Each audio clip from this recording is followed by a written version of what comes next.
right now. I mean, I want to go through some figures I saw online earlier today. Average ticket price to get into today's final topping $12.7 thousand, according to a spokesperson for SeatGeek who spoke to The Athletic. That's $2,000 higher than the average price for the 2024 Super Bowl between the Chiefs and 49ers. Of course, we are in a stadium of 80,000 people. I did some back-of-the-envelope math courtesy of my iPhone calculator. 80,000 people paying $10,000 a ticket. That comes out to $800 million for this game alone. $800 million. That's a whole Taylor Swift tour. Yeah. One game. Amazing. And Global interest. Broadcast rights and all of the sponsors. When you think of all the sponsors booths out there, and it's so much more. Like we see the videos. It's so much more than about football. It is a big business, which we're talking about here, but it really brought the world together so beautifully from corner to corner of the United States, through Mexico and Canada as well, the co-host nations. And, you know, as you saw the people behind Jennifer there, Steve, one of my best experiences, I did get to go to the Brazil-Norway game with Dan as a fan. Yes. So Dan and I went as fans. Of course, we recorded a lot of it on our social media so that we could bring it back to work. But I took the bus here from 42nd Street, right outside of Grand Central Station. And it was so organized. And that was the bus that was coordinated by the New York, New Jersey host committee. And to be on that bus, all I heard was Portuguese from the Brazilians. And it was just like, here I am on 42nd Street, totally closed down for the buses. It was so organized. And I know there was a lot of lead up talk. What's this going to be like? It's going to be chaotic. It was nothing but magical. Yeah. It really was. And it was so much fun to spend time with those people. And then you get off and you have the Norwegians and they're out there rowing. And then the Brazilians join the Norwegians. And I mean, you saw this across all of the matches, the Swedish fans. And we saw that so much with the Netherlands, that when the team themselves, the Netherlands national team, came into New York just a few days before to train, and they had a couple friendlies, they joined the New York Knicks celebrations. They were out in Times Square the night that the Knicks won the championship, and it was all it was actually one of that comeback game 4. And they were out in the midst, and it's just the way that the sport brought the whole world together. Yeah. There was so much unity, and I love soccer/football fans because there's less booing and hating the other fan, the other supporter next to you. It's like, all right, buddy, you guys scored, you were better than us. Like maybe I saw the Brazilians crying, but the Norwegians kind of consoling them. And so that's why they call it a beautiful game. That's absolutely my takeaway too. When I was trying to think back of all the moments we've had on air, I think my favorite one was we had Kendall was at one bar and then Meredith was at the other bar. So Kendall's team won, went to him. Everyone's going nuts. We can barely hear over the microphone, the crowd going crazy.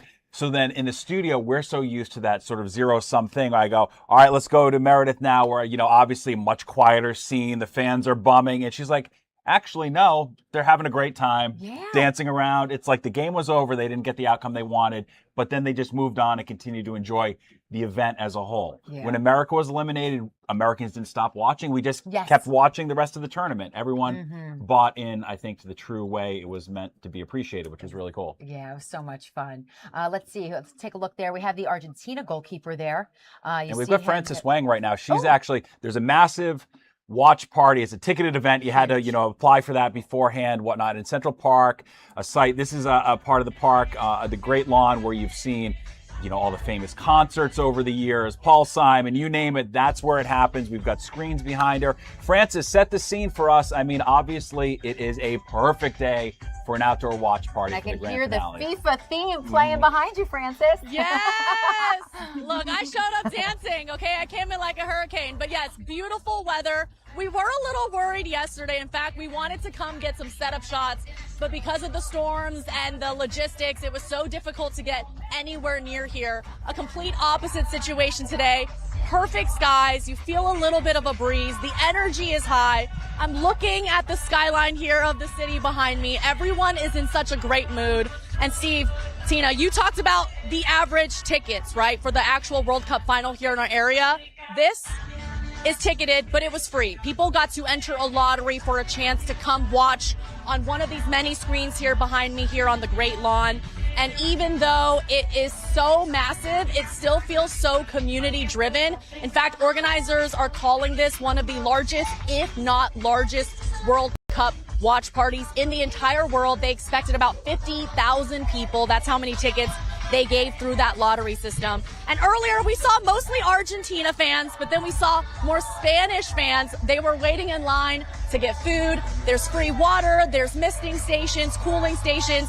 They're bringing people up on stage as we get ready for kickoff, talking about where people come from, what this means to them. It really feels like the perfect culmination of these last few weeks. So much unity here around the United States and really in the world as all of these games were playing out. I want to share some of the interviews we got earlier because they really describe the sentiments of the weeks leading up to this final moment. Argentina, and I love being here. I love New York. It's a lovely city, and just being here in Central Park with everyone from every nation and just being all together and supporting one another, especially Argentina, you know. Enemies today, but forever my brothers, you know? This is incredible. We will win. Absolutely. But this is incredible ambient, the people, everything is great.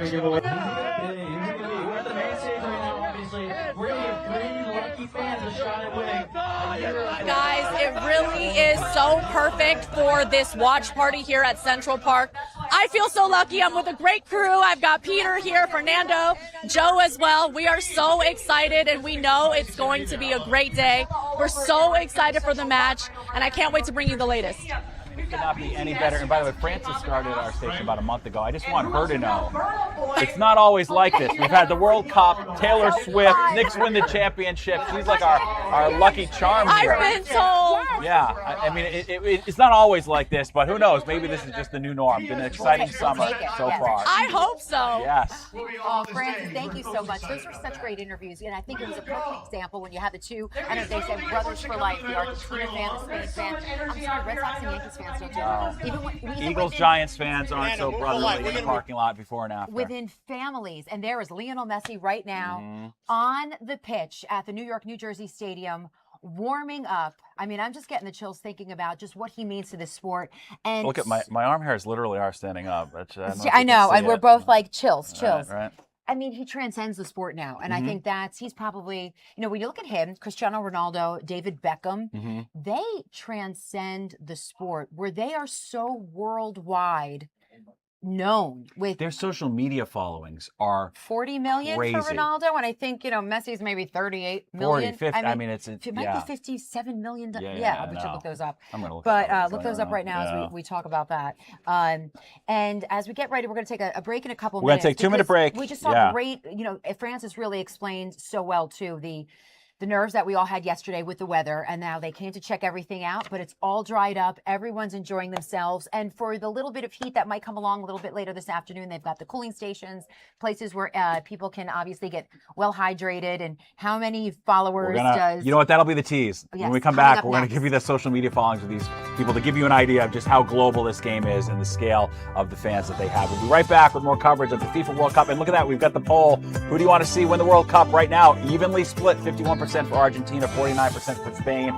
Going back and forth, weigh in, hit this QR code on your screen. Let us know who you're pulling for. Awful close. It's changing by the second. We'll be right back with more live coverage in a few minutes.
All right, welcome back. We are looking at the center of not only the sporting universe, the cultural universe right now. New York, New Jersey Stadium, also known as MetLife for us locals.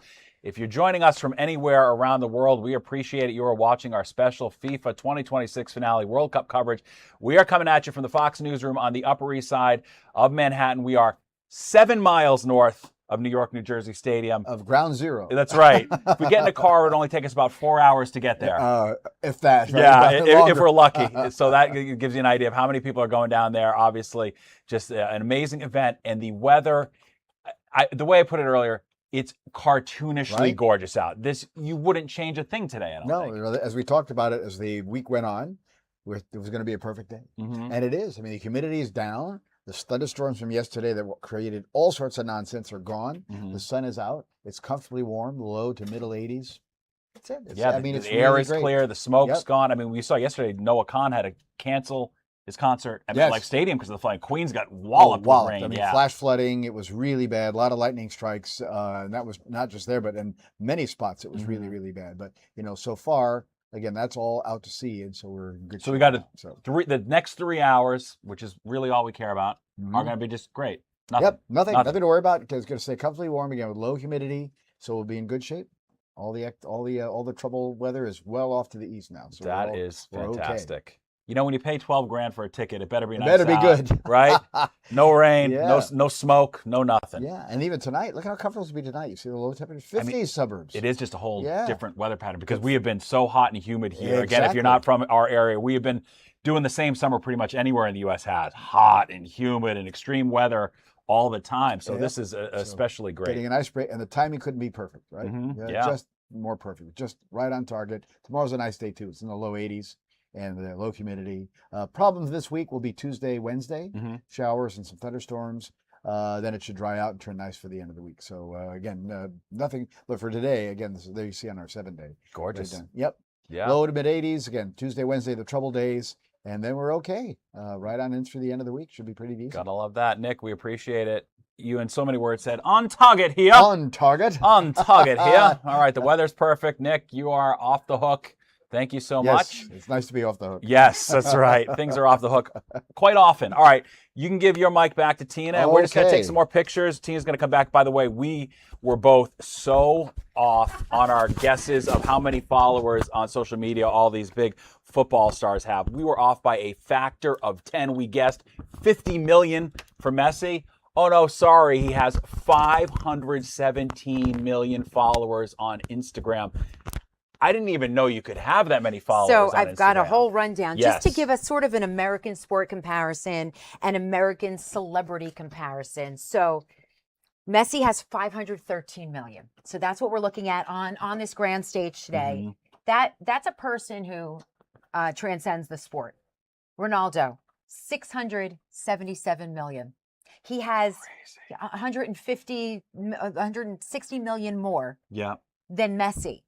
160 million more followers, and this is Instagram only. Do you think that's driving Messi? He's going, I'm going to surpass Ronaldo. If I win today, I will get so many followers. That's how I would deal with it, but that's just me. Here's what's crazy. David Beckham. Yep. I mean, who really, there's married to a Spice Girl, been many famous for stars, 30 years. owns massive. Miami FC, does so much more. 87.6 million. And then you look at some of the all-time greats. Now, Pelé, I should have looked, the late Pelé, the late great Pelé. He had a great little Instagram too, and his estate and his foundation continued to post on it. I didn't look that up, but Thierry Henry, I mean, he's a god in France still. 5.7 million. So let's compare this to American sport where we can kind of comprehend it better. Sure. Tom Brady, I would say, is the equivalent. He's got the 5 rings, the whole thing. Yeah. He's got more than just the football. He's got the fashion, the looks, the whole thing at Taylor Swift's wedding, the whatever. 15.5 That's a million. rounding error on these guys. 15.5 million. So then I compare it to U.S., the star player on the U.S. men's national team on every commercial, every brand. All you saw was Christian Pulisic's face. His face is still all over our studios here too. Yeah. 7.7 million. Wow. Yeah. So just what the global impact, nature of the game. I think honestly, I think it's done. good for us in America to get a reminder of what a big world is out there. and how strong soccer is, and they call Yeah. it football elsewhere, how it's followed and Mm-hmm. viewed by other people. Here's a great example as well. Vozinha, he was the goalkeeper for Capo Verde. Mm-hmm. After his first match, when Capo Verde came a scoreless draw against Spain, 0-0 against the team that is playing in the final today. Capo Verde, I think Curacao is the smallest nation. So Capo Verde or Capo Verde. I feel like that was called Cape Verde when I was growing up, right? Yeah, whatever it is. Is it the small islands off the tip Portugal of the coast and stuff, right? And around there? Yeah, like... between like Portugal and Africa and like Morocco. So it's kind of like off the coast there. So he started with a couple 100,000 followers, maybe. 29.4 million followers on Instagram. Wow. After that first match, the 42-year-old goaltender, just the way that he played in goal, I mean, just heroic against this Spain team that is now in the final. Yeah. And they went on to advance as well to the knockout stage. Argentina eliminated them. Again, they had to come back. Amazing. What a match that was. It was another night that was raining, so I was home with some friends. Yep. Our own little watch party, and it was just a thrill. So fun. Had my Capo Verde jersey on. I had the kit from them. Yeah. The blue, the sharks. So cool. All the gear is so fun. The merch, it's so colorful. You know, I was talking to one of my friends in Boston earlier today, and I was like, just give me your World Cup, because I know he's a soccer fan, and he's my age. And so we came of age when we were kids. There was no real soccer culture in the U.S. Then in '94, they did the World Cup here. The first time they did the final at the Rose Bowl. And that, I remember that clearly, being in college, and it was understood that they were making an investment that would take decades in growing soccer in the U.S. Now, 32 years later, we've seen the fruits of those efforts, and it's worked. It's paid off. Even, I was watching the pregame interviews. The president was interviewed by Jenny Taft, and he mentioned his son Barron's a big soccer fan. And that's actually such a profound thing. That's the generation. That's the generation, right? His son's in college, say 20 years old, give or take. That generation is obsessed with soccer. All of my college roommates' friends, their kids, the Messi, it's the soccer, the superstars, in a way that it just wasn't here when we were growing up. And we still have decades to catch up. I was talking to, so if you watch Sports Extra tonight, this will be after the World Cup, 10:30 p.m. Eastern Time. One of my guests is Carlos Bocanegra, former U.S. men's national team captain. He actually has, him and Clint Dempsey, I think, are tied, or he and Landon Donovan, the most caps. They've played many years. A two-time World Cup veteran, 2006 and 2010. So we're talking about Carlos, and he has now started up a new youth league in Atlanta. And he used to work for the U.S. Soccer Federation. He used to work for MLS. So he's kind of gone from those executive levels to the grassroots level. And one of our topics is, how do we catch up? Because we still see the U.S. struggle when it comes to the big power teams like Belgium. In Europe, they cannot beat them and get past them in a World Cup situation, a World Cup tournament. He says it still has to take time, even as we start to change this developmental and the teaching and the techniques and the formation and the skill at a younger age. And there's, where it's paid to play, where it's free. We're still dealing with that because we're such a big nation. So many different economic situations, too, for different parents. He said it's still going to take decades. He's like, but it's not going to be like next World Cup or even the World Cup after, right, where the U.S. can contend. The other countries aren't stopping and letting us catch up. They're continuing to progress too, which is interesting. The thing that you mentioned, the economics and whatnot. I have a friend who spends an ungodly amount for his son's high school hockey and the travel clubs. The great thing about soccer, you can just put up a net and play. You can have. It is easier to play in your backyard. It can be very cheap. Go to the park. There's so many soccer nets and 100%. fields around New York. Even it's like basketball. The turf fields that you have in New York City that they're set up, the different futsal fields as well, which are like the mini fields. So the opportunity is definitely there, and it's catching on, and you're going to see it more with the youth. And also, I bet you're going to see like more adult leagues and fun things like that now following this World Cup. Right, you can play at a different speeds. It doesn't have to all be full tilt all the time. All right, it looks like we got Kendall Green. He is at a watch party for Spain fans right now. Kendall, what's going on there? KG. Hello. What's up? Not much. Everybody's getting settled in. A lot of Spain, a lot of red and gold here with all these fans. Some of them have the face paint ready to go, and of course the hope here is that they walk away with the World Cup. Now we're here on the second floor of a venue here in Queens, and it's starting to fill out, as you can see. But beneath us, it's already crazy packed with fans. I think that was the part of the watch party where they got here a little bit earlier and they're eating their food and getting ready. And this game is definitely on all the screens on every wall of this venue. But we've just been moving around, talking to folks about their expectation today. Of course, they want to win, and they have to take down the defending champs in Argentina. So we're going to see how they do. The big goal here is to possibly take one of these trophies home. Can I talk to you really quick? You have actually what everybody, she wants to get in the spirit. She wants to pull out the scarf, the trophy. Yeah. What's your name one more time? Melissa. Yeah. I remember you. How much have you been looking forward to this match? Watching people, seeing America just embrace the game so much. Oh, yeah, absolutely. It's been a long time coming. I'm really excited that World Cup is here this year. And it's been 16 years. I was exactly here when Spain won the World Cup. And I'm hoping to see us get another one again. And so that was the hope 16 years ago. What was that like versus now, seeing how much the game has spread throughout the country? Oh, absolutely. The competition has gotten a lot bigger. Small teams are actually bigger teams now, and it's great to see just good football. Has there been a match that stood out to you so far in Spain's journey that said, okay, they're capable of doing it this year versus any other match throughout this tournament? I would say the semifinal against France. We just dominated that game, and it just reminded us how strong of a team we are. And hopefully we bring the same energy again today. You guys haven't allowed, just one score all FIFA tournament? Yeah, conceded one goal. That's incredible. Are you expecting that same defense to show up here versus Argentina? And how important is that? Oh, I hope so too. If Cucurella, the defender, has a great game, and Rodri, our midfielder, has a great game, Spain's going to have a great game. And our defense just has to be strong. We just got to play our game. We don't have to worry about what Argentina does. Worry about what Spain does. Yeah.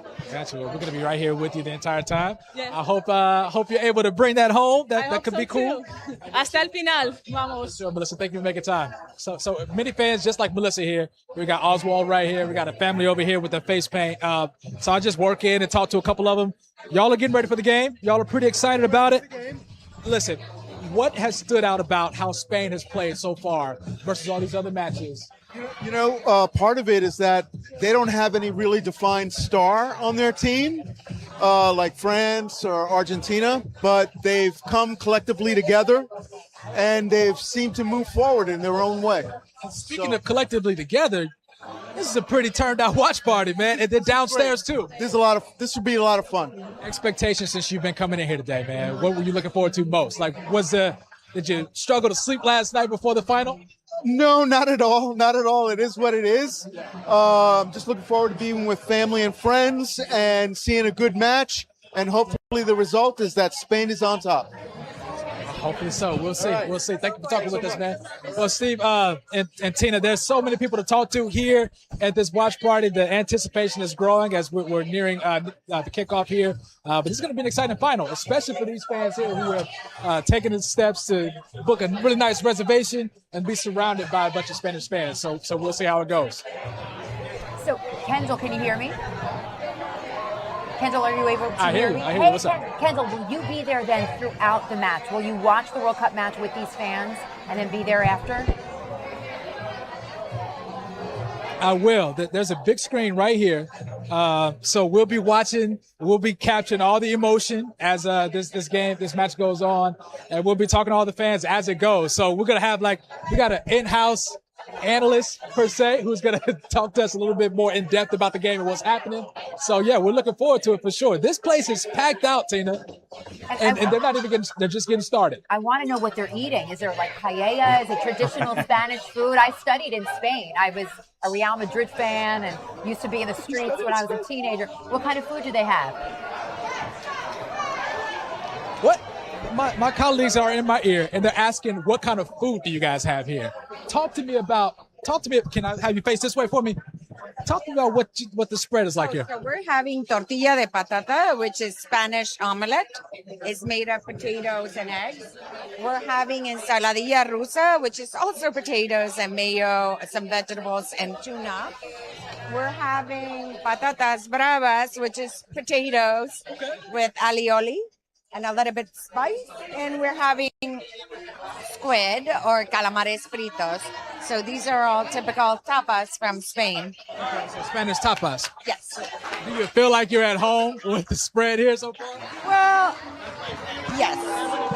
It's a little bit better than not being home, but we don't like Messi, so. Thank you so much. They're watching. They're watching this game. The intro. Lionel Messi is on the screen, and of course, they're not happy about that. So funny. That went up without saying. Once we heard the boo go over the room, they we weren't knew booing exactly the who was on the food. Yeah. stream. Exactly, that's right. It's an elevated dinner they're having there for sure. My bad to state the obvious. My bad. All right, watch out for flying paella. They did it up, and I think it's like the first course or something. We'll check in with you, man. That's great. Awesome. Appreciate Thank it. you, Kendall. And I think one thing that would be fun to talk about right now, Kendall, appreciate it. That image that has gone around the internet, and everyone's asking, is this real? We've got the picture of Lionel from 18, 19 years ago with a baby Lamine Yamal. This is unbelievable. Now they're squaring off in the final. The story behind it lives up to there it is. I still can't believe this is real. So that is a 20-year-old Lionel Messi, just as he was becoming a star with Barcelona. There was sort of an audition, kind of a contest, because UNICEF was working closely with Barcelona. Barcelona was, trying to promote UNICEF, get to raise money, raise funds, get people involved. And they went to find a baby to use in a photo to promote. This is a promotional shoot. So they take their young star, and they found this baby through a little bit of a contest or whatever. Yamal Yamal. He was about six months old. And there's so many great articles about this, and so many people are talking about that it wasn't a coincidence. It is a true miracle. Yeah, because Yamin went on to then play, and now he is starring where Messi played at Barcelona for 20 years. That is also very rarely and very unheard of when you see those rare moments where a player stays with a team for so long, like a Kobe Bryant. Where they get sold from team to team to team. Where they do. Yeah. So they have all these transfers. And we see that happen. That happened so many times with Beckham and even Thierry Henry.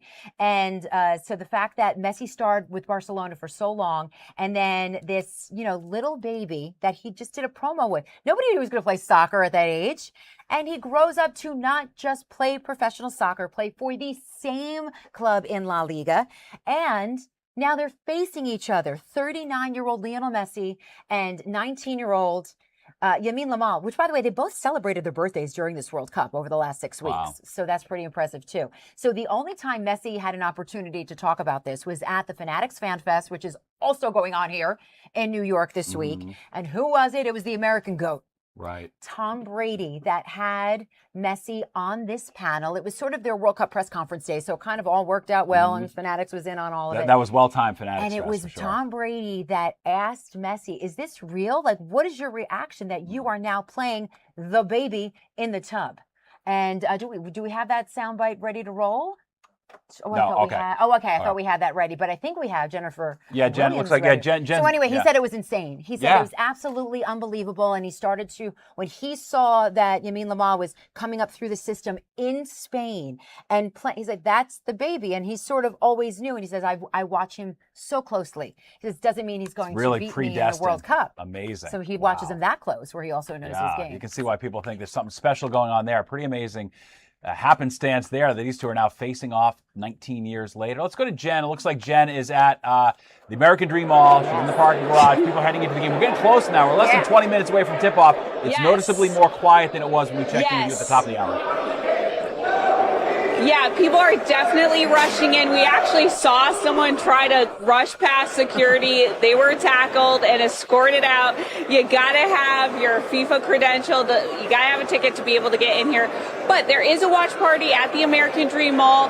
I was there. You'll see it later.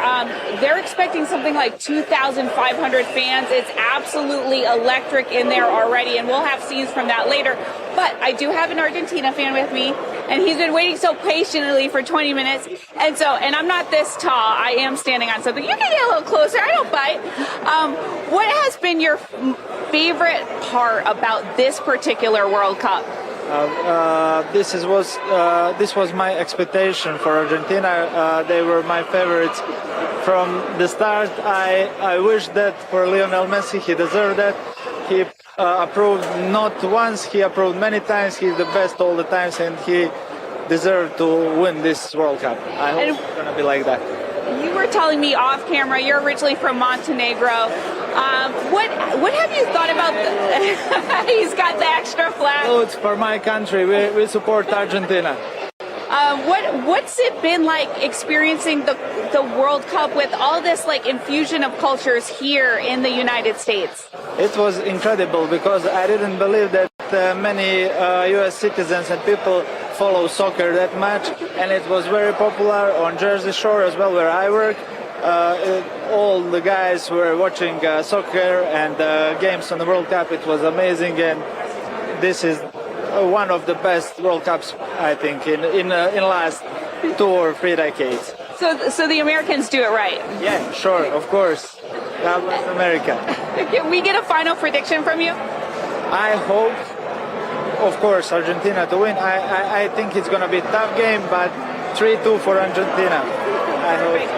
Thank you so much, and thank you for waiting for us. Thank you. Yeah, so as you can see, it's just, again, it's been hard to describe this particular World Cup. There were a lot of questions when it's expanded from 32 to 48 teams, 64 to 104 matches, whether or not the action would be watered down, and we've seen so many Cinderella stories. Obviously, there's so many storylines between these two powerhouses. As you were talking before, that infamous photo shoot, it's just, written in the stars. So it's just been absolutely incredible, and I'll send it back inside to you two.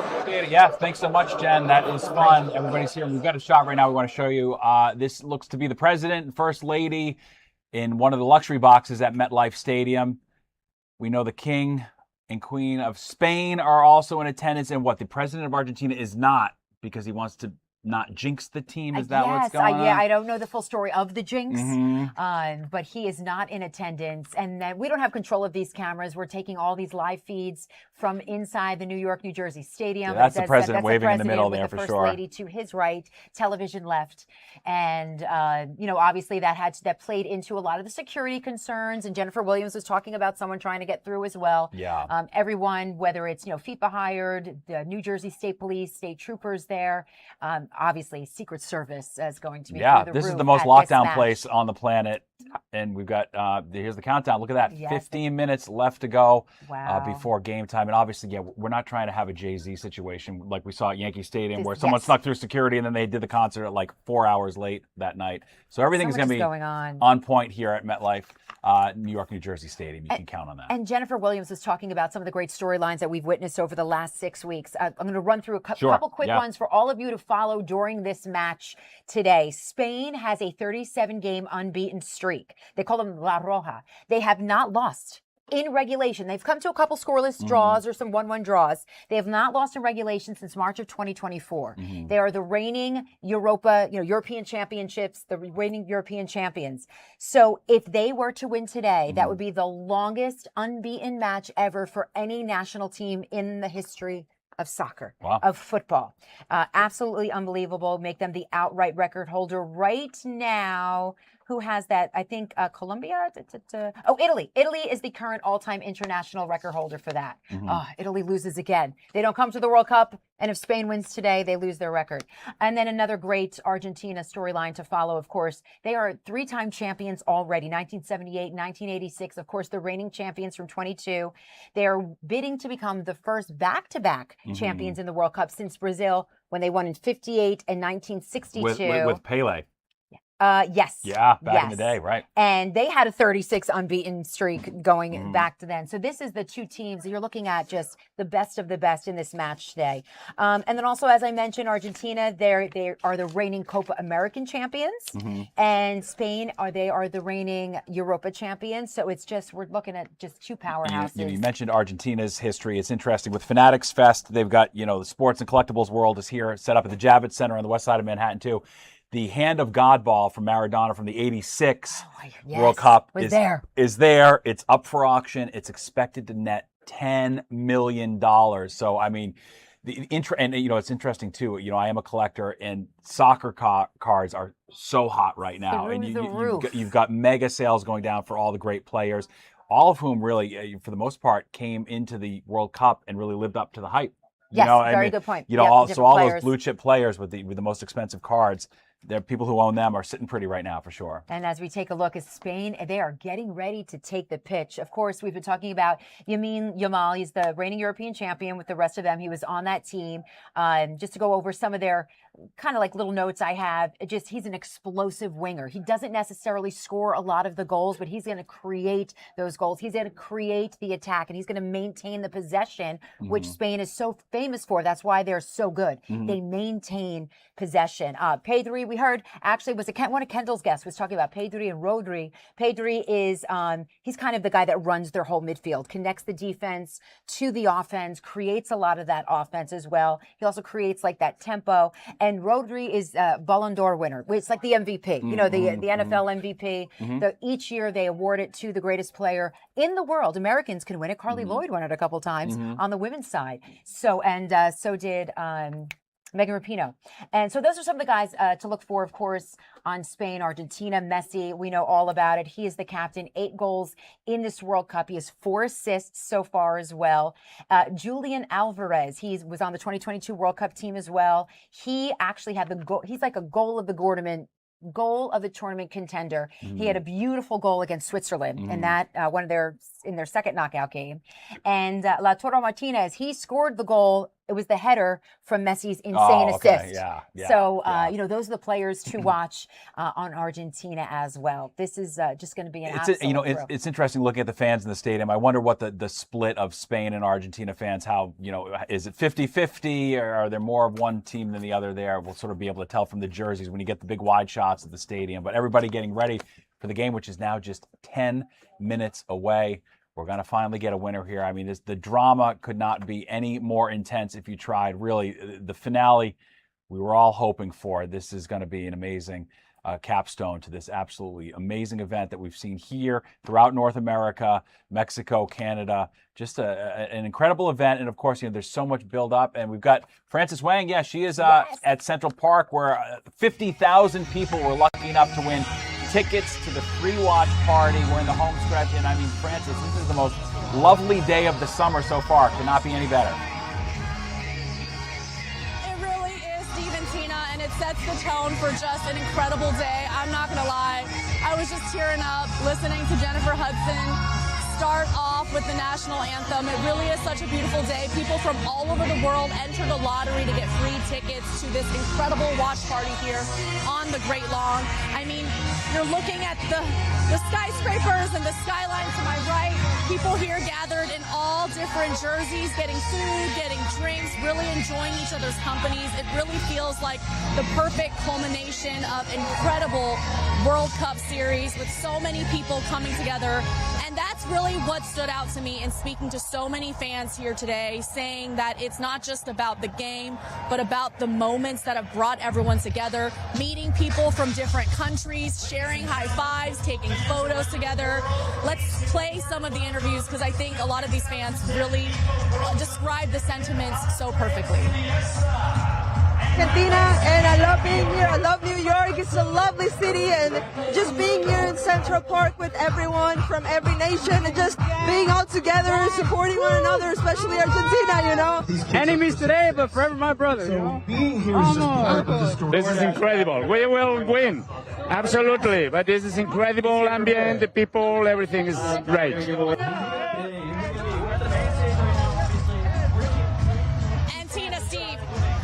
This shot you're looking at here, the two people who kind of join in toward the end, they don't know the family that we're interviewing. They just jumped in because they were wearing the same jerseys and wanted to chant the same songs. Again, just really capturing the moments that we've been witnessing and experiencing covering the World Cup.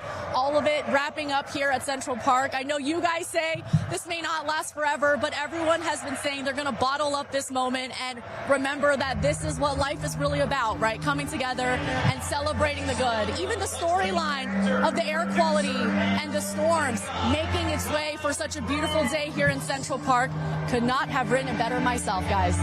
Said Frances, we appreciate it. Thanks so much. Gorgeous in the park. We were just looking at Lionel Messi making his final approach to the pitch at New York, New Jersey Stadium. Look at that. Can you imagine to be there right now? You got to wonder, you know, he is the GOAT. Obviously, these guys perform at a high level under the most intense pressure. Nevertheless, he's got to be nervous, right? I wonder what he's saying to his players right now. He's so intense. He is the captain.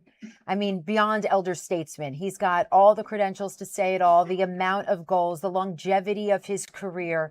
you have to wonder. He's just a champion. His teammates who have to have been watching him since they were 2 years old. Yeah, that's a You great know? point as well. Argentina's goalkeeper is behind them there. Emiliano, they call him Dibu, Emiliano Martinez.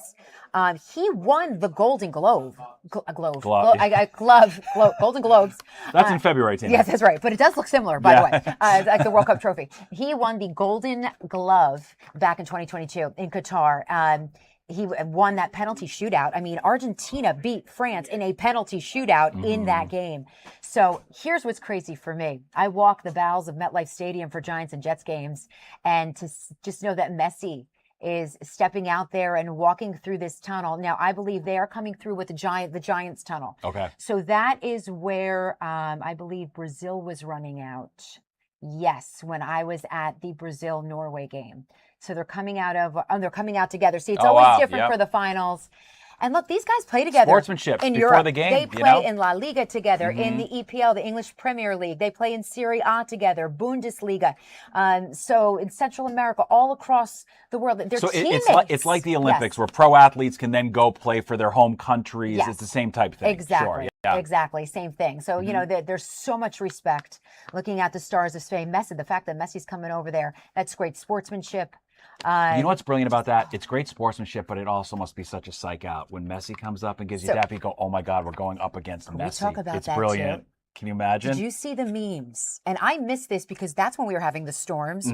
It was just after halftime between England and Argentina in their semifinal match. So what had happened was at the end of the first half, Jude Bellingham from England, the young star, he's only 23 years old himself. He's very young. He said something to Messi. They had a little bit of a confrontation. I don't know. They were probably speaking was that the one where we Spanish. went like, and then Messi went like, or something like that? Yes. And everyone says that's when England lost the match. Yeah. Because he says, "Oh, whatever that was, it was. Oh, you're gonna feel that way. You're gonna say that to me.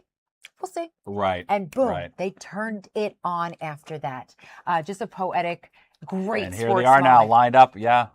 It's Yamal the young star and and, Messi. the GOAT. And you wonder, will this be a changing of the guard, or will Right. Messi put his final exclamation point on his international career? You know what's exciting, Steve? We can still watch Lionel Messi play here in the United States.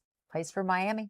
Right. In Major League Soccer. Right. That season gets its startup coming up next week. They start And that's this the week. team owned by Beckham? By right? David Wow. Beckham. Yeah. And all the matches for the World Cup that were in Miami, such as last night too, the bronze game in Miami, that's where they play. Wow. That's where Miami FC plays. And so this doesn't end with this match. We could still see so many of these stars, even on American soil. You could wake up early in the morning when the English Premier League and when La Liga start up again, the end of August. You could watch them 9:30 in the morning, their matches. Those are always kind of fun to watch. Watch coffee right. and You're like, why is everybody football? drinking at this bar at 10 a.m.? That's why. That's They're why. watching soccer in Europe. It's pretty, and it's interesting too, going forward. So in 4 years from now, we've got the host countries are Morocco, Portugal, and Spain. So you have a scenario where Spain could be hosting as defending champions. That's right. And if the shoes on the other fit and Argentina winds up winning, they're going to be hosting special 100th anniversary of the World Cup matches in the next tournament as well. So either way, there's going to be some really compelling storylines, regardless of who we see win today. And I heard our sports producer, Kicking and Screaming host Lou Albanese. He made a really great point. I saw him at the top of the earlier stream saying, since Spain has always been up in this tournament, if they finally get a taste of being down, will they be able to overcome that? Because they're used to, you mentioned the winning streak. How much will that rattle them, and will they be able to get back into it? And we know that Argentina, no matter how many goals they are down, they have managed to come back, whether it's to win in regulation or force extra time and then win in extra time. It's just been exciting to watch and thrilling. So you can never count either of these teams out. And I think a good example, even last night, England was up 4-0, and then France started chipping away, but it ended up England won the bronze. But you just never know, and that's why they call it the beautiful game. It's just in so many ways. It's the way that it's played. It's the unity that it brings off of the pitch, and the fluidity and the athleticism and the endurance that goes on that we will be seeing right here on the pitch in East Rutherford, New Jersey today. So I guess overall, and Fox is the American broadcast rights holder right here, Fox Sports.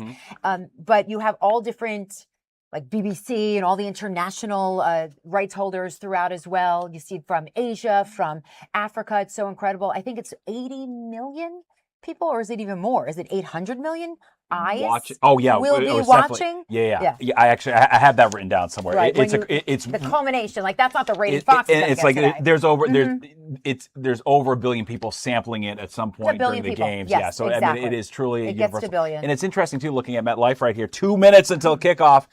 It doesn't look like MetLife. They come in and they make the stadiums all their own. If you just looked at it quickly, you wouldn't even know that the signage is gone. Different colors are up. That could be Spain, Portugal, any country in Europe right now. It's amazing how they sort of make these stadiums their own, and it is packed there. It does look pretty evenly matched. There's not one section where there's, one team or the other, but you see about 50-50, and look at all that international press in the upper right corner there. That is incredible. All the photographers it was lined crazy up. when I was covering U.S. soccer camp, which is the amount of American press because it was a World Cup situation. This is from all over the world, and it's not just Spain and Argentina. The whole world, and especially because a lot of these players play in the different leagues. Sure. So, there's tons of British press and English press and from Germany and from Italy as well. All the players from Serie A. So, and in South America as well, there's just so many great leagues, the CONCACAF teams. This is just really wild to watch the amount of eyes. This is some of the most powerful moments, of course, when each team gets to acknowledge their national anthem. There's so much patriotism. I think it was neat for a lot of the tourists and the visitors from across the world to see the American patriotism. And then we got to see theirs as well and how they express it. And as we talked, Steve, we've been trying to figure out, is it more Argentina, more Spain in the stands? How great was watching Times Square yesterday, despite the rains, all the Argentina fans coming out. And then Hudson Yards was the home for Spain. Just covered with their team colors, La Roja, that certain color red. It's a different red than I have on. Covered Hudson Yards all through the vessel. And then you saw that in Times Square, just as many people as you see on New Year's Eve. But they were all wearing that unique Argentinian teal. I don't know the exact cerulean blue, whatever. What Pantone color code is that, Tina? It's the Argentina blue, which is actually very similar to the New York City FC blue, by the way. Yes. Yep. Which, because I had the same color on the other day. No, you got to think, those people who are here in America for the first time, if they're at Hudson Yards, they're going to the Edge, they're getting these amazing views of the city. I mean, how much fun is that for them to not only have the soccer, but get to see New York in the summertime and check out all the sights and sounds here? You got to think they're going back to their friends saying, wow, it was an amazing trip. We got to come back, and hopefully that's something we will see more of. And boy, we are right now. Yes. It is about to start. The countdown to kickoff, the clock down to 0. And I want to just tell our viewers, thank you so much for joining us here streaming as we lead you up to the World Cup. So during the match, of course, it is on Fox 5, Fox Sports, the broadcaster rights. So there's going to be I love this. We have an alternate viewing channel right here streaming, Fox Local, fox5ny.com, also our YouTube page. Tyler Thrasher, you can watch along with him. He has been like the digital guru covering this World Cup from a totally digital edge. He's a content creator. He's been a guest and there he is, Tyler Thrasher. Yes. Hello.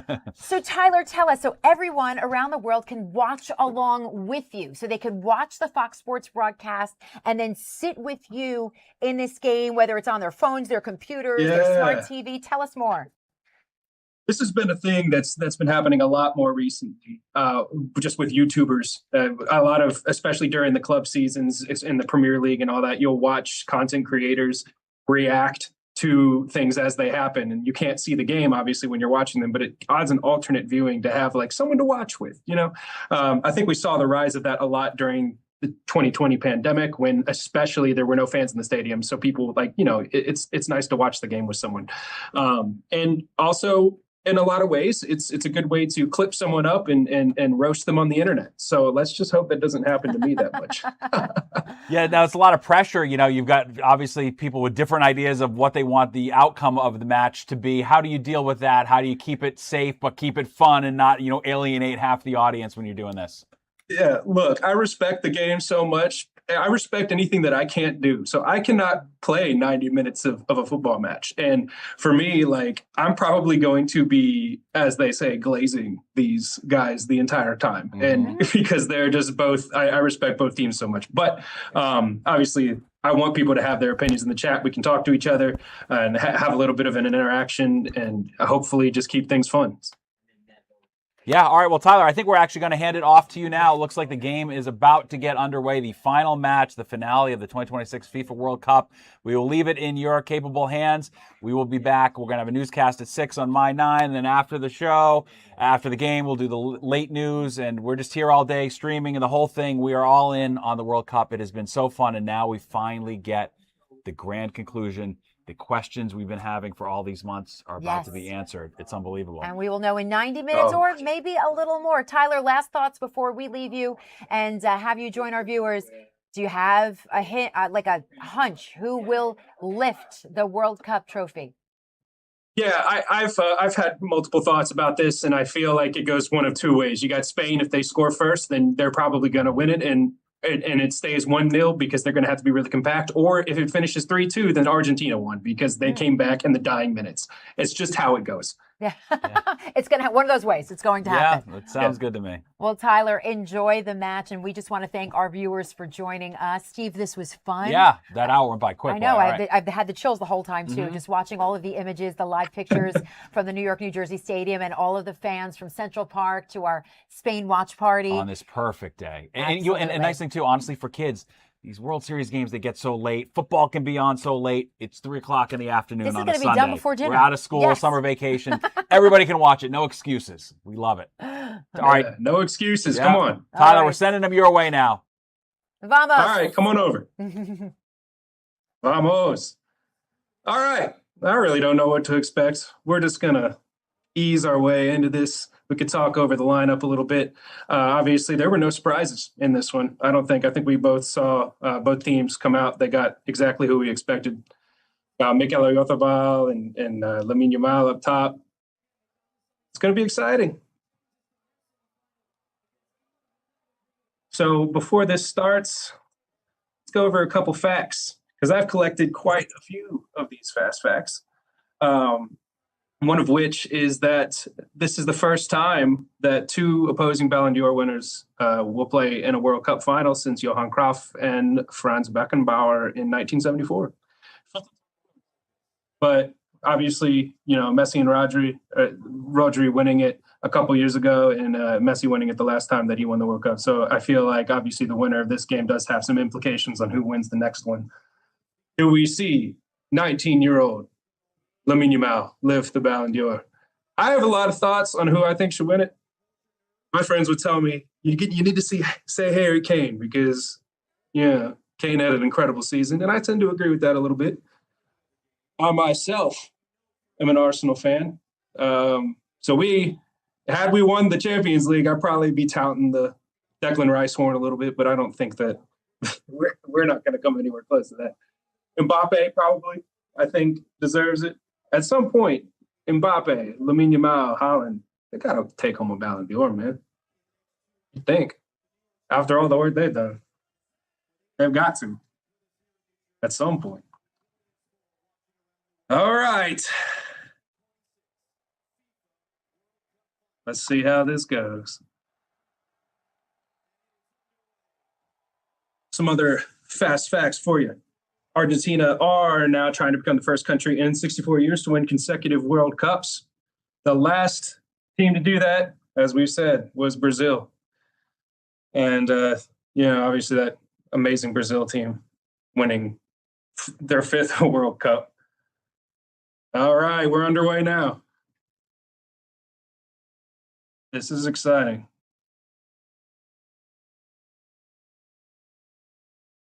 I'm going to try to keep the lineups open so I can stay on top of this.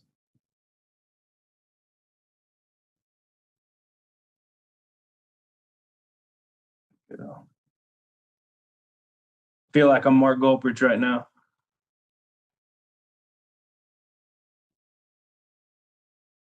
Here we go. Okay. I have thoughts about Unai Simon starting every game. I think that David Raya deserved a little bit. He's one of the best goalkeepers in the world. Unai Simon was looking shaky in a couple moments, but obviously they've only conceded the 1 goal, so what do I know?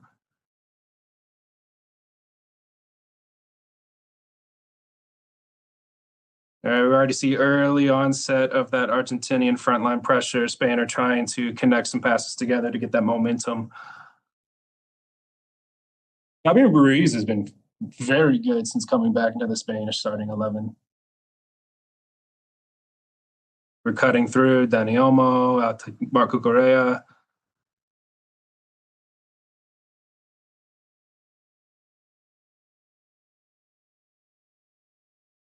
Early foul.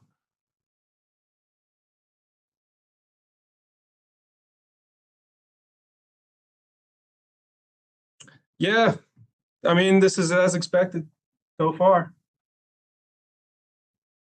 Argentina's going to want to get a couple thick tackles in very early on.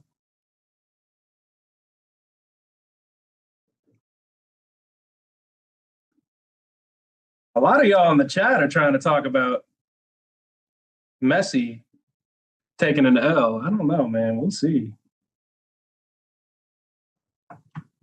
And no, we can't show the game on here. This is just a watch along. Right, that's the whole thing. Fox is the rights holders. So you can tune in. Streaming on Fox One. Also tune into your local Fox channels. Keep scanning that QR code. We want to get that poll up. Who do we think is going to win? Right now, Spain with the 52%. They are the favorites ever so slightly going into this.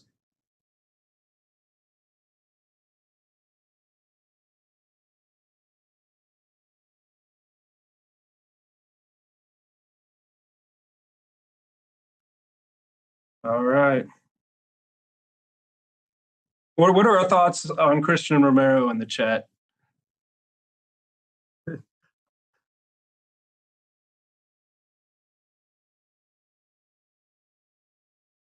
Okay, I guess he's rated. You know, my friends think Christian Romero is top. I just think he gets too many fouls.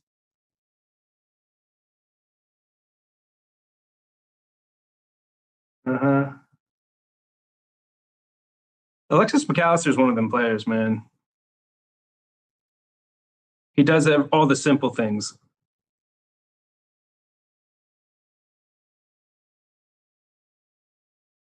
Unai Simon.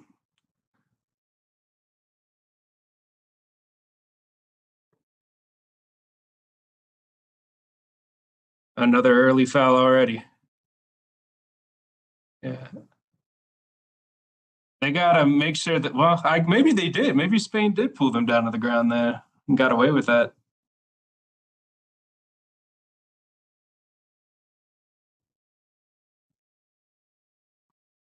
This will take some time to get forward. We're going to see a lot of the ball in the middle of the park right now. And that's, as we've already seen starting now. Dani Olmo looking like he's trying to cut open. Lamine Yamal's open on the white. Oh, we might have a chance here. That's a save.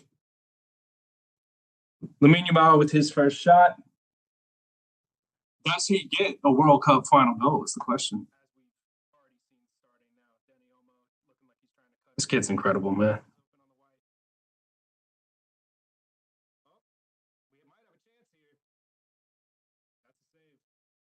Rodri putting through Lamine Yamal. Another block by Martinez.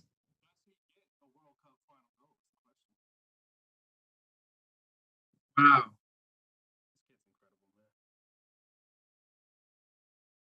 Oh, that's dangerous. Unai Simon took a bet and he picked the right one. Goodness gracious. I think Messi in the day probably would have caught up to that.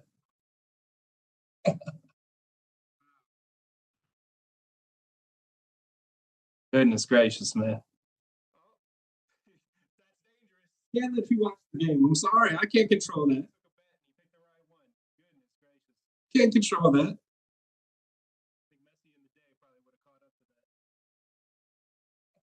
Trying to keep you updated where I can. Right now, 0-0. We're in the 6th minute.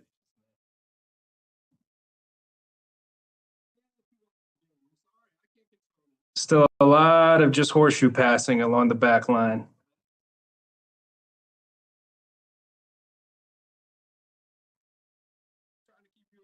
All right, this is Argentina's 7th World Cup final. They have been in the final every So I got 1930, 1978, 86, 90, 2014, 2022, and now 2026. So they've been a stubborn team in these knockout competitions.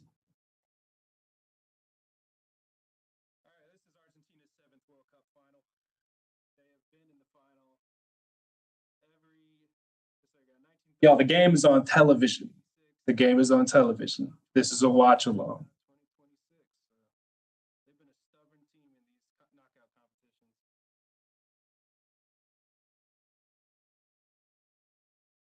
Who are we fans of? I want to see the chat. What's our club teams? I'm an Arsenal fan.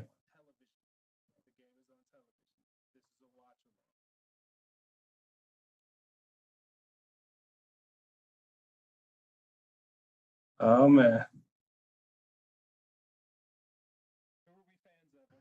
So right now, obviously Kylian Mbappe, if things finish without Lionel Messi getting 2 goals and an assist, then he's going to win the Golden Boot after that third place game yesterday. Now that game, that would have been fun to react to. We got 10 goals in that. Got Saka with a hat trick.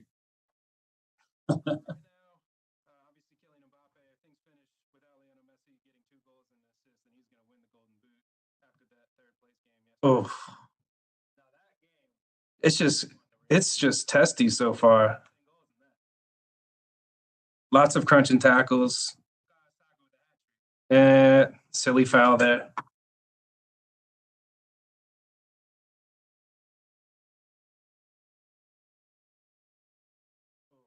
can't believe this is only their second win. That's crazy. Obviously, like, yeah, they won it the only other time in 2010, but with how much history and impact on the game that the Spanish culture's had, it's just very shocking.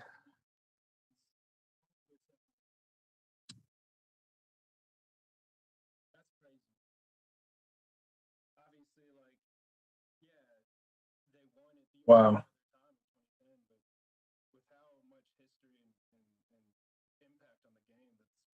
Trying to keep up. These comments are going wild right now. We are live on TikTok for Fox 5 New York, and I believe Fox 5 DC and Fox 29 Philadelphia. We also are live on YouTube across all 3 of those stations as well right now.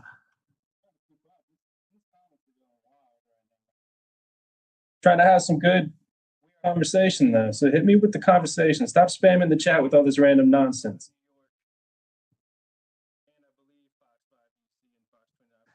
I can't keep up with that. What's all this? I can't let you see Pesci. He's not taking a pin today. I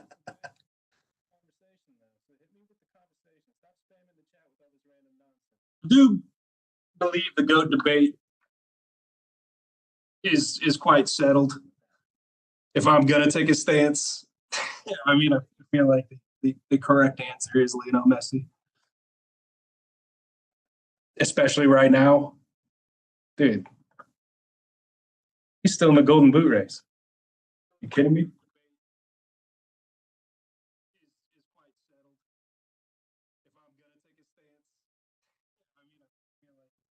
Rodri cleans everything up, man.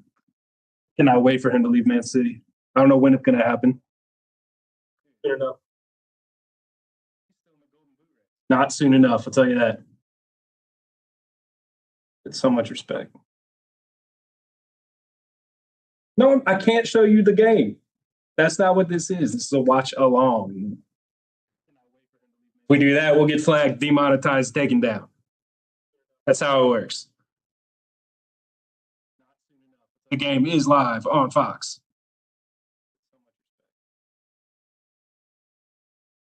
So all this BTS, we're just all BTS fans? Is that what we're here for?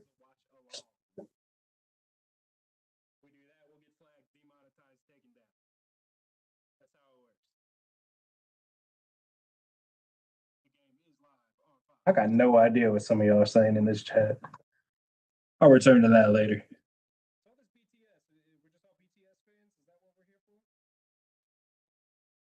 This is the first World Cup final between these two teams. which, would make sense because this is only the second final that Spain's ever been in.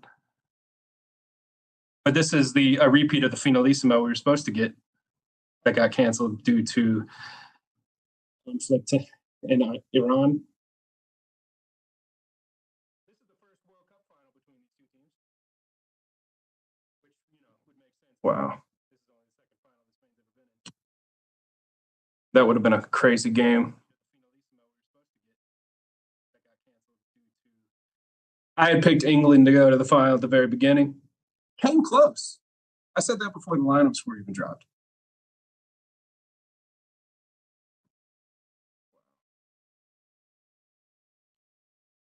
Last time Argentina won over Spain was in 2010, just before Spain became the world champs. But that wasn't a friendly in Buenos Aires, 4-1. Obviously, we've all seen that picture of Lamine Yamal with Messi. So this whole full circle moment is still really crazy.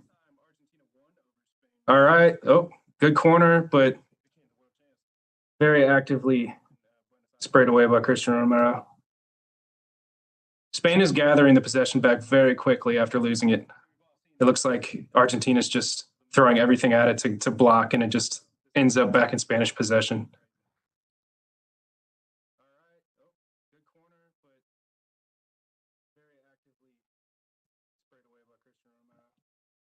Match is on Fox. This is not Fox. This is Fox 5 New York TikTok, Fox 5 YouTube, Fox, all the other places this is right now.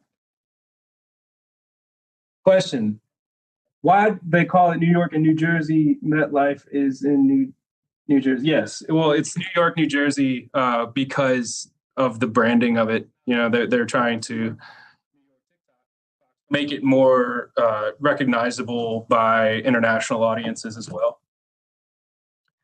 A lot of, obviously, most people across the world would know New York as, if you ask them if they knew one state in the United States, they'd probably say that. So not having that as a host city would not necessarily look the best on a American World Cup.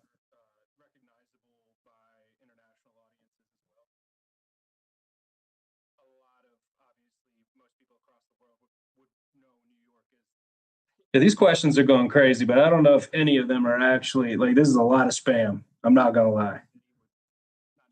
I'm trying to answer questions that actually make sense.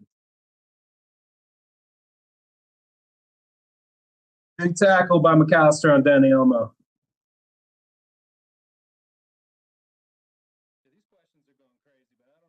Goodness.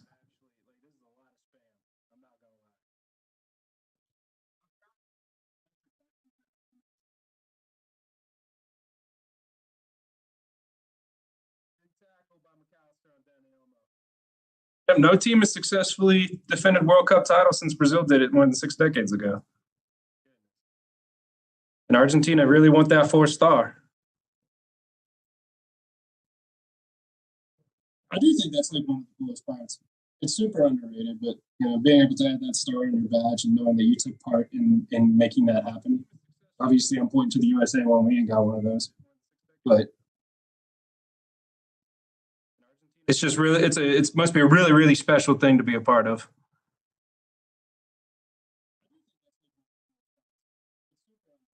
Messi made his first World Cup appearance before Yamal was even born. 15 minutes played.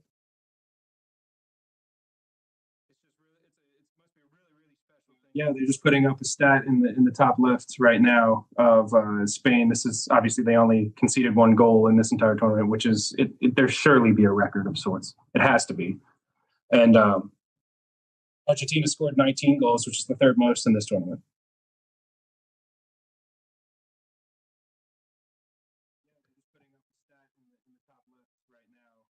Wow. All right, Messi's collecting the fouls now. He likes to, you'll notice Messi, obviously this is a big thing. He likes to just drift around the pitch at the top. He doesn't necessarily run much until the ball is actually near him. It conserves his energy the entire time, and that's all part of the Argentinian game plan. They build their whole structure around allowing him to thrive at his best, and obviously with his older age, they're they benefit from him just conserving as much as possible and popping up when the moments matter the most. And that is something he does better than anyone else in the world ever has.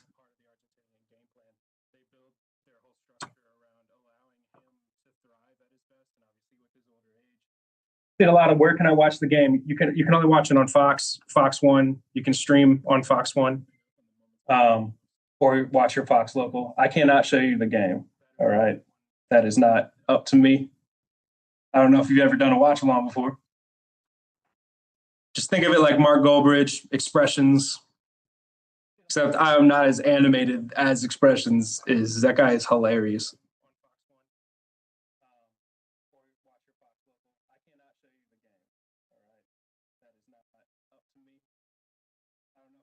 I would love to show you the game, though. I would love to.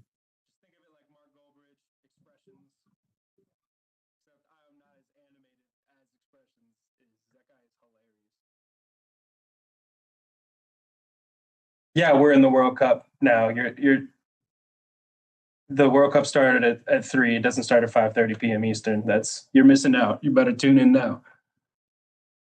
The game yesterday started at 5. Tell your dad to tune in.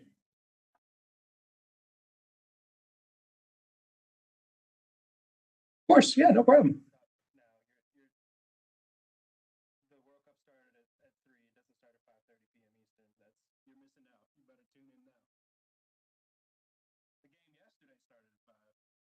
I don't think I'm in a position to be able to talk about BTS. They're good. Oh, we might have a chance. Nope. Very well done. Very well done by Pedro Porro. They're isolating Yamal out of the game pretty well right now. I don't think I'm in a position to be able to talk about BTS.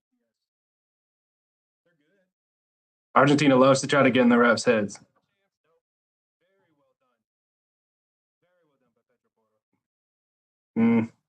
I don't know how much of a foul that one is.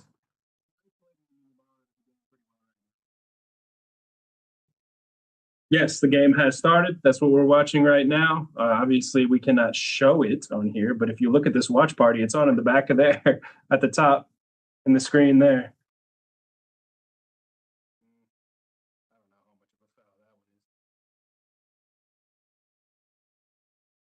You're in the 19th minute.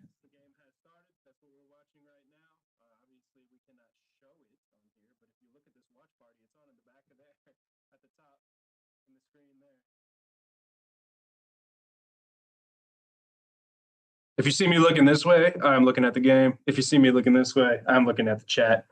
So I'm trying to keep up with both. No, it's not 3-0 Spain. Stop joking. Unless my stream is insanely delayed, which I don't think it is. Right now, our poll on Fox Local, if you're watching with us on Fox Local, is still 52% Spain and 48% Argentina for who people think are going to win or who they're rooting for. You can find that on fox5newyork.com/connect to vote. So if you want Argentina to pull ahead in the poll, you better type it in, fox5newyork.com/connect.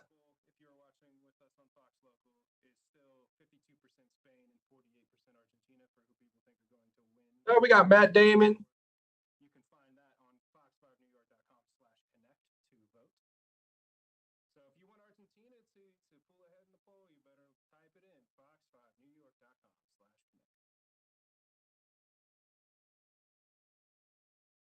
Wow.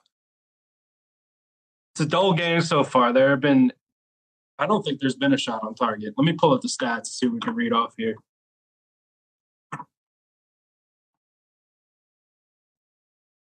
20 minutes passed.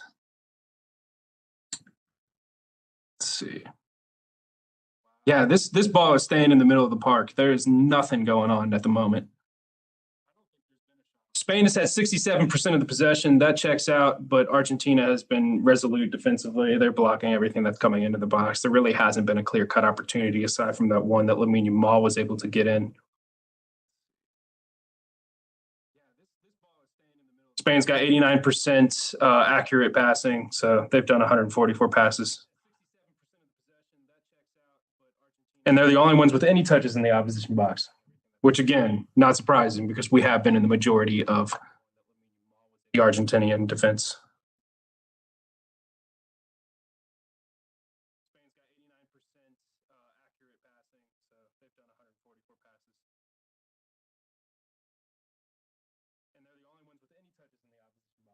Marco Correa is going to pop off for Real Madrid.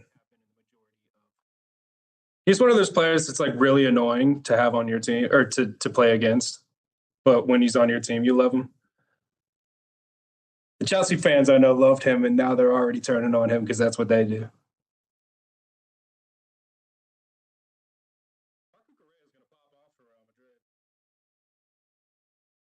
Some of these comments, the games are normally 90 minutes, so 2 45-minute halves plus any stoppages. Stoppages are if a player goes down injured or the ball goes out of play, the ref is pausing his watch and restarting it once the ball is back in motion, but you will not see the clock stop. The clock will automatically tick to 45, and then at the end, you'll see a plus with however many minutes the referee deems that need to be played after that. If there is a tie at the end of the game, this does go into extra time. There would be 2 15-minute periods of extra time after the game, and if that is still undecided and level on goals, it will go to penalty kicks. And the winner of that penalty kick shootout would win the World Cup, which I don't want a penalty kick shootout to end this World Cup. I would like it to be done in 90 minutes. We've been here long enough. This has been a great tournament, 104 games. That's crazy. We don't need extra time.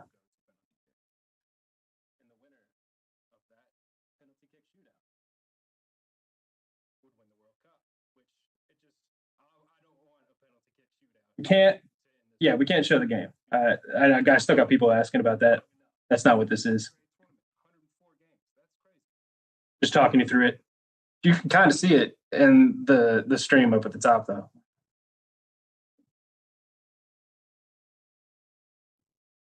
Keep voting in this poll, fox5newyork.com/connect. Before the first goal goes in, I want to see who's going to win. So right now it's too close. 52% Spain, 48% Argentina.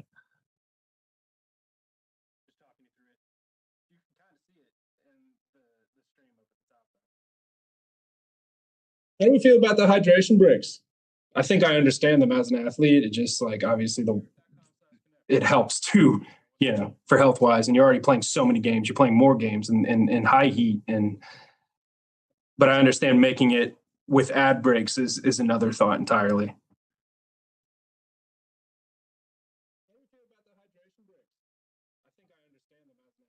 You're a Chelsea fan. Yeah, you probably could have got more out for him. I think he's underrated as far as his skill goes, but I don't know how many years are left on his contract to pull in like that amount.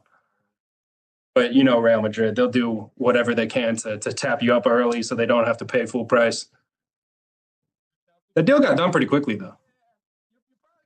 Chelsea does business quick. Morgan Rogers going there for 117 million euros is crazy, or 117 million pounds.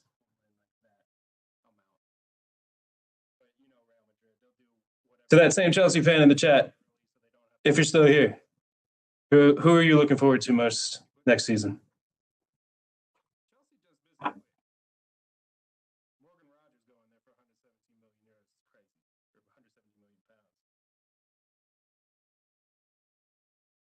Welcome to the Watchalong. If you are just joining us, we're 25 minutes in. That means we're in our first hydration break.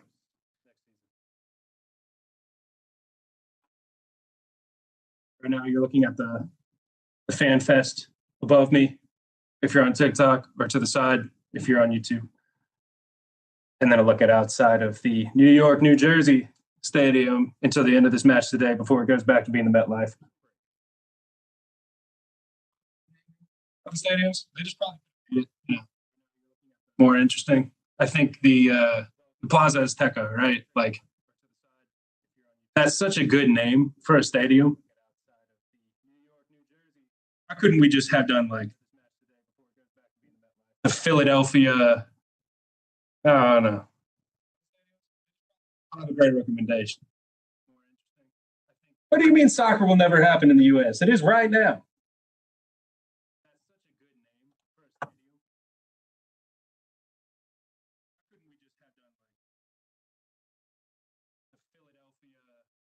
3 years left on his deal? Huh. Then y'all probably should have got more for Cucurella. I think defenders, obviously, they go for less unless you're Yaskov Gradio. If anyone ever came in for Saliba, I'd want like 150 million.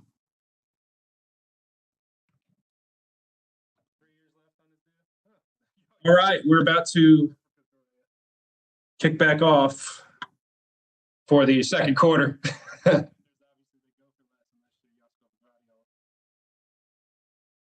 Wow. Yeah, it's been a bit of a dud game so far, which is what you expect in a final. They're not wanting to take too many risks. There's too much at stake. Not like what we saw yesterday when there was not anything at stake. That's still a good game, man. England up 4-0 at halftime. And almost through.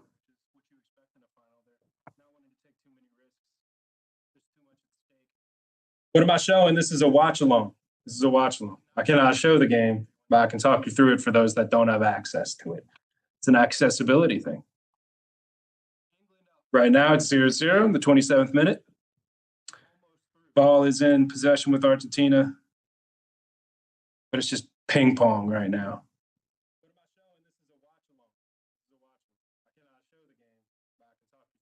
Everyone on both sides of the pitch is rated at a 6.5 or lower right now.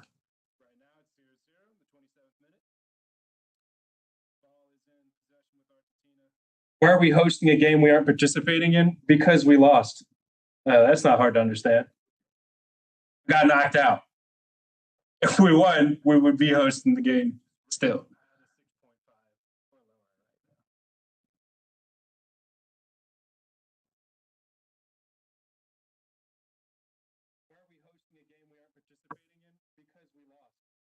If Enzo leaves, you need big money. I agree. I mean, because you paid big money for him. And Lacroix from Palace is solid. He is solid. Yeah. Can we watch the performances here? Know that it's also going to be on Fox. This is purely outside perspective.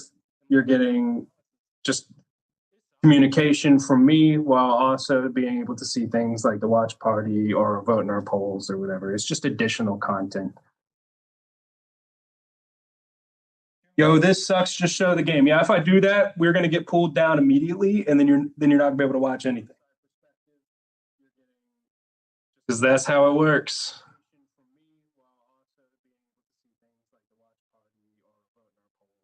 That's how it works. But I do see the comments. So you can have a nice conversation with me. Is this the World Cup? Yes. This. Okay, no, you asked that 42 times. I'm good. Soccer won't ever work here. My brother, you were in the chat of the World Cup game, engaging with it, helping it work more. That defeats the purpose.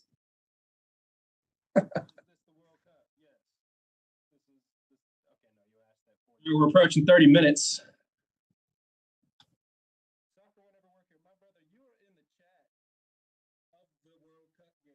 I do want some good more questions, though. If you've got questions or comments about the game or just football in general, let's chat. Let's chat. Because they ain't going on in the game right now, I'll tell you that. Spain's driving down the left with Marco Correa. They're still in the center of the park. There hasn't been anything dangerous yet.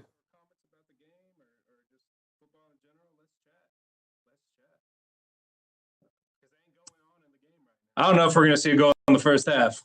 I'll tell you that.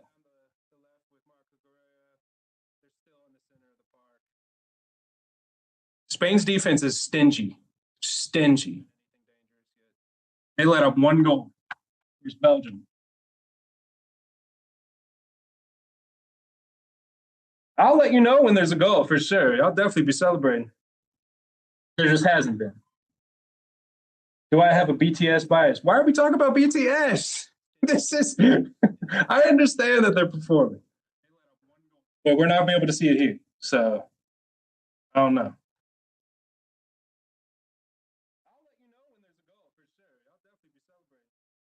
Goodness gracious. Which halftime performer? Oh, it's Haley. Hello, Haley. What halftime performer are we looking forward to the most? Gotta be Justin Bieber. You kidding me? The game did start already.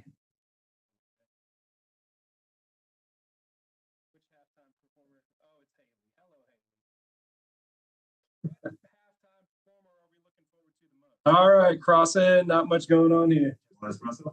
Yeah, sure. Thank you. Getting espresso delivery. That's fancy.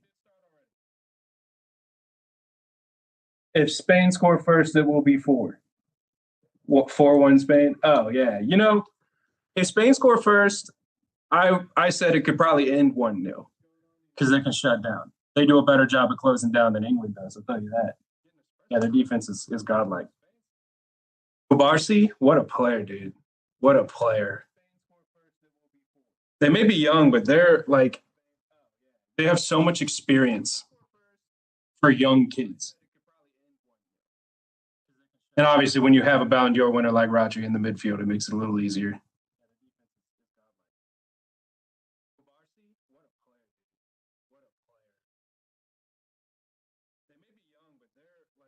No, I'm not able to show the performances here. That's still part of the Fox broadcast. But if I could, I promise you, I would. Watching from Spain. Welcome.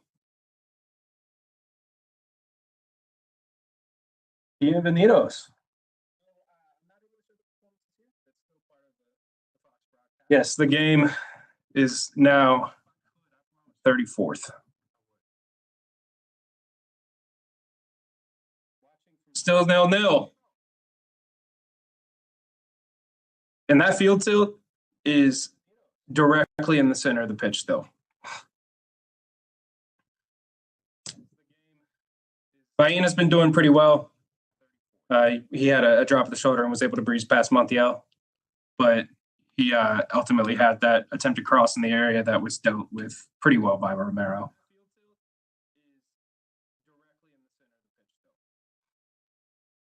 Spain is going for it again. Here we go.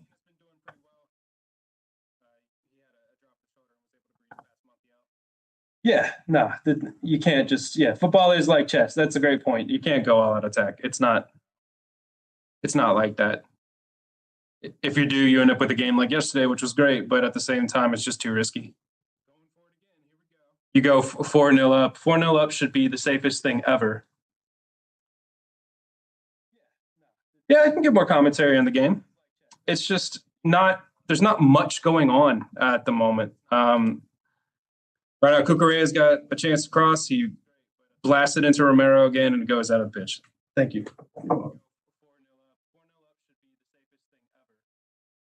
Jeez.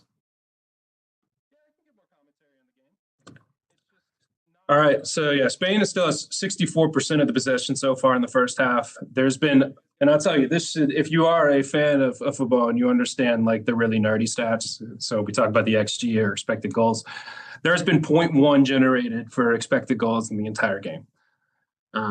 Expected goals is basically like, what is the percentage of that chance that you have on goal that could end up in a goal? So the only one was a 10% chance.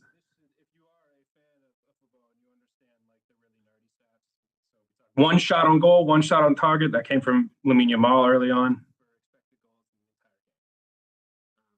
But they're both playing very pragmatic right now, which is not shocking. Both of them have very good defensive.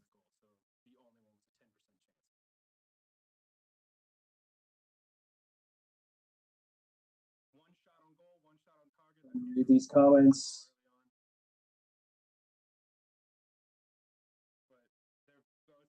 Try to get on to our friends over in Philadelphia.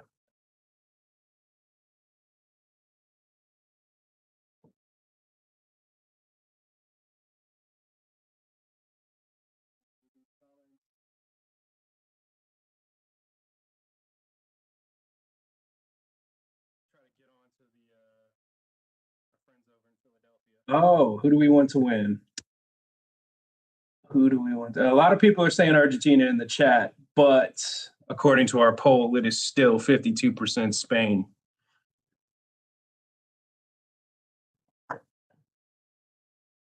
So on our Philadelphia YouTube page, we have a poll going for who do we want to win with 3 options of Argentina, Spain, and I just hope both teams have fun. And 9% just want both teams to have fun. And on that page, 60% of people are rooting for Spain.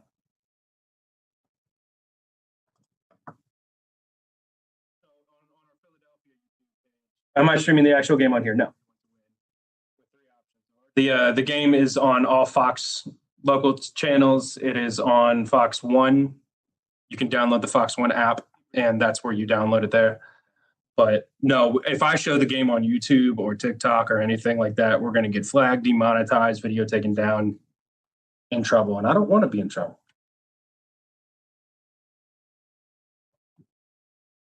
But I do, honestly, like, I didn't understand the point of watch-alongs for the longest time until I started watching them myself in addition to the game. And they can be funny, man. Some of them are so good. All right, let's get back in the game, though. Too much of the ball. Rodgers had him in his pocket. And the ball is, guess what? In the middle of the park, where it's been the entire game.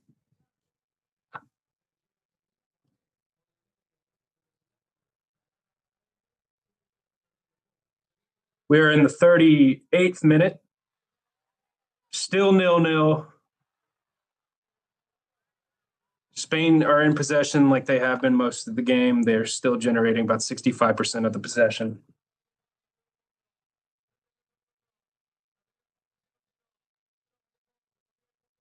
Look at these visuals on TikTok. Wow, this crowds, that's a very Spanish crowd. I agree the match is quite boring so far, but that's what you get with finals for the most part, unless it's obviously like the last World Cup final where things really popped off toward the end and Mbappe and Messi were trading blow after blow, and it was just incredible. Spanish chance. Off the ball. Very close. He scores in finals. If Spain gets a goal, I would not put it past him to get it, or Mikel Merino coming off the bench later in the game. Can I play the game? No. I cannot.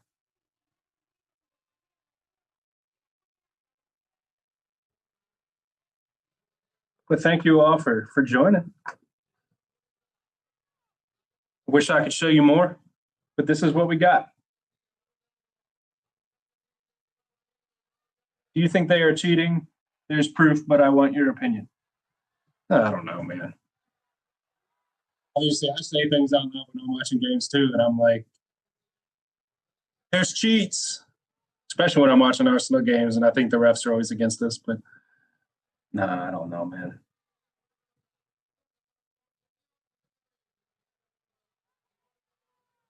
I'll tell you one thing, though. Argentina beat England fair and square.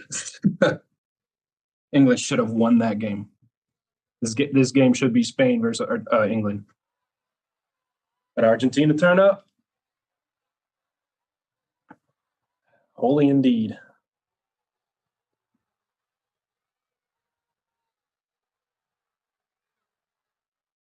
I want to see in the comments, I'm trying to check all of them for all the stations, but who do we think has been the player of the tournament? Or like, you know, who are your top 5? I have a list for mine. And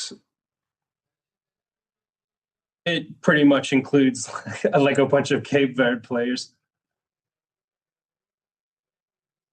I live in Philly, and I got to go to the France-Iraq game, the Brazil-Haiti game, and the France-Paraguay game. France-Paraguay was horrible, man. That was a terrible game.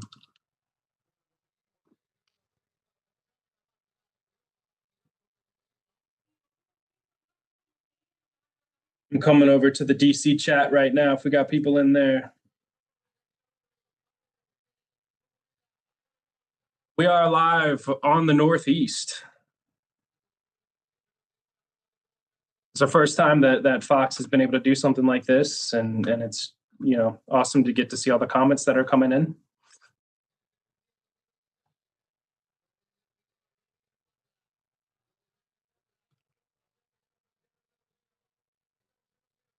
I don't see any comments. We're going to try to get this live chat turned on if it's off on DC's page.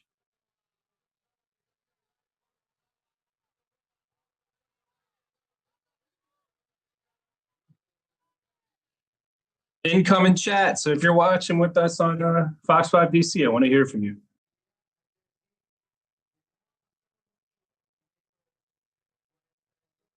Remember this, folks. The World Cup final is being played in the borough of East Rutherford, not New York. You're right. This is the New Jersey final. And New Jersey taxpayers are going to say it's the New Jersey final. And I totally understand.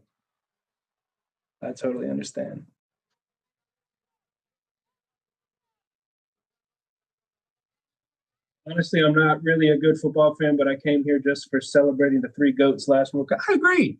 Who's your third GOAT? Modric? Neymar. Sorry. Yeah, probably. But you need to put 4 GOATs because Luka Modric needs to be in there too. Kevin De Bruyne, Mohamed Salah. There's a lot of players that this could be their last World Cup. Could be Harry Kane's. Oh! Yikes. Mark Cucurella, man. If he scored that, I don't know if he'll be able to live it down. That was not a bad hit. If we're going to do that, I need to do more of that. Come on, 42 minutes in, we get our first actual good-looking goal or good-looking shot.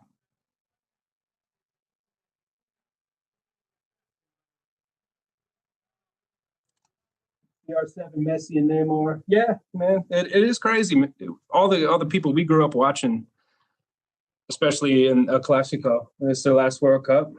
I don't know if Messi's actually said that it's his last World Cup, but I mean, it's hard to even put that past him because he's 38, but he's in the race with the Golden Boot. Yes, the match is already on. Yeah. No, it's not halftime. Justin did not perform. Messi or Ronaldo? I'm saying Messi, but I do love Ronaldo. I'm streaming the actual game on here. No, I'm not. And if I did that, we would get taken down very quickly.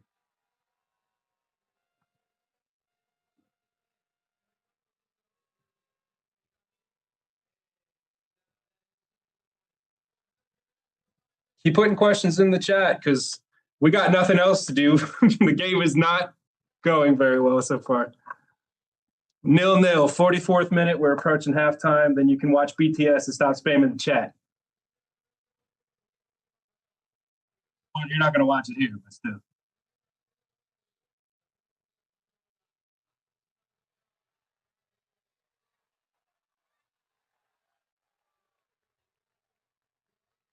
Tell me your BTS bias. I don't know what that means. What is a BTS bias? I think they're cool. Where is the match? The match is on television. This is TikTok.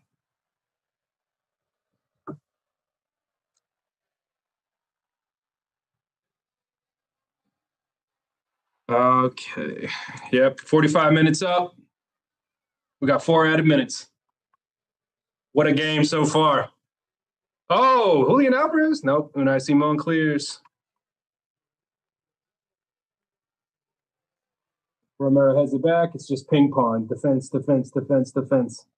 This is about what we expected. This was never going to be a blowout.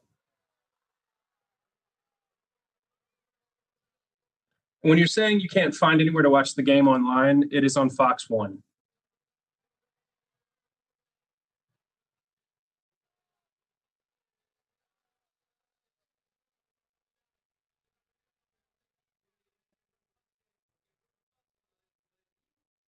Fox 5 DC says Tyler is our GOAT, and you're absolutely right. I agree.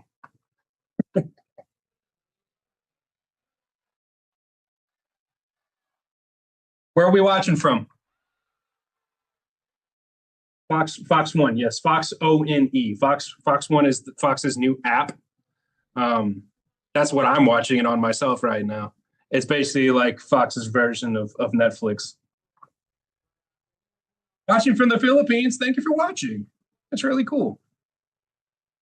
Trinidad. My best friend is from Trinidad. Jamaica. All right, y'all are from Dubai? Okay. Are we being serious? Because that's awesome. Bahamas. Well, I'm glad that you guys were able to tune in. I'm sorry if you're not able to find the game to be able to watch it. But that's why these watch-alongs are really special, you know? Because like it gives access to people that don't have access to the game, and this is free for you. So obviously, yes, I wish that I could show you the full match. Oh, we got even more. Kuwait, Indonesia, South Africa. That is crazy. When will the match start? I'm already sleeping. I agree. I know what you're saying there. It is actually quite 0-0, 47th minute. Let's read our halftime stats and see what's up. Yeah, because there's not going to be an attack there. Okay. With that Marco Correa chance, now we have 0.23 expected goals, which is still nothing. 3 shots total, 7 touches in the opponent's box, which is all from Spain, 0 from Argentina. Argentina have flat zeros across the board, but they've been here before. They've been the second best team in almost every game they played in the knockouts up until the very end. And that's honestly when it matters most, so you can't diss it. Other halftime stats, we're looking at 1 yellow card in the game, and that's Argentina, which they've been lucky to avoid more. And it looks like, yeah, that was Lisandro Martinez of Manchester United that got that one. And he was actually subbed out injured, unfortunately for him. But Nicolas Otamendi came in. 1 minute to go in the first half on my stream. Some of you may be already cooked. I just want to see my Jungkook. Well, you know, he is a superstar. I agree. You're not going to see Jungkook here on this stream, unfortunately. I'm not able to show that.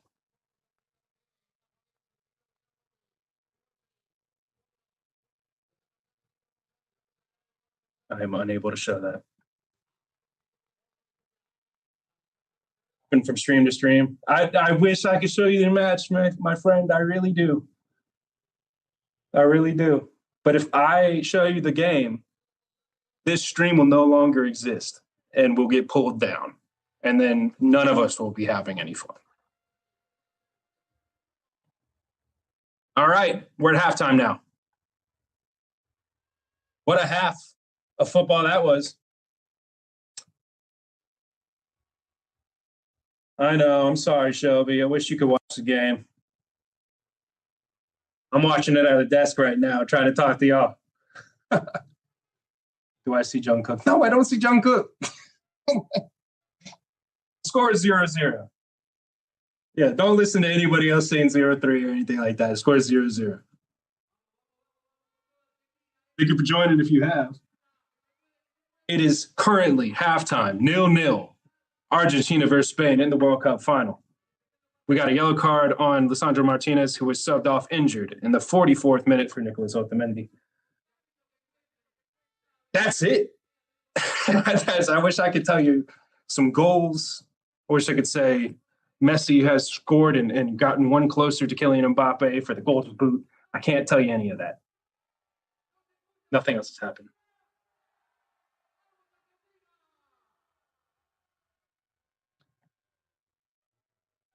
It is a very boring game. Cookie, stop telling people that Spain scored, unless that's your final prediction. It is 0-0. Yesterday's game was incredible. I thought that that's the first time that I've seen England win a game where it was actually a bad result for the manager, because it just showed exactly what he should have played in the semifinal. If Bukayo Saka was fit, he should have played. And getting a hat trick in the third place match against France is hilarious to me.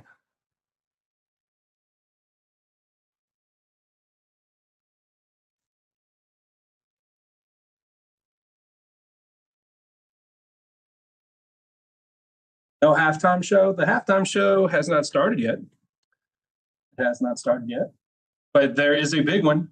And it's a little controversial with how normally halftimes are on a strict 15-minute schedule. This is going to be a little longer than that. And we're just going to have to deal with it. Portugal versus Argentina would be an iconic game, but they need to stop getting cold feet when they get to the World Cup. Where's BTS? They are at the stadium. I wonder how long each segment's going to be, though. Let's go over all the halftime performers. Let's see. Halftime show, World Cup. Got a lot of BTS fans in the chat, and I respect it. I really do. Y'all are the most dedicated fan base I've ever seen. You're up there with the Taylor Swifties.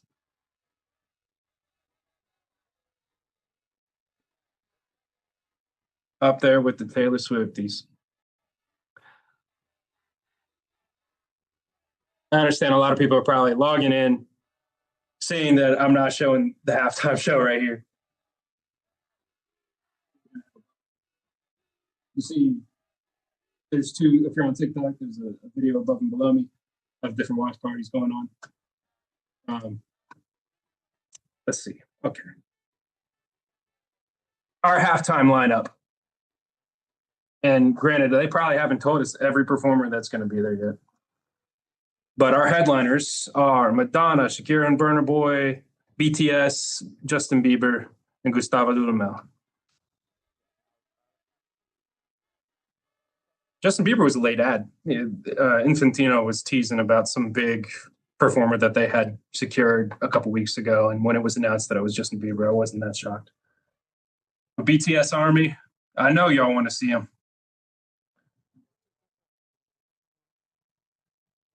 I'm curious for the BTS fans. I'm not as well versed in BTS. There are a couple songs that I know, but what if you were to tell someone to listen to BTS for the first time, what song would you tell them to listen to?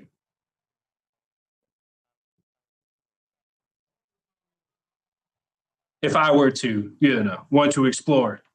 Dynamite, I know that one. Mic drop. I know Dynamite. Butter. I know that one too. Okay, I don't know Normal. Is Normal a good one? Okay, I'm going to write that one down. I see a lot of Normal in the chat. You can make a BTS fan out of me. I told you. I love music. I'm a musician myself. Yep, I'm ready. So, Tyler, it's Lou Albanies. By the way, what a first half, huh? Fascinating. It was freaking great. Ooh. I'll tell you one thing. Yeah. I didn't expect it to be that exciting. And it was a really, really good first half. Yeah, it was just the most entertaining thing I've ever personally seen. What a pleasure. This chat. So we're gonna bounce. We're gonna cut you off right here, Tyler, because we're gonna go around to our reporters and we're gonna be talking to our guys. First of all, let's bounce around just to show different scenes about where everybody is live. Yeah. I need you to run into my thing and get my IFB. It's in the drawer. All right, one sec. We're going to look around. We're going to do a little look around and see just how excited everybody is. Do we have Central Park up? Live View 3? Take a look at the crowds, all right? First half was exciting. It was really exciting. Right now, the crowd is calm because it's still 0-0, all right? But I say if I had a choice of which team was better, I think Spain dominated, but Argentina played their game. Very, very, very aggressive. Very aggressive game. And they might be on the verge of saying, hey, it's a second half team. We think we can do this in the second half. And I think second half is where Argentina is going to show its strength. Spain had the best scoring chances, but I think Argentina is the team that in the second half, they've done it before, they've done it again. And the fact that this is 0-0 and they got to play their game, I think that was a big advantage for Argentina. All right, we're going to go around now and see what the fans think. First of all, before we do that, why don't we put the poll up? And I say, see, and I'm right. Who's going to win? Who's been playing better? The fans agree. Spain, 52%. And I think 52% is about right. I think Spain played better, but I think Argentina was a team that I think in the long run is going to be a factor. Okay, let's go out to the fans with Kendall and the Spain fans. 52-48, Kendall. All right, the fans who are on our poll are saying Spain right now is doing the best. I'm kind of feeling in your room, they might feel the same way, that Spain might be the team, right? What are you hearing? Lou, yeah, I mean, the energy here has been incredible. You see Melissa here, she's got her trophy ready. She's got her scarf ready because she's feeling confident in what she's seen with Spain so far in their, not advantage, but how they've been playing against Argentina. You played football before. You've been on the field. What's going through some of these players' minds? What's going through your mind? You're just a half away. I think with these players' mind, they're trying to play it safe. In my mind, I'm like, just find the open pass. Whoever's in front of you, just pass it, tiki-taka, the way the Spain plays. And once you get in the area, just shoot. And I think Spain got 2 decent chances, but once you're in that box, we gotta shoot. There was a moment, I think, in the first half, about maybe 10 minutes ago, where they had a clear shot, and all you heard was shoot, and then they missed by just a hair. Walk me through that moment when you were right here and what it felt like around you. I mean, honestly, I thought that was going in, and then just seeing it curve out, I was just like, oh, man. I was ready to lift up my trophy, cheer, but we're not there yet. Hopefully the second half we'll see more goals. You pointed out a guy, and the host of this show right now is Lou Albanese. I think you found his Spanish twin somewhere. Talk to me about he had some infectious enthusiasm. Talk to me about what you saw with that individual. He's banging on the pans. He's getting everybody on fire. Círculo is the best place to go to for any soccer game. I used to go here when I was a child, going to all the Liga games, the World Cup games, and just seeing the ambience. Just everybody's getting pumped up for the game. Everybody's like family friends. Like they're like family for us, and it's just incredible just getting cheered up for the crowd. We know what it is. We just want to get the cup home one more time. Una vez más, porfa. And the second half is when Argentina finds their rhythm. But you guys have an impressive defense that you are relying on right now. How important are both those variables right now? Yeah, defense is the most important thing right now. If our defense is strong, that's how we win the game. Defense always wins the game, by far. The world is watching. And I'm proud to be a Spaniard. I'm proud to be a Gallega from New York. Hasta el final. Viva España. Que viva España. Thank you so much. Thank you so much. Gracias. Melissa's calling Spain, Lou. We found your twin in here. I'm going to introduce you guys when we can. All right, listen, I can see myself pounding that pan. I can definitely do the pound pandy. I can do it, and you know I can do it. I fit right into that crowd. I know you can. That's my people right there. Yeah, and she's giving good vibes with this trophy. Listen. Mine too. I am, I guess, a bought-in Spaniard today because this is, I mean, it's incredible in here. Then downstairs, it sounds amazing. Downstairs, the crowd is even crazier. Yeah, I can hear it. Yeah. I can hear it. It sounds like it's having a great party. You know what? I think Spain played, like I said, better in the first half. I know it's no score, but they had the best chances. The only thing you got to worry about Argentina, after that 80-minute mark, they come alive, and that's the one you got to worry about. Exactly. Those final minutes of the game, they just come alive. But Spain has the best defense in this entire World Cup. So maybe they hold that off. We'll just have to see. But I know you got plenty of reporters to bounce around with. It's a party over here, Lou. Oh, you keep partying. Enjoy the party. España, Galicia is the best cervezas you'll ever have. Oh, I sound good. Argentina got nothing on us on that one. I'll stop by in a little while. She said. I'll stop by in a little while. All right, so we're going to bounce around now. Let's go out to the American Dream. We're going to go out to the American Dream where they're having another big party. People are excited. Nothing is the score, but everyone knows. Watch Argentina in that second half because they are a second half team. Are we going to go out to Jen? Mm-hmm. Let's go out to Jen. Jen? How's the party, Jen? How's the party out there? You know what? These are serious soccer fans. So, you know, I'm going to step out of the way. As you can see, these are serious soccer fans. And it's kind of subdued, to be honest. They've been going nuts for all the action. Huge Argentina contingency. But, I mean, you can see right now, this is the band B2K that sings Dynamite. And they're kind of, you know, the vibes are good. But I think both these sides are really nervous about, look, it's 0-0.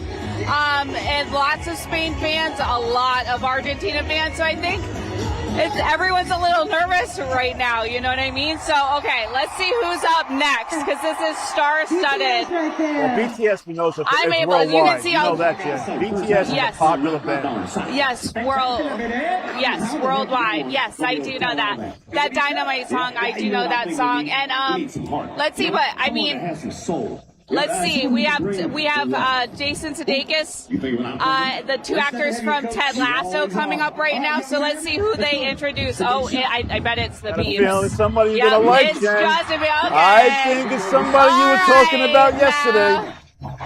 A little Bieber action. Now you see a lot more action from the fans. Oh wow, a little acoustic action. Dang, this is really big. Big moment for Justin Bieber, man. That's your guy. All you have to do was talking about Justin Bieber yesterday. Yes. That was you. The Biebs, yeah. No, I mean, yeah, let's see what, this is really cool to see him performing like this. You can see the crowds kind of into it. It sounds like he's going to start off slow and then have a few of his bangers. You know, like right when Major League Soccer was really exploding in the U.S. around 2015, 2016, you know, Justin Bieber was cranking out hits. I always think of soccer, actually, when I hear of Justin Bieber. So he's a big soccer guy, you know that. But yeah. A very big, very big soccer game. Well, let me tell you something, Jen. Yeah. It seems like a pretty mixed crowd. I see a lot of Argentina up front, but I've noticed in the back there's a lot of Spain fans. Yes. How's the crowd been? Have they been okay together? Any trash talk? Oh no, that's what's been really cool. It's so many fans kind of coming together. There are fans backed up into the hallway. As you can see, it goes way back, and there are fans in the hallway. There's like screens around the American Dream Mall, and people are kind of like sitting and watching surrounding screens. Look, we're in the main watch party, but there's also an atrium there's easily 3,000 fans here across the mall, easily. And you see it's like every deck is full of fans. So, you know what, Jen? It's Justin Bieber coming out with a new album. I don't recognize this song. I don't know Is this Cuff's new album? Yeah. But Jen, I mean, look, it's a really cool. What's interesting, though? Yeah, what were you going to say? Jen, you've been there a lot of times, right? You've been there a lot of times. This seems like by far the biggest crowd they've got. By far the biggest crowd. Oh, yes, the biggest crowd I've seen. And again, here we go. Here we go. I think it's going to get a lot louder there, Jen. A lot louder there. Oh, wait. So, you know how Mariah Carey is the queen of Christmas? Shakira is the queen of the World Cup. No doubt about it. And, yeah. I think I bet you Justin Bieber is going to come back out. Yes. All World Cup fans love Shakira. Doesn't matter if you're from Spain or Argentina. Yes. Yeah, the crowd's definitely more into this. Yeah, you can see it. You know, as soon as she took the stage, you saw the crowd. You know, they basically got into it. People are dancing now. You can see the difference. Yes. Yeah. No, it started off slow, but that's like any halftime show where they like mix in. I mean, look, it was cool to see Justin Bieber, like, playing an acoustic guitar, showing off how talented we always think of him as a pop star, so we get to see him in a different light. But this is really cool to see Shakira. Let's be fair now. We got a poll going on right now. So far, how would you rate the World Cup final halftime show? And it keeps kind of fluctuating, but right now it's 2.5. So the crowd is kind of half and half. They're like, it's okay, not great, it's okay. Now here we go. Now the votes are coming in. 3.6, it jumped up because Shakira took the stage. Up, right? Because Shakira took the stage. Yes. I know. She's absolutely incredible. And she comes out with the anthem for every World Cup, infusing kind of you know, she made sure to use artists from Canada, Mexico, and the U.S. to come up with this ballad to incorporate all of the three host countries. So that's what's so cool about her. And she does this for every World Cup. She's just so amazing and talented. Well, she actually, look, we're watching this crowd right now, and this crowd says our boy Pele. they love the show. You can tell. Singing, dancing, they enjoyed it. And our poll, by the way, went from a 2 to a 4.1. Yes. So we know who the winner is at halftime. Good. Shakira. Yeah, Shakira. Those hips don't lie, Lou. No, they don't lie, and the crowd says it. 4.1 says that it don't lie. This is cool. What did you think of the Muppets, Lou? I'm look, not sure Miss about Piggy. Yeah, I'm not so sure about that. Oh, well, I'm not 100% in on that. Yeah, I was like, okay. Yeah. So, A gamer photographer got very excited when the Muppets were shown. So what was the reaction of the crowd, Jen, that first half? Was it tense or was it exciting? Yeah, it was, honestly, it was very, very tense. Usually there's a little bit more reaction from some of the the almost goals. There were a few close ones, like with Yamal or very early on, and then there was another one from another Spanish player that was like, a foot left, and it was incredible. But, however, it's very tense in here, very tense. There is definitely more of an Argentina fan base here. The crowd getting very excited. Look, Spain dominated the time of possession in that first half. It passed the eye test.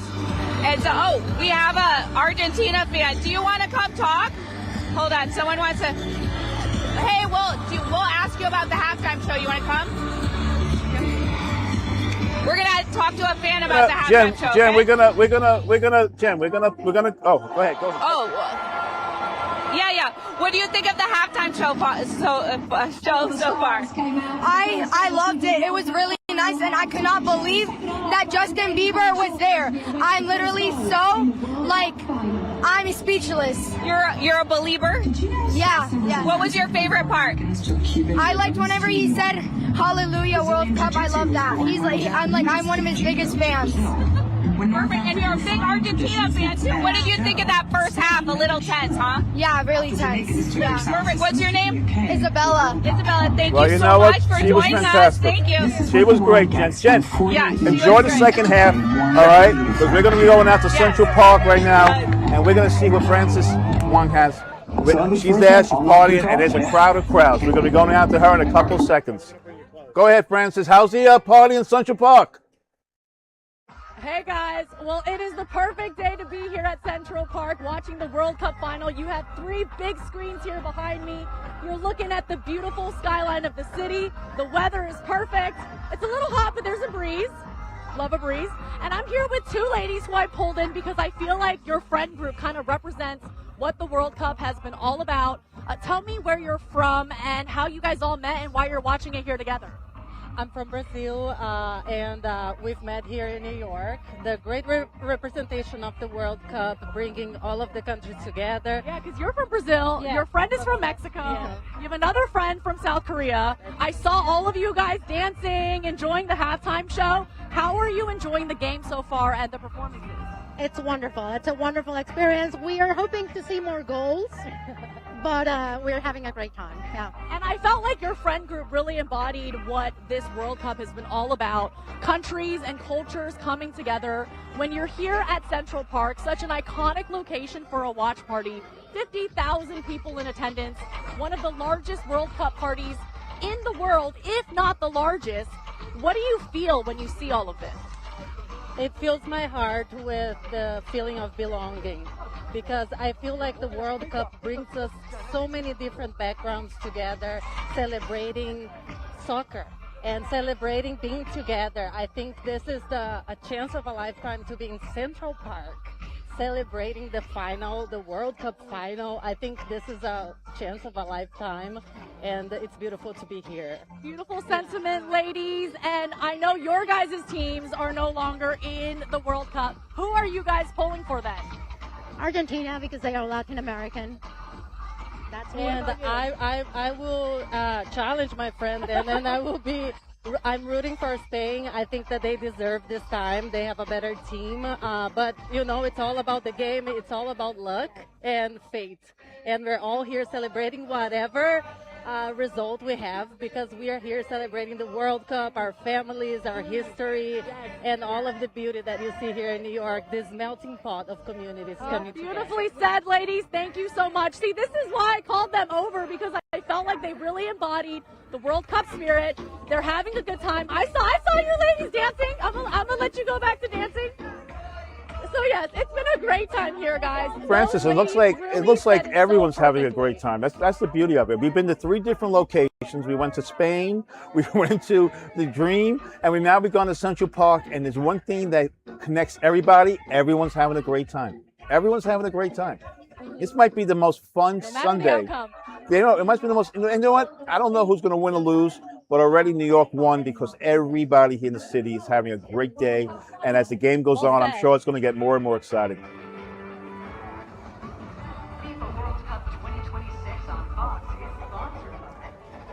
Anyhow, Francis, thank you. Thank you for the report. We're going to be bouncing. We have a lot more going on right now. We're going to be watching the second half. We have our 3.9. People like the halftime show. How would you rate the World Cup halftime show? 3.9 out of 4. No one ever goes 4. Let's not kid ourselves. Someone's always got to say no. That's just the way these things work. All right? Continue to vote. We want to know exactly what your feelings are. This is a whole interactive thing. It's not about us. It's about you, and it's about the viewers. And we're really, really excited. So I want to say, ho Argentina. But that's just me. We'll see what happens in the second half as we go to break. Thanks, everybody.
All right, we are back.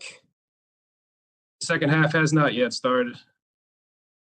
What did we think about that halftime show? I feel like it's been a very long time. Get nervous for the players losing focus and all that. I don't know that, but let us know in the chat who you thought did the best. Yeah, I agree. Let's play this game. Let's get this over with. They better come out with some energy, I'll tell you that. Can I show inside the stadium? No. I'm. I wish I could see inside the stadium. Yeah, BTS and Shakira really did this great, man. Imagine Liverpool. Oh yeah, no. I would not want to hear that.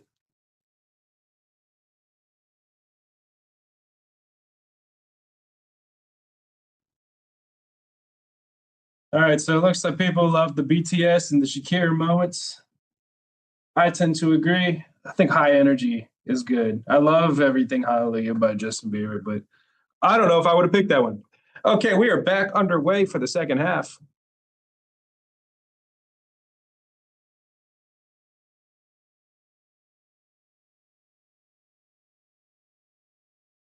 Yeah, that was a terribly boring first half. Spain coming out a little hot at the front. Romero just had to make an interception on the top of the box. And now the ball is back in the middle of the park again.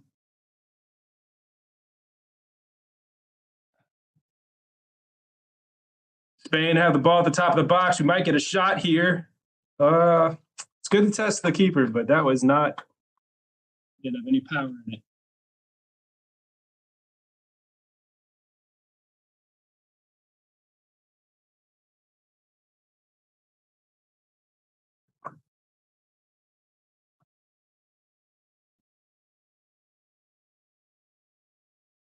Yeah. Will y'all stop spamming this chat? Ask me some real questions.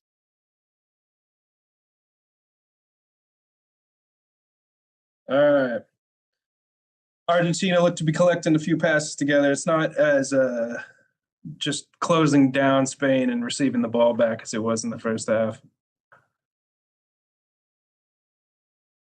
We really got spoiled yesterday by having two teams that did not care about doing anything defensively.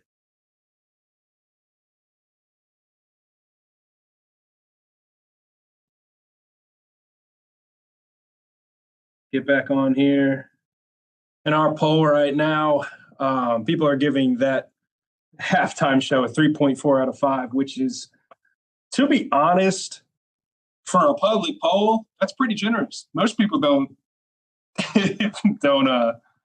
vote nicely. So 3.5, we're going up. I think there might be some BTS fans skewing the vote. I thought it was fine. It was a good halftime show. It's definitely new for soccer, for football. And I'm not on Twitter right now, but I'll get on that later, and I am sure it's being torn apart by everyone that's in Europe. We got a corner kick, and that's deflected behind for another one. No, it's a goal kick. For the 47th minute, if you're just tuning in, it is 0-0 Spain versus Argentina in the World Cup final.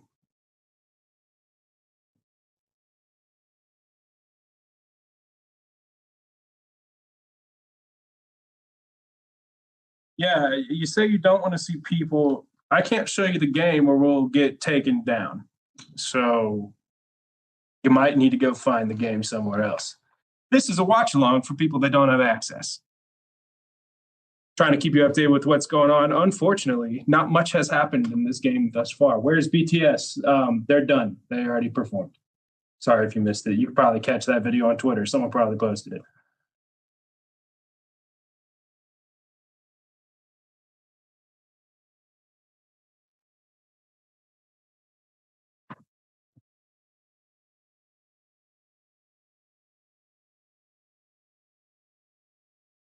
Coming up the back again with Argentina and still just stifled.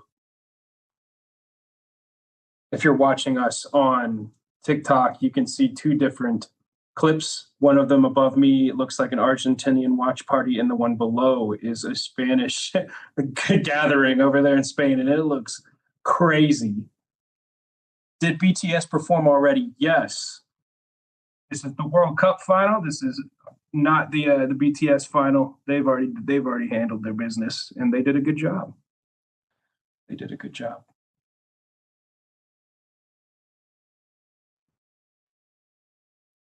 watching from the Philippines. Where is everyone watching from? We had a lot of Philippines representation in the first bit. Some people from Dubai, Trinidad, Bahamas. I remember all. It's awesome. Where are we all from, guys? Go Spain. Yes. Watching from Turkey, eh?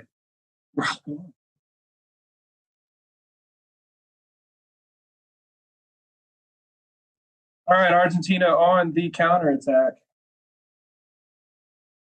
Northern Virginia, look at that. Watching from Qatar. Now we're all over the map. A lot of people are cheering for Spain. I do see some Argentinian representation. Is it going to show the match or only the crowd? We're not able to show the match because that is not allowed. But if you want to watch it, you can head over to Fox Local, Fox 1. Stream it. Not here. It's a watch-along. Watching from Los Angeles. Wait, there's a Los Angeles in the Philippines? That's pretty dope. I didn't know that. From Jamaica. Okay, good. Nice to see you guys. Thank you for tuning in. This is a watch-along, meaning that I'm trying to help guide you through what's happening in the game for those that are not able to watch. This is free content for people that are unable to pay or unable to access it in their country. Did they already perform BTS? Yes, that was the halftime. It is no longer halftime. Right now, we are in the second half. It's in the 51st minute, and it looks like Argentina. Okay, we're getting some unnecessary shoving. Yeah, he needs a yellow card. That made no sense. That was stupid.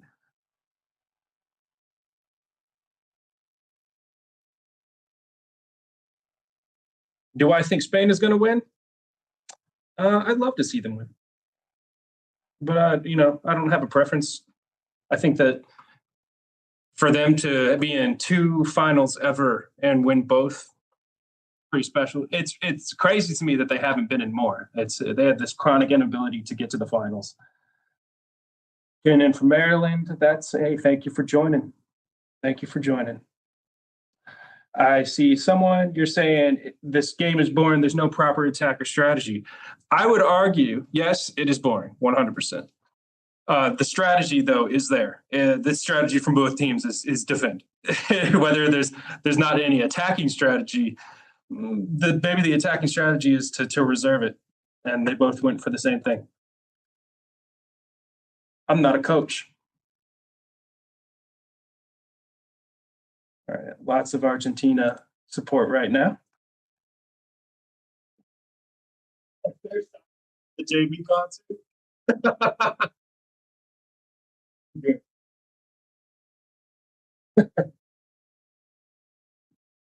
Yeah, we're going to need something to happen in this game very soon. But this is the story of a lot of finals. A lot of teams will show up and play very defensively because obviously taking those risks in a final game, you're more likely to have something like penalty kicks in your direct control. Obviously, no one wants to win that way, but you're not thinking about risk. Because if you leave yourself exposed, you're way more likely to concede.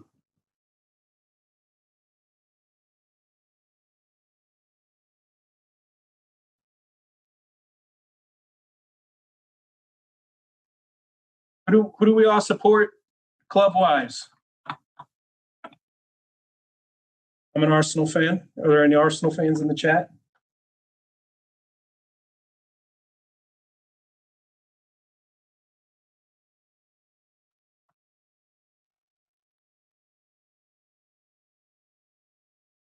Yeah, 0-0, 54th minute. Right now, let's check out the facts right at this moment. With Barcelona, and this is your game. You got to support either Messi or Lamine Yamal. Pedri, Gavi, Kubarsi. Kubarsi is amazing, man.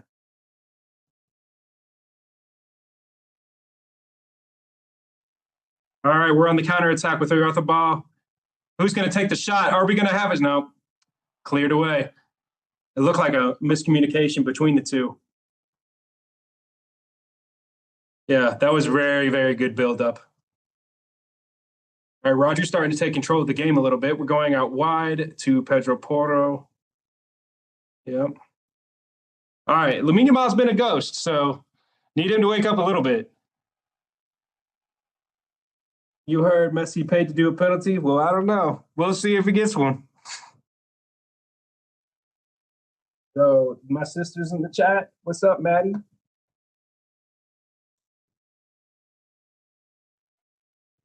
This game sucks.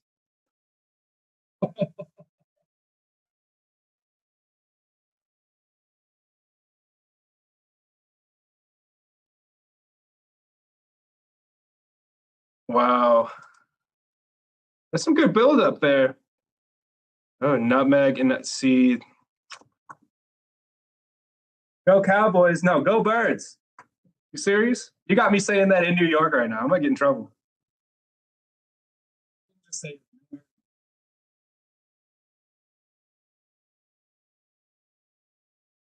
Oh, we might have a attack. Oh, no, nothing. Nothing. Spain have won a corner. I can't understand why people want to watch someone watch the game but don't see the actual game. This is a very common thing on YouTube right now with content creators. It gives access to people that are unable to watch the game. If you are watching, if you can't find Fox or get any Fox local programming, then sometimes having someone describe the game to you or just watch while you're watching the game helps. But we can't show the game on YouTube or you will get flagged and taken down.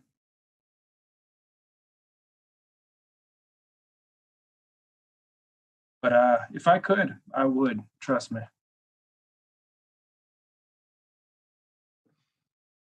Right now, Spain is only with 61% of the possession. For shots, I don't know how many of them were actually on target. And Argentina has 2 yellow cards. Both have conceded 11 fouls, so Spain's getting away with them a little bit. But it has been a majority of Spanish attack, which we've seen most of the opposition against Argentina have that same level of control and possession in the first half of the games. And you see, Capo Verde broke the deadlock. And it's, they're keeping those games really close. But what Argentina's been able to show is that they have that, they're not worried if things go late, if they're losing late in the game, because they can just turn it on. So Spain is entering that territory now where if they don't score soon, then we might have an onslaught of pressure coming from the Argentinians in the second half, or toward the end of it after the hydration break when the momentum shifts.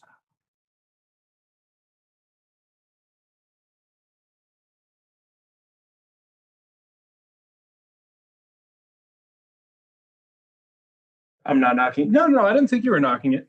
True Cross Garage. It is a thing. It's a new, I'd say in the last like six years, COVID made it popular by having these watch-alongs. I used to question it too, but I started watching or finding streamers that you like that are really engaging and talking to you while it's on. It's really cool. And plus, like a lot of times, you'll have a lot of people like rage baiting, and clipping the videos and getting content out of that way. But I'm starting to understand it myself. This is my first time doing one of these. This is Fox's first time doing one of these for Fox Local. So it's, it's a unique experience trying to bring some of the coverage around the world.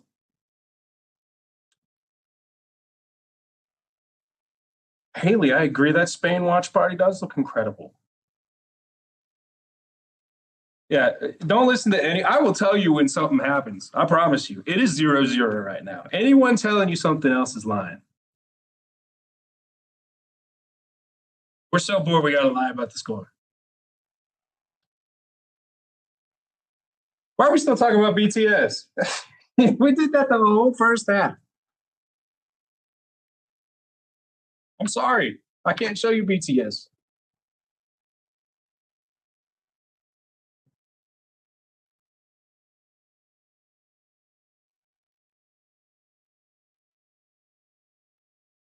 All right.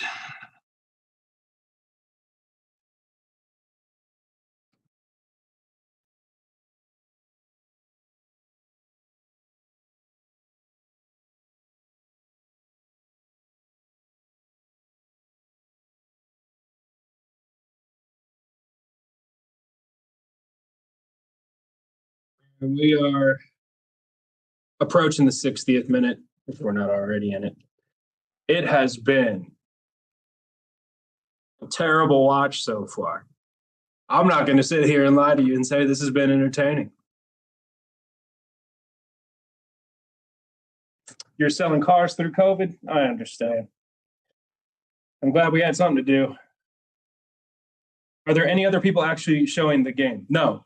If they are, then they'll get their streams pulled down.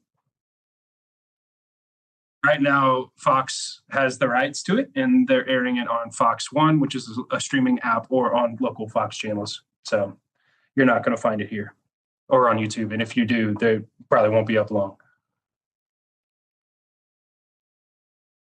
Lamine Yamal hits the free kick into the wall. Yeah. And we're out for an Argentinian throw in their own half. It's just dull.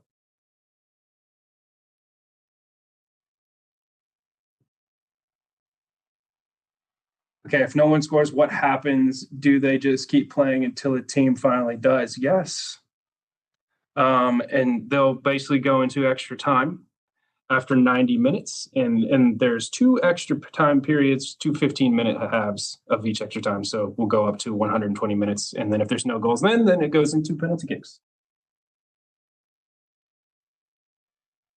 It's like they keep approaching and almost making a goal, but keep falling. Yeah. That one with Kickoff toward the back where he didn't get a shot off, it feels like everything's just falling flat.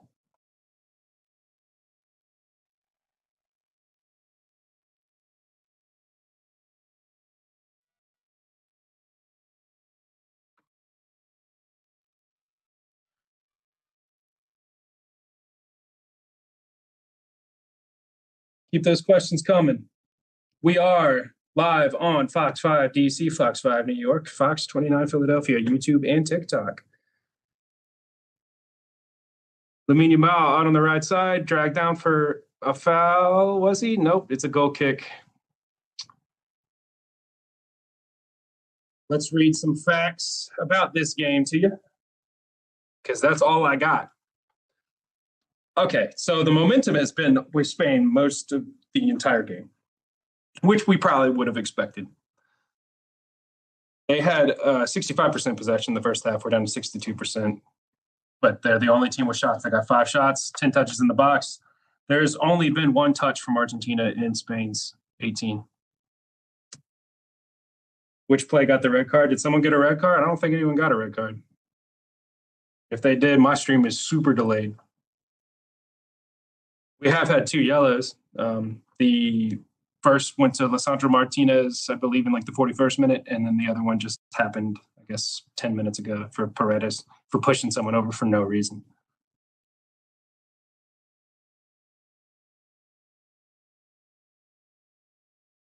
Alex Baena on the ball. Alps, can Spain attack here? Do we have enough? Dani Olmo with the hit. It's going behind for a corner kick. 64 minutes gone. What's the point?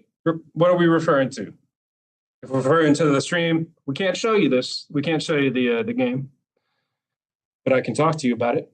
It's for people that don't have access. Accessibility is important. Sometimes you just need someone to tell you about the game.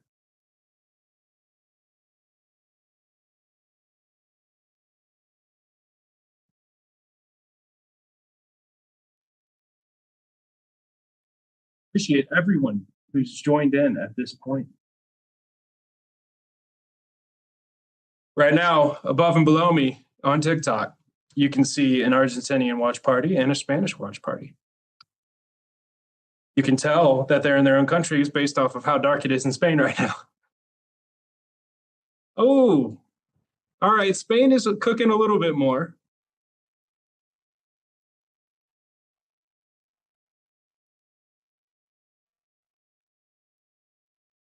I don't even know what Argentinian is playing. Are you streaming the game? No, I can't stream the game. That is a Fox property. they have the rights to the game. So streaming digitally on this platform would get us demonetized and down.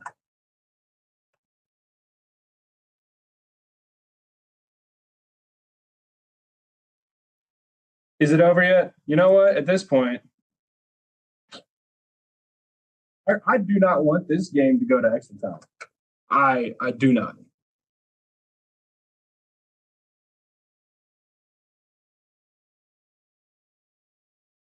Yeah, no problem.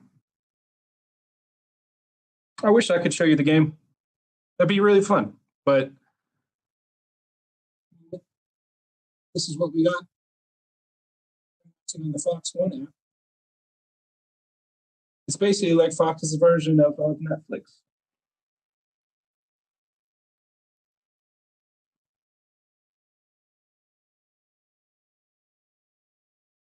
A lot of comments on the photos behind me. All right, this is I selected these very carefully, okay? Got R9 because he's my GOAT as a striker.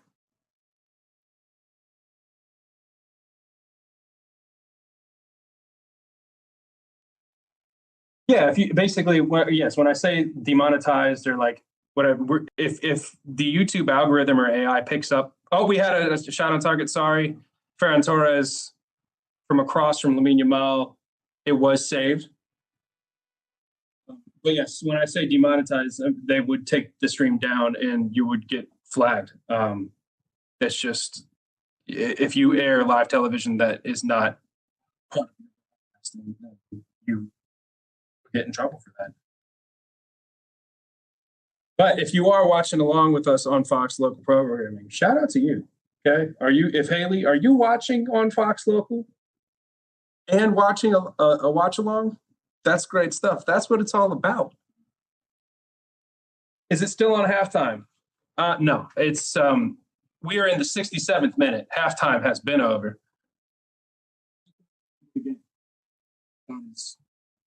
I may have to say that probably 40 more times, but that's okay. We're all learning here.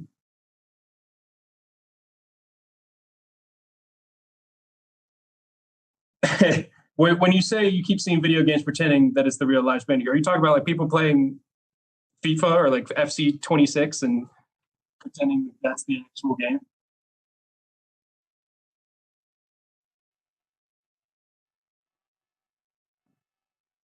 Yeah, that's funny.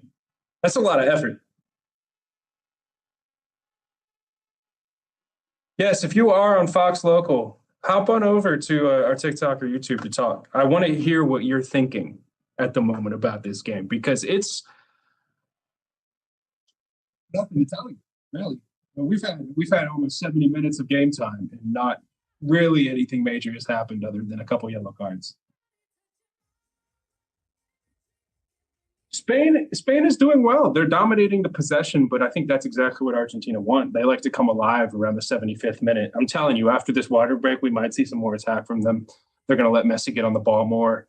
And I don't know, that's just what we've seen in the last 4 knockout games.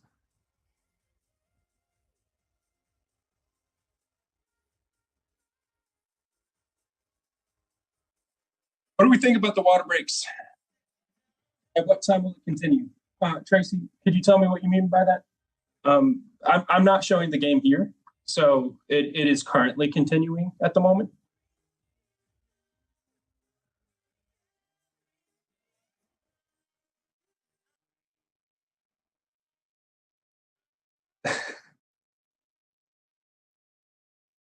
Yeah. They're not to kind of get a foothold in the match. But I'm just wary. Every time that I've been like, oh, Argentina are about to get knocked out, I'm scarred. I've made like graphics in advance because, you try to be on time with it. And I'll make the graphics and just have to throw them all away because Argentina turn it on and then win the game. Yeah, they wait for the last minute to strike. Thank you. That's exactly what they do. That's what they've done the entire time. And it's annoying. It is annoying. But this is edging into the longer this goes on, the more I feel like Argentina will win the game. So Spain need to score. All right, we're getting some substitutions. Romero and De Paul are coming off, and we have Medina and Simeone coming on. Diego Simeone's son.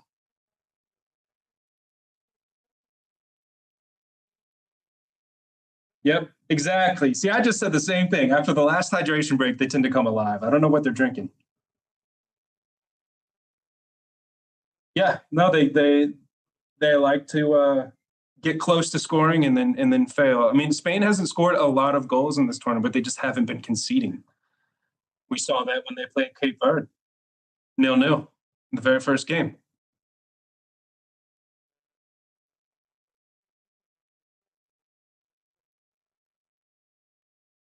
Yes, Spain dominate. Yep.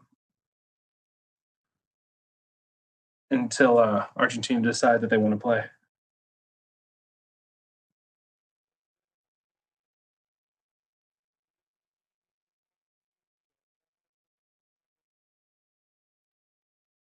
I need a moderator for all this spam.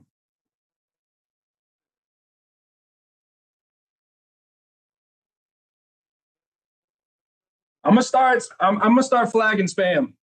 I'm doing it right now. You gotta stop with that. I'm trying to have real conversations. Look at it. Hey, Evans, Kate, whatever the hell. Can we please stop? Thank you. Goodness gracious. All right, here we go. Back with Dibu Martinez. Coming out through the back.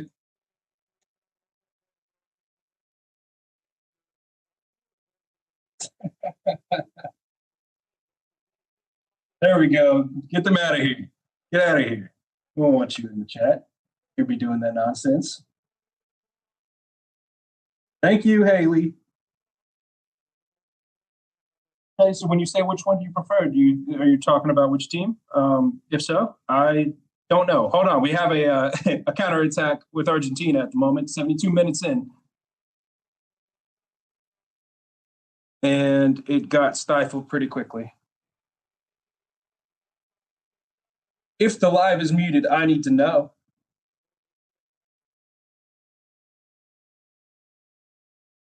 Who won? The game is still on. Game is still on. 72 minutes in. Spain is on the counter now. And Spain just want to retain possession. They want to get it under control, spread the field.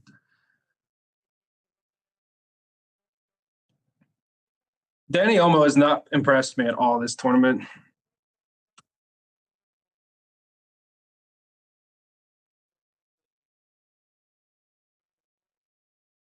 So the substitutions for Spain, Pedri and Fernando Torres came on, and Brian Ruiz and Miguel Oyarzabal came off. Argentina's made 5 subs. Yeah, he's been all right. I almost want to see more from him, and I know that he's had a difficult role playing in the center attacking mid position for Spain, but because they don't necessarily have a Holland, right? But I don't know.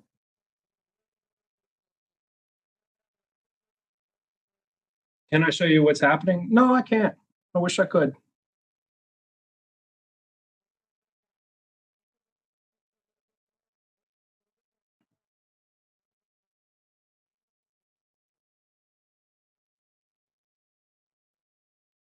Hello. Thank you for tuning in. Thank you for checking.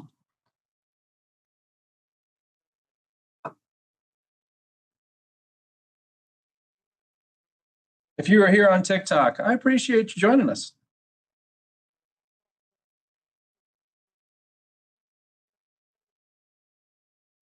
Okay. We got Nico Williams coming on. Hopefully. I wish he was able to play more. Mikel Merino's coming on. Spain's going to win. Spain's about to win. Let's go. My GOAT.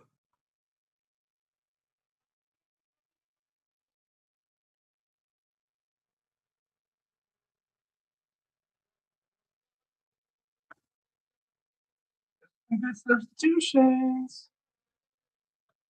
Yeah. Yeah. I think what Mikel Marino brings is he has these ghosting runs that no one tracks him somehow. And he's just a really quality finisher. That's a foul, and he's already won a foul.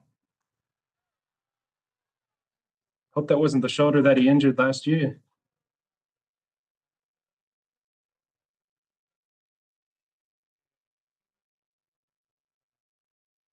Yes, Tracy, they are playing right now. What you are seeing on this screen here is the 2 watch parties that are going on. So we're keeping cameras on them just in case anything crazy happens.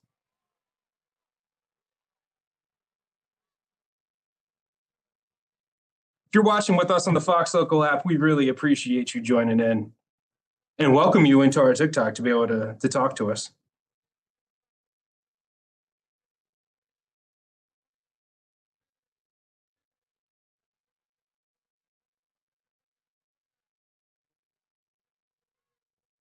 Who do you think has been the man of the match so far, if anyone? I don't think anyone's really made that big of an impression. Both Messi and Yamal have been utter ghosts. Pedri at the top of the box takes a shot, and it goes into the palms of Martinez. They keep saying, I think that's a 6th save, but they've all been shot directly at him. There has not been a very impressive save this entire game.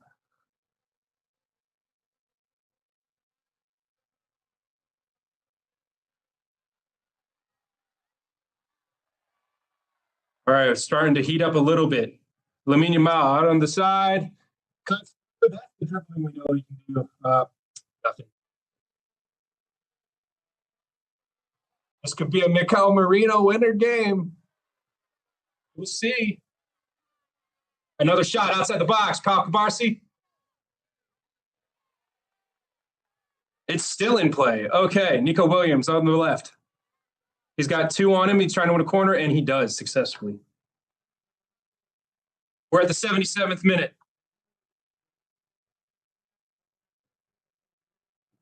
That would have been a crazy first goal for Kubarsi. All right, we're heating up a little bit. This is good. Messi and Yamal trying to save energy? Yeah, but this is the time to use it. I'd say so. Nico Williams on the corner.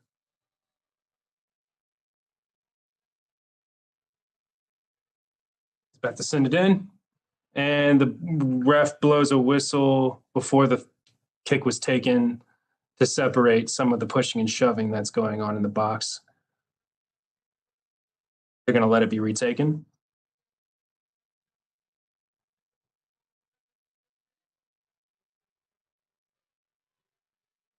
All right, corner kick coming in. Oh, and it's straight over. That has been taken. It's been directly shot. Martinez.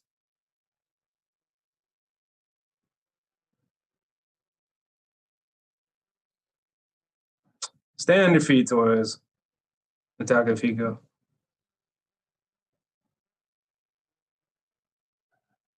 Or Messi or Yamal. I think they're both conserving energy in different ways. Messi's obviously due to him being 38 years old. Yamal's coming off an injury, and he didn't even play in the Cabo Verde match until like the last 15 or so minutes. But as far as what I would do, yeah, I mean, conserving energy is important, but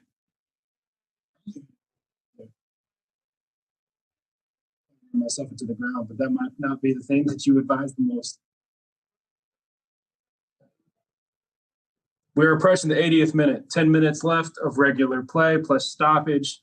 If it ends like this, okay, for everyone that's new to the sport, if it ends like this in the 90th minute, we will go to extra time. And extra time is 2 15-minute intervals with a small halftime. And if that does not result in any goals, we go to penalty kicks, where whoever gets the best out of 5 goals or the best out of 5 kicks wins. And if they both have the same, they keep going to sudden death.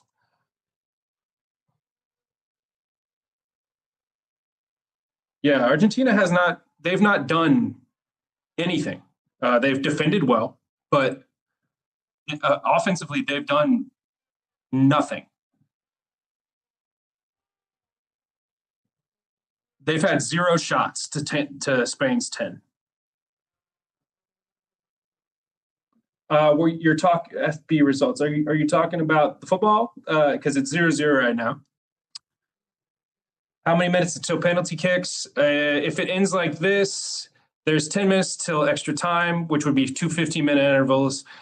That's 40 minutes of play before penalty kicks would happen.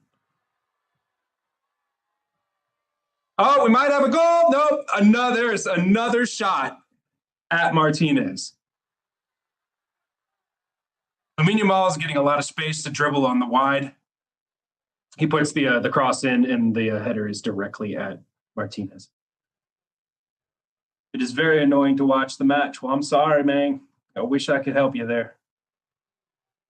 I wish I could help you.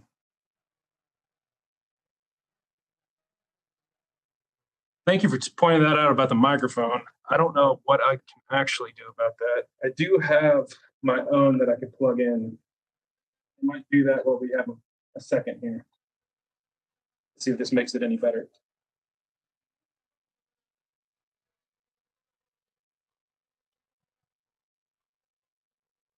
Try to get this audio crisp. But in the meantime, Roger's going through middle.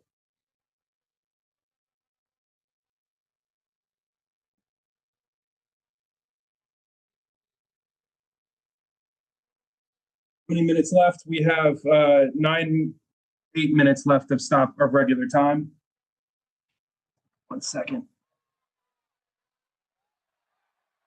Thank you all that are still here for our watch along. You finished your chips and not a single goal went in? Yeah. Well, you probably have.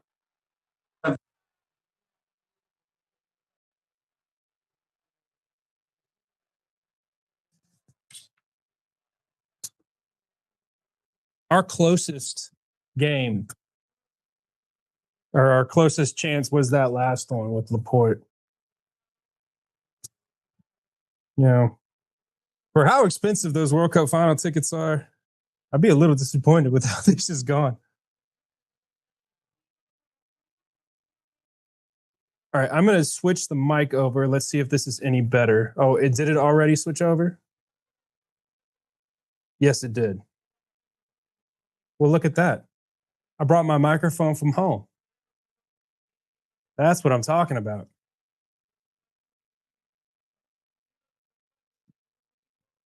It is not a sponsorship, but I have the DJI Mic 2 Pros, and I've always, as far as making content with them, they've been very incredible.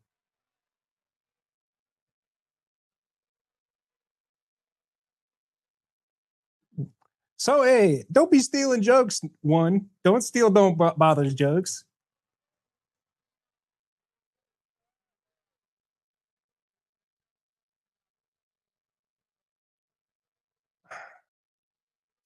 Yamal's got the ball on the side again, filtering it back with that little horseshoe pattern. It's what we call when they pass along the outside of the defense. They go back, all the way to the other side, trying to reset the play, find an opening. When that doesn't work, they do it the same thing in the back or in the reverse order.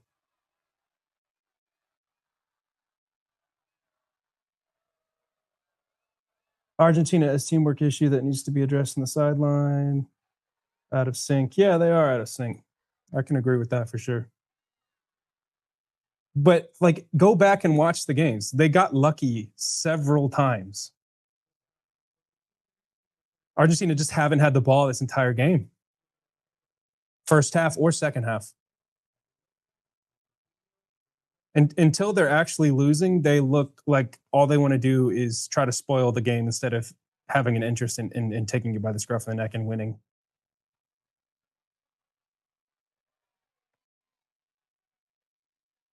We did have a yellow card in the 82nd minute to Enzo Fernandez, so that's 3 yellow cards for Argentina and 0 for Spain. For those just joining, 85 minutes have passed, and we are at 0-0 still in the World Cup final.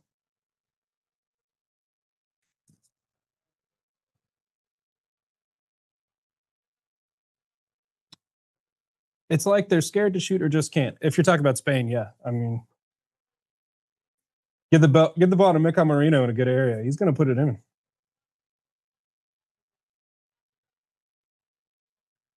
Cucurella has some space on the side, and then he just passes it straight back.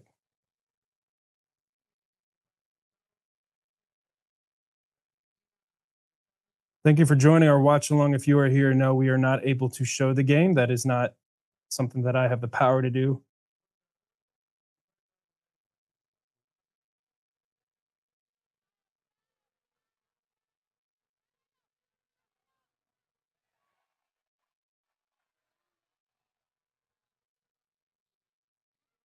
All right. Do we have some motion? No, we don't. No, we don't. I promise you, there will be reactions. If anything happens, you will know something happened.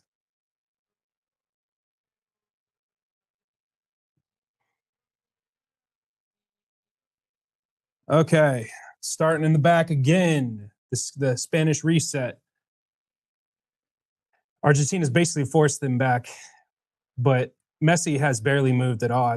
I'd love to see his heat map in this game. Through the middle of the park with Rodri, going down the side and then out to Yamal, who's got 2 men on him at all times at least. Torres with a strike, and it's wide. The ball is now out for a goal kick for Argentina. You know, I was talking about how Argentina might come alive after that the second half hydration break. I'm not seeing any sign that that's the case. They might want to force this into extra time.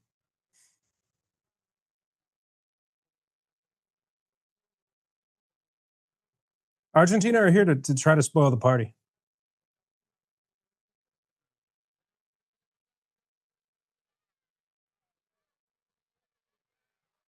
Haley, if you're in, we got another one. You got to mute.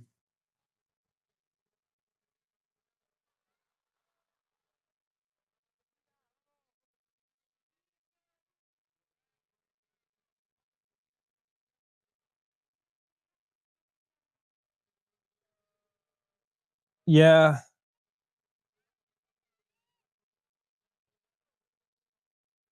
We need some composure in front of goal because every shot has been directly at Martinez.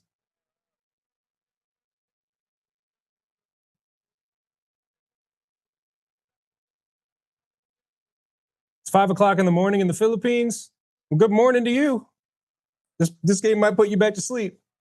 I'm telling you, I worry about this. 88th minute. 0-0.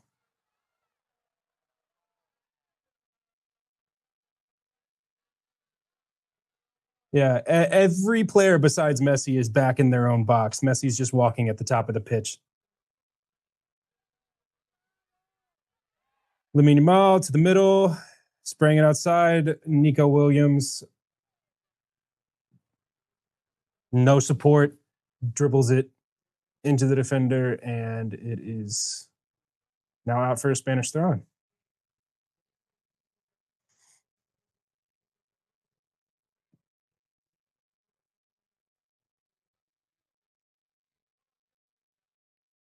Guys, it is a boring game, but I appreciate those that are in chat to continue talking because Rodri takes a shot and it is well over.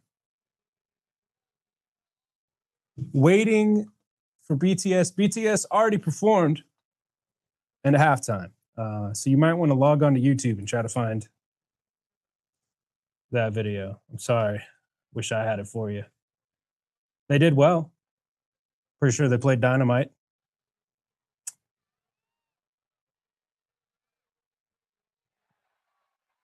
I'm lagging. Let me try to refresh this stream.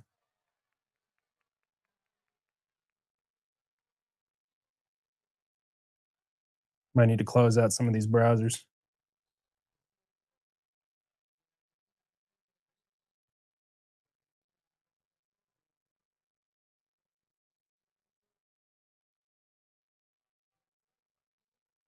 Yeah, I had to close some tabs. Thank you for letting me know. Okay, it looks like we're getting 4 added minutes. If there are no goals in that 4-minute period, we're going to go into extra time, which is not ideal for me. I'd like to not work all night.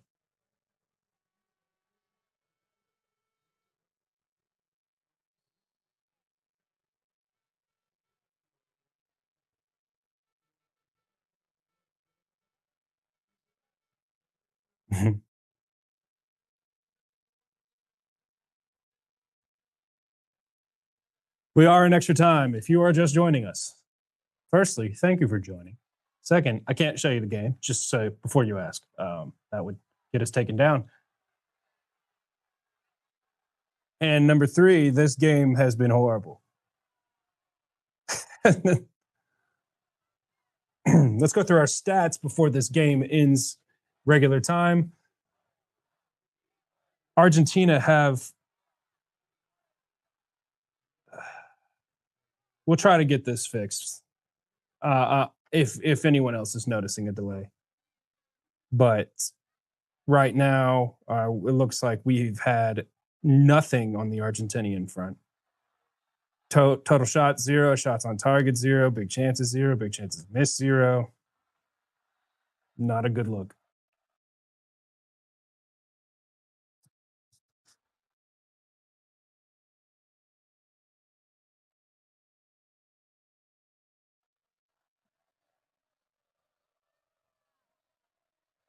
Three yellow cards for Argentina total, which is also not something that's surprising. Argentina at the top of the box. Messi has the ball.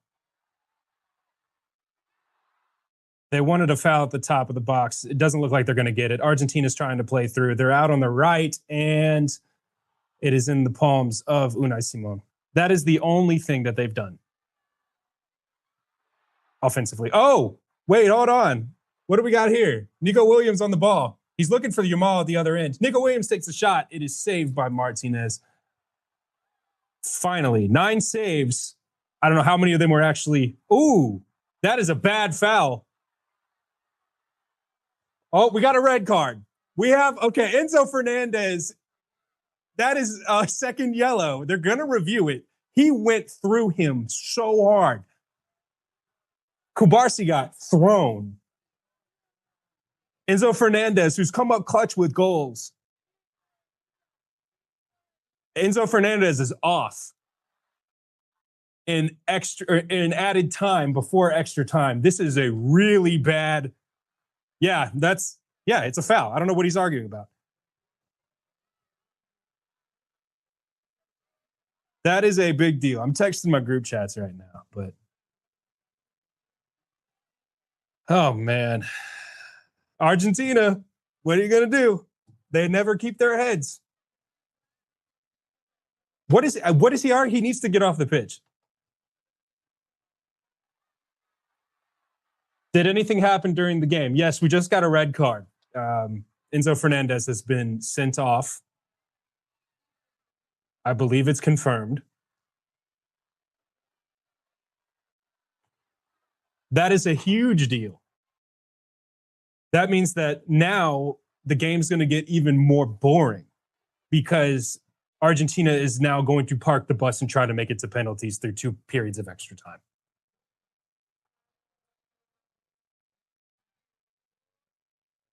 What happened with the red card? Enzo Fernandez was already on a yellow, and he just went through Kubarsi. It's a definite foul, and he's been sent off. It was a reckless challenge. They have no case, and they can review second yellows in this format through the VAR, and they have already taken a look at this. This red card is confirmed, and Argentina is now down to 10 men.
Okay.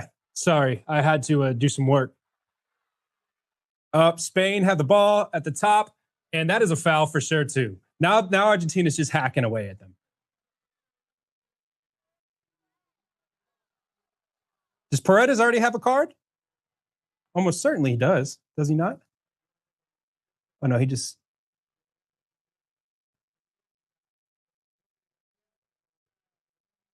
Yeah, he's late. It's a foul. Spain, I see people are saying, I hope Spain win. Yeah, that is the more likely scenario at this moment.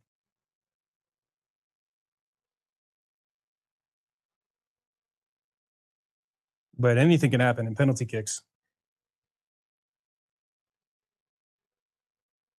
All right, so we are at a free kick at the top of the box. I'd say about 25 yards. This is our best chance until extra time.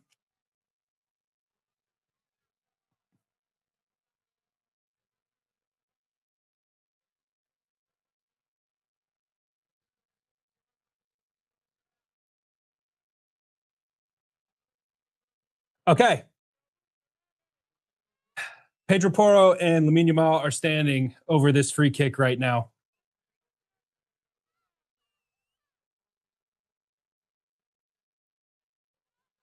Lamine's got it in his eyes. He's taking this. I don't see Pedro Porro taking this.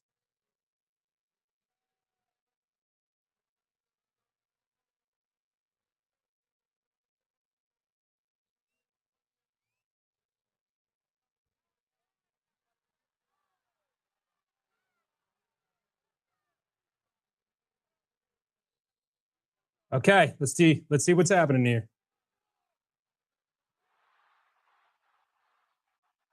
97th minute. 4 minutes of stoppage time. Lamine Yamal over the free kick. He can't. Oh, it's a save. And now that's the best save of the game. That's the best save of the game so far. Emilio Martinez has had more to do than Unai Simon by far. But this is a quality save. Every other shot was basically hit right at him. Final chance, Nico Williams across, and extra time is beckoning. But Argentina are down to 10 after Enzo Fernandez's reckless challenge on Kubarsi. Someone needs to step up and be the hero.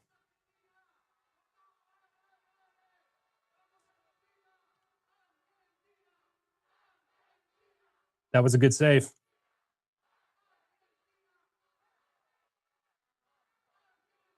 Forcing extra time. This is what I was trying to say. Now Argentina are going to be parking. They're going to try to force penalties. Penalties, Jacob, hello. Thank you for tuning in. Penalties will be coming at the 90, after the 2 minutes of extra period or extra time. We have 2 15-minute intervals, and then goes to the penalties after that. Where's Messi? I don't know. He's been a ghost, to be honest.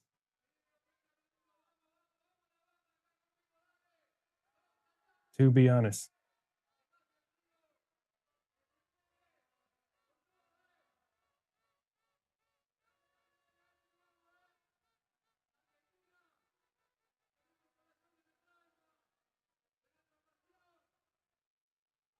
Well. Hey, Tyler. Yeah. Yes. It's your producer. Yes, hello. We're going to have Tina come over to talk this game so far. Okay.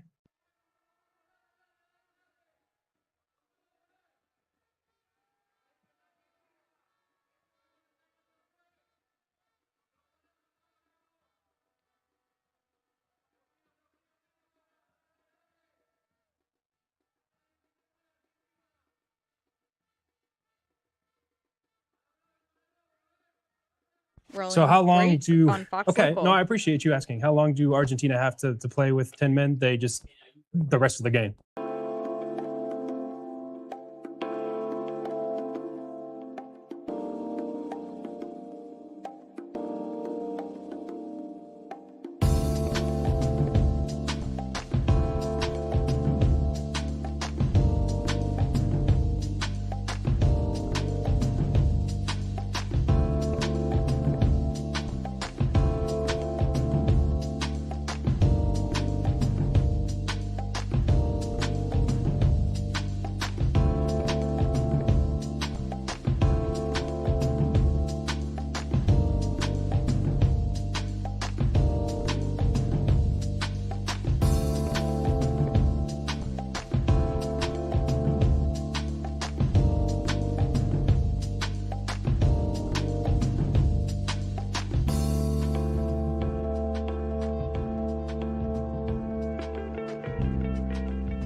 We are back. That is a live shot of New York, New Jersey, or New Jersey, New York. I don't know which one goes first. Stadium. To me, it's MetLife. I don't care what they say. Bottom line is this. We're going to extras, and this has been an amazing match, at least for one side. If you like to sleep, it is. I'll tell you one thing. You know what, though? That France game, I thought was boring. I think Spain is boring. I've said that. But I will say this. That goaltender, the goalkeeper, Martinez, made this match because Spain actually attacked, which is something they don't normally do. No, Martinez has been good. I mean, I think Spain had, 10, 11 shots, or that's how many saves that Martinez got had. 10 saves. But most of them were directly at him. So Yeah, that last game was... Still the last one. Yeah, that last one, that was a spectacular save on the free kick by Yamal. Because that one was actually headed towards the corner. And that was the best one by far. I agree. Most of them were right at him, but still, whether you're right at him or not, a lot of times you're just in position. You just got to be ready. And that's the thing. When games are boring, sometimes you switch off. And you got to stay locked in the entire time. Martinez is one of the best in the world. He won the World Cup. Got the Yashin Trophy last time, and he's probably going to get it again if they win. So, well, here's a question I have for you. Now, we have extras going on right now. If you're Argentina, the way this match has gone, and their basically inability to move the ball at all, are you just playing for kicks? Well, it just got worse because now they're down to 10 men for the rest of the game. Yeah. So after that second yellow from Enzo Fernandez on the reckless challenge against Pau Cubarsí, what we have now is Argentina are more likely going to park the bus, a.k.a. they're going to not attack. They're going to compact defense. They have 2 15-minute intervals to get through. Right. And after that, it's penalties. Right now. Penalties 50-50. You never know. You just want to get the penalties right now. Yeah. That's the key. Kicks, penalties, however you want to call it. But the point is, like, right now, I'm going to keep moving my head because we have the game going on up here so we can give you a heads up.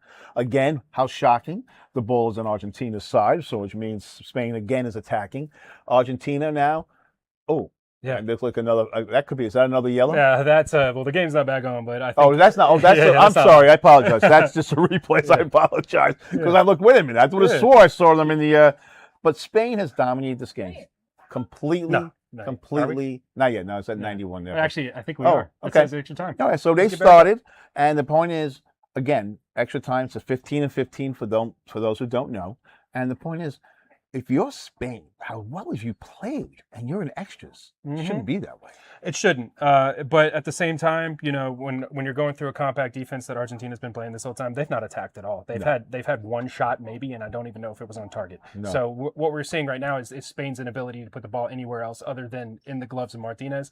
They need to do it now, or they're going to regret every chance that they missed. Because it's, like I said, if you're Argentina, you're playing for kicks. Yep. Because right now it's obvious the way they're playing. They were playing for kicks when the first whistle went. It sure seemed that way, didn't it? It sure seemed that way. It seemed like they know they can't attack this defense.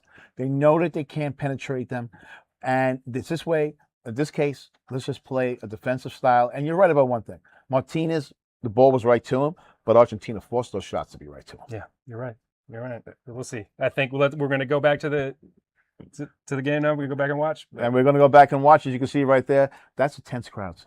Those crowds are they're not moving. You see that? They're like sardines. They are like, that is a tense crowd right there. I think people are not shocked that it went to extras. I think they're a little more shocked. Is that another save? That's another fantastic That is save. another one. He is, that guy Martin, you know what? I don't know who's going to be the MVP, but win or lose, he should be the MVP. Yeah, all there's right, no there way you go. around it. We'll see. It's not Messi right now. It's not Messi right now. All right, we're going to let you go back. We'll bounce around, and we'll be back right after the game because this match is living up to everything everybody hoped for. We're in extras, and the game is tied at 3. I'm back on the watch party. So come go back to the watch party, and he'll tell you everything you need to know because that save right there, we thought the game was going to be over, and he doesn't stop.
Welcome back. Sorry for the delay. We had to go talk about the end of the game, but then they got quickly back. And oh wait, is that a goal?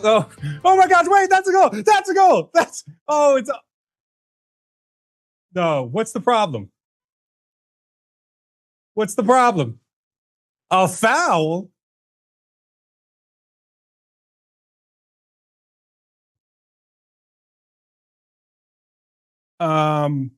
Sorry. There was the ball ended up in the back of the net for Spain, based off a Nico Williams shot.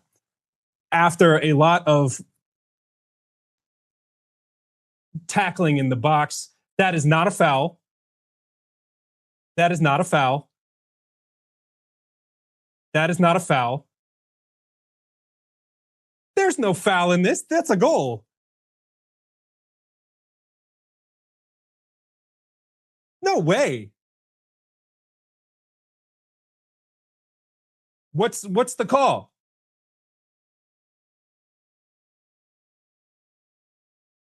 Oh, relax. We have to review this.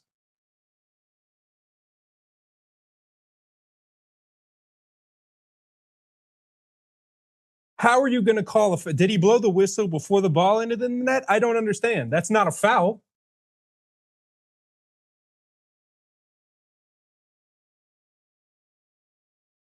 Oh, come on. That is never a foul.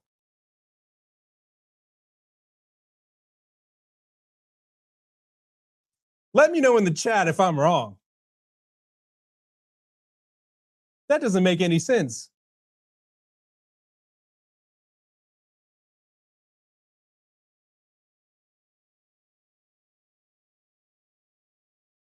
How many times has Argentina had to go to extra time this World Cup? That's a goal. I don't understand.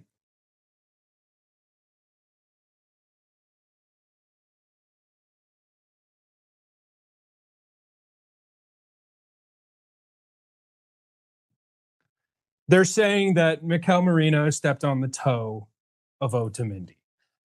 I saw that playback multiple times, and it feels very harsh.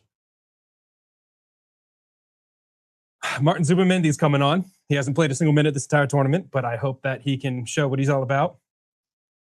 That is sus.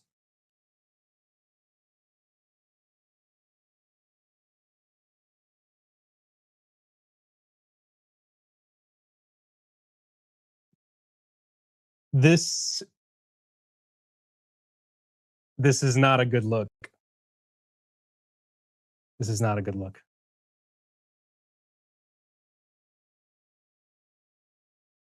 If you are just joining us, we are in the 98th minute, which means that we have entered extra time about 8 or 9 minutes ago. It is 0-0. If it stays like this for another 15-minute period of extra time, we will go to penalties, which is exactly what Argentina want right now. It is eerily quiet in the stadium right now. If you look at me, you see, or if you're looking at their screen right now, whether you're on Fox Local or the TikTok or YouTube, you'll see 2 watch parties that are eerily still.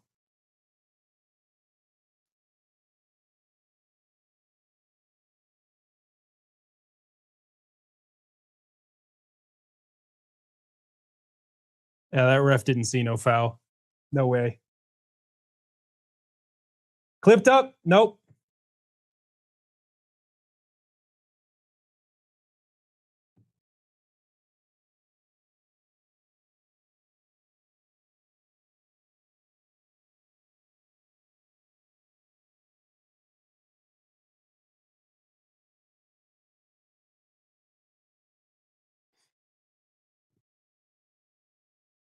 Why did the goal not count? I'm going to tell you right now, I don't understand it. They're saying that Mikel Merino stepped on Otamendi's foot during the shot attempt before Nico Williams got the ball and put it in the back of the net. I don't see that. I mean, I think he'd have to play it again, but it barely looked like it was reviewed. There's a cross coming in, and it's cleared. 100 minutes have passed. Marc Cucurella on the side. Plays it back, and it's Gonna go ahead back to the defense again. Who scored? Nico Williams almost did if the ref didn't blow a foul. So it's still 0-0.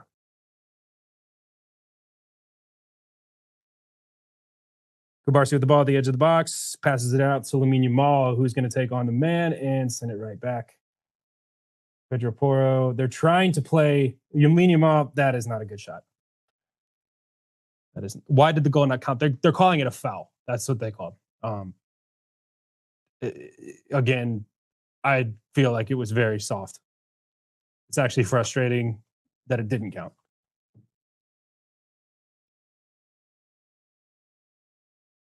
According to my group chat, we're all kind of enraged by it.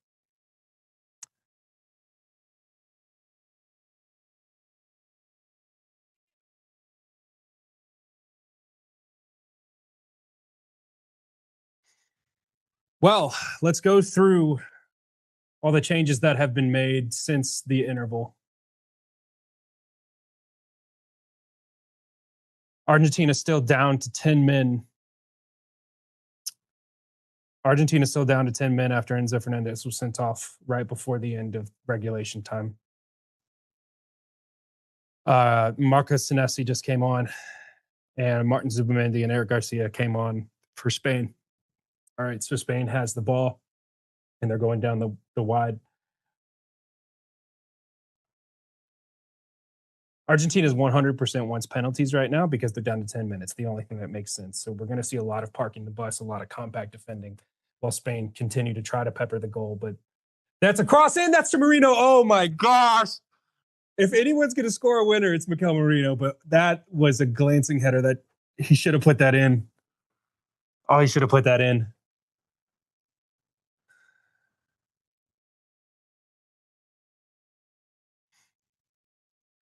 Look at him, man. He pops up in the rights, but he's not a 9. He's not a striker. But the way he does that, even for Arsenal too, it's just incredible. I've never seen someone who has that level of IQ to just be in the right spot every time. How long before the game is over? The game will go to 105 minutes here, and then another 15. So it goes to 120. If it's still 0-0, 0-0, that means it will go to penalty kicks. That is not ideal if you have a train to catch like I do. Tell you that.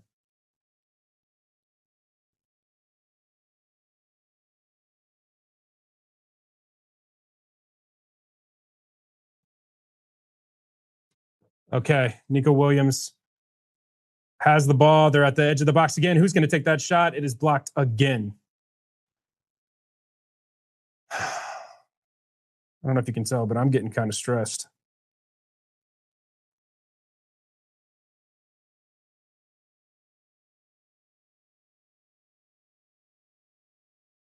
This game could go to like 6:15.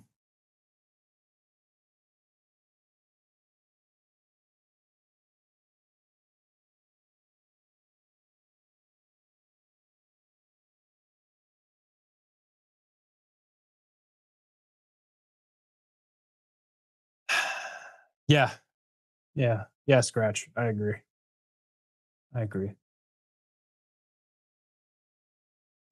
Spain didn't finish their dinner when they needed to.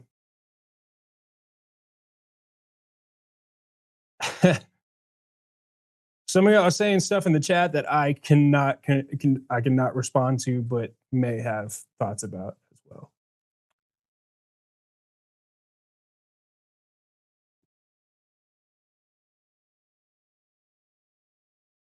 That is so disappointing. That goal for me should have stood. Who am I rooting for? I'd love to see Spain get their second. I'll always root for the team that hadn't won it before. Like, didn't win it the last World Cup. But I think that Spain, the way that they've played, the way they've conceded only one goal a tournament, they deserve that. And I guess my bias can show a little bit because I'm an Arsenal fan and Spain has 3 Arsenal players on the team. So naturally, probably pull for Spain. Mikel Marino, let's do this, dude. This is your time to shine yet again.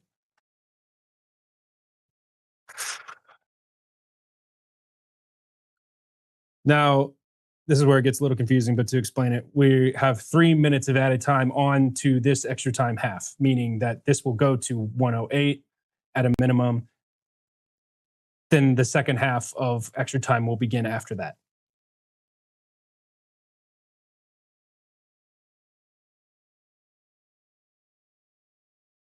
Yeah, no problem. I know that it's difficult to keep up with, but I will try to keep you up to date with the time. And Simeone wins the ball back brilliantly there. Argentina actually have something going forward at the moment. It is a 3v3 at the moment, and Pedro Porro takes care of business.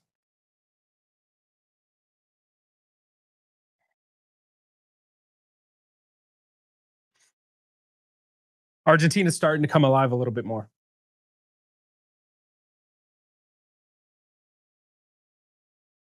How many minutes left? The answer is 17 or so. It's hard to give you the actual amount because this could probably go to penalties, which would be another who knows how long.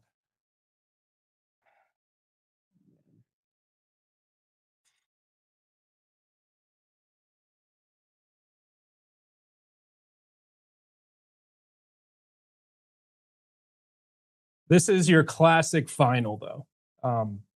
I'm not saying it is going to go down as a classic. It's just this is how finals go sometimes. It's just very, very dull, very hesitate. Like they hesitate a lot. Spain will regret not scoring those goals. To start we're already in extra time. The second period of extra time will begin in probably another couple minutes. We're about to be over, or we're about to have the halftime interval of the extra time period right now. Ooh, that's a bad landing.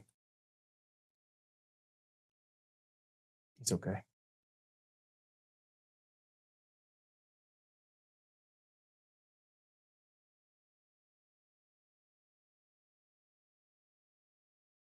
We are still in the first period of extra time. And now that's over. So we are 0-0. Argentina are down to 10 men. And there's another 15 minutes of extra time to decide a winner before penalty kicks.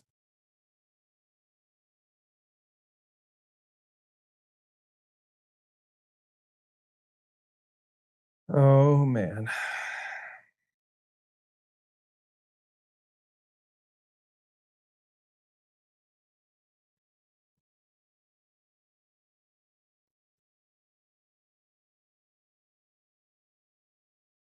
This feels like still harsh that they called that goal back.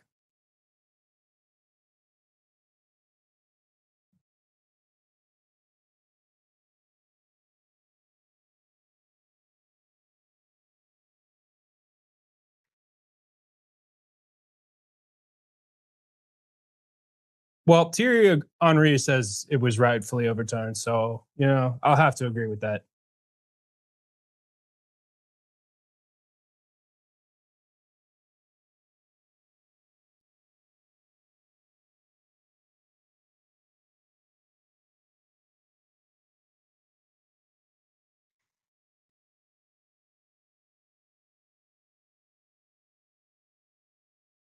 Yeah, that's what I'm worried about too. If it does go to penalties, I think Argentina can do it. But also Spain, they've got great penalty takers.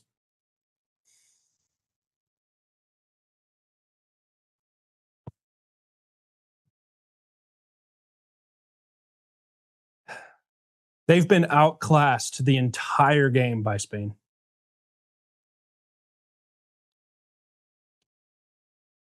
Well, okay, so the question is, do you think Argentina is off course? Argentina's been off course the entire tournament. They've turned it on in the final breath of multiple games. They push their luck a lot. But sometimes that luck stretches all the way to the end.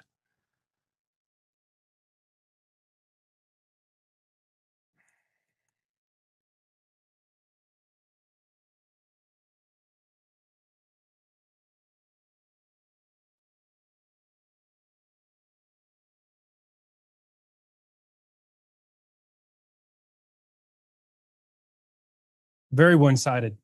Very one-sided game. Spain, after 90 minutes of play and then a 1 15-minute period, have 68% of the possession, 19 shots to Argentina's 0. 0.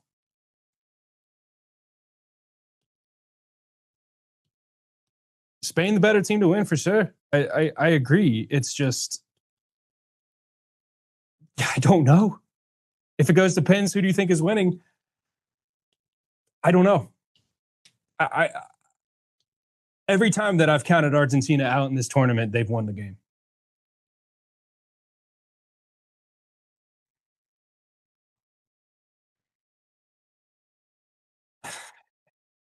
Y'all are funny in chat, man. Y'all are funny. Pedro Parra crosses it in. Nico Williams across the front. Is there going to be a goal? There's a goal here. There's a goal. Is that Ferran Torres? We have a goal. 1-0. He kicks the flag over. Spain go to the corner, and they are elated. Finally, we have broken the deadlock right at the beginning of the second half of extra time. Oh, my God.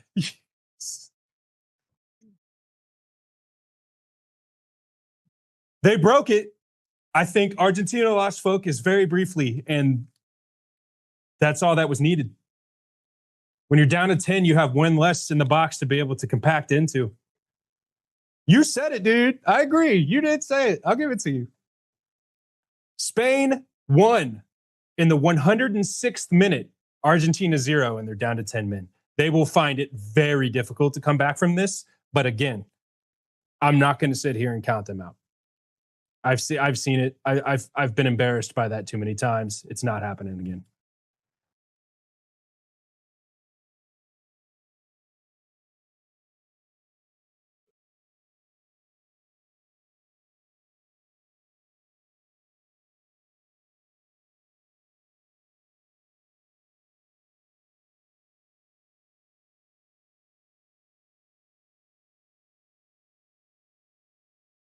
That is a goal right there, if I've ever seen one.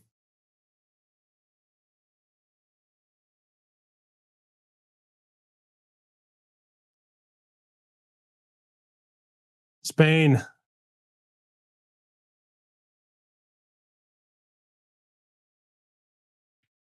Wow. I am now plugged in to the Live Now feed. I'm seeing that we're getting some comments in this YouTube chat. If you are here, let us know where you're from. But yeah, we finally have broken the deadlock here. 39 seconds from the kickoff of the second half of extra time. Spain lead 1-0. The commentators are saying Argentina, even when they look like they're dead, they're not dead. That's what I'm saying. I'm not like, this is ideal right now for Spain to have this lead with one man advantage.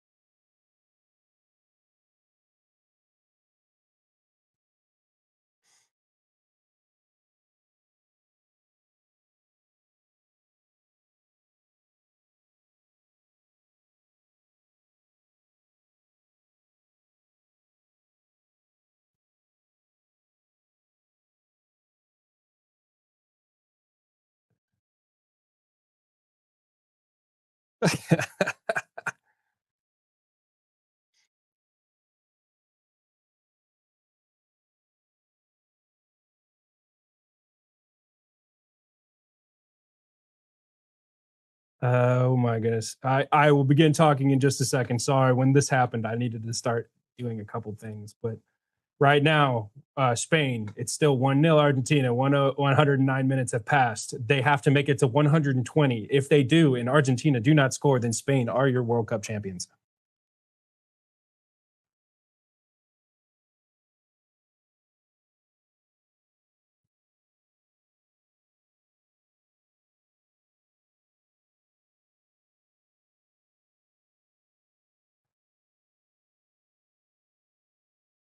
Okay. This is exactly what Spain needed.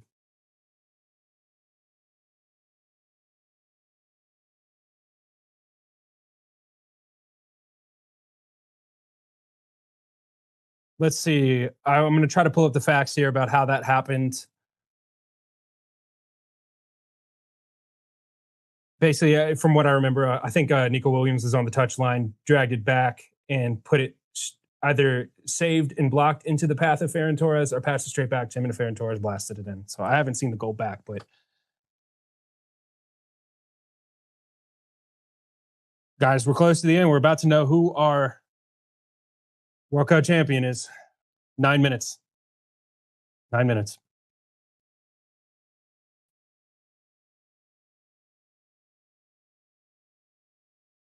Argentina have played a very poor game today. I agree. And I'm pretty sure a lot of them would agree with you too. Someone in his chat saying the hand of God won't save them. If you're unfamiliar, look up the hand of God with Diego Maradona. That is a very contentious goal in the history of football, with especially with England. They'll never forget that. Trying to find out who assisted that goal. Oh, Nico Williams did get the pass to him. Yep, Nico Williams passed the ball, and Nico Williams gets the assist. Good for him, man. The score right now, it is 1-0, 111 minutes. Yeah, no, Argentina have not had a single shot on target. You're right. Well, Heather, I'm glad you're here.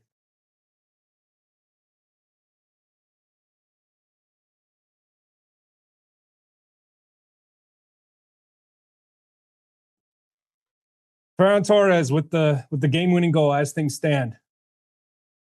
And that would mean that Brazil's back-to-back record of winning 2 in a row will stay if Argentina do not win.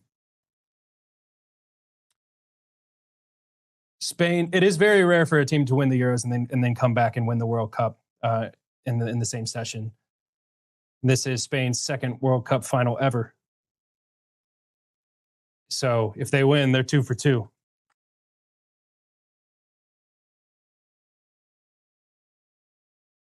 The score right now is 1-0 for those asking.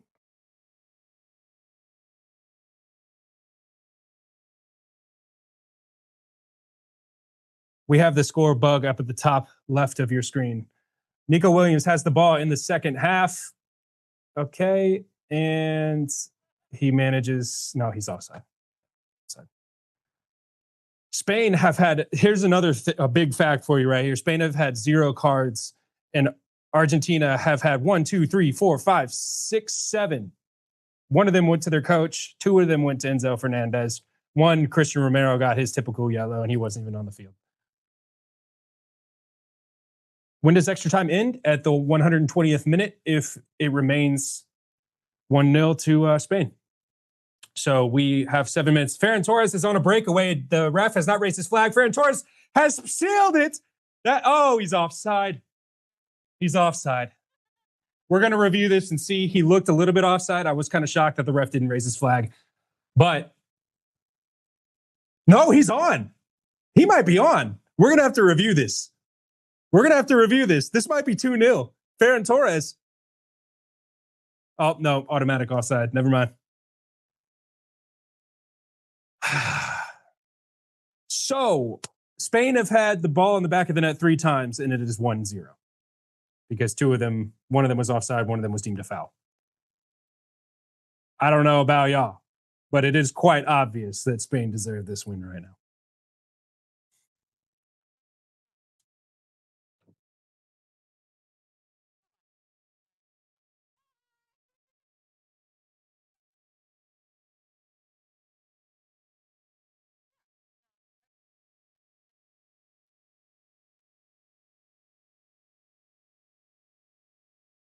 Wow. Wow.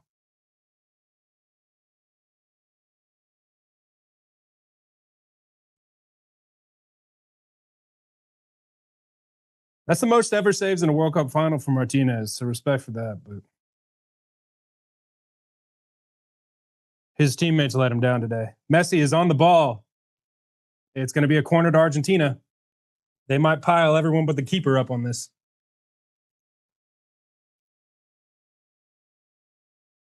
Taken short at the top of the box. Messi sends it back in. That looks like it's overhit. Oh. Yeah, that's a goal kick. Messi has looked genuinely disinterested almost this entire match, which is shocking.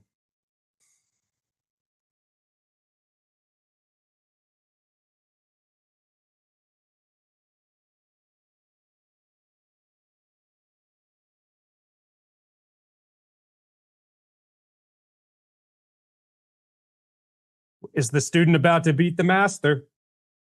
I think there's so many storylines in this. I have a question for our chats, if anyone can hear this. Do we think that if the final was Spain versus England, that it would have resulted in a Spain win?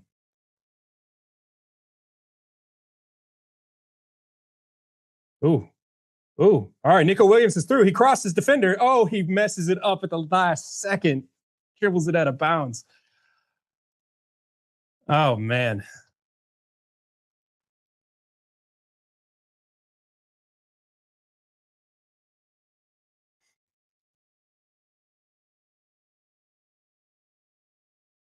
You say, why is Spain watching in Queens? Shouldn't they be watching in Spain? Yeah, there's people watching in Spain, and then there's people watching in Queens because there are Spanish people that live in Queens. There's also people that traveled to be near the team for when they played, or they've been here watching the team.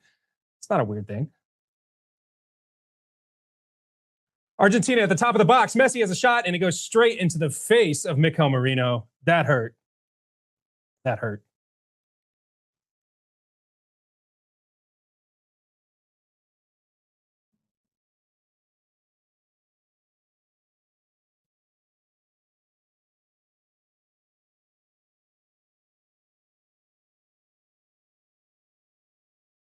Y'all are back to spam in chat. Please, the bots need to be taken care of.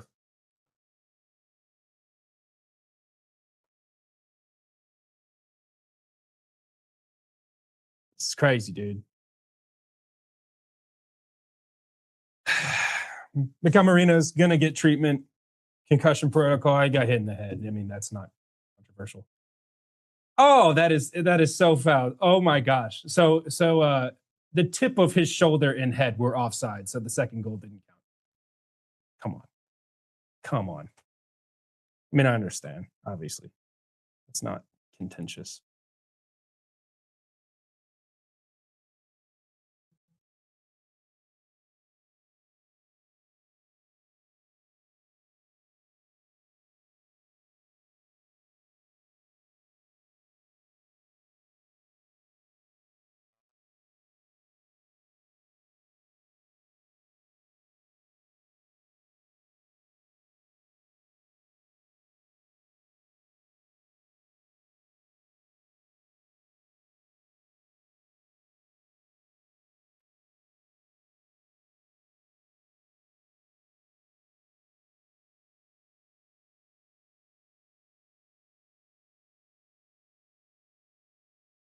Okay.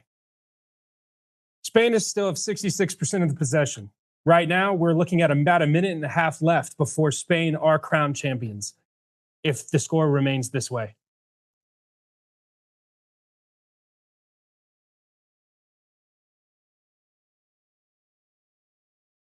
Are Argentina able to do anything to rescue this?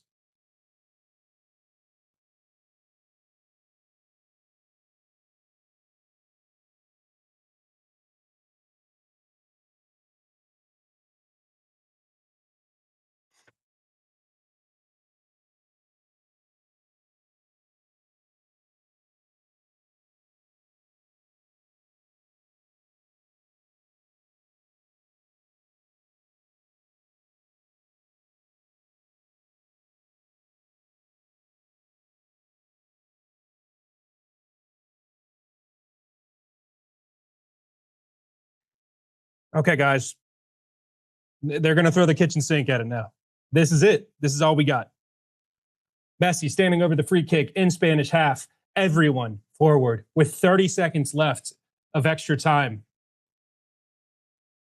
Who scored for Spain? Ferran Torres. Nico Williams assist. Messi advancing forward. He plays it in. Oh, that is a good ball. Oh! That is a corner. It went out. That could have been 1-1. That could have been 1-1. Messi standing over the corner kick right now. We are out of time. There's 5 added minutes from stoppages.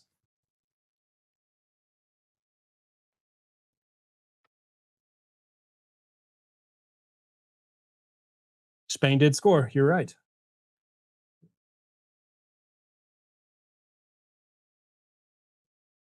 Another corner. Messi's dropping them in perfect areas, but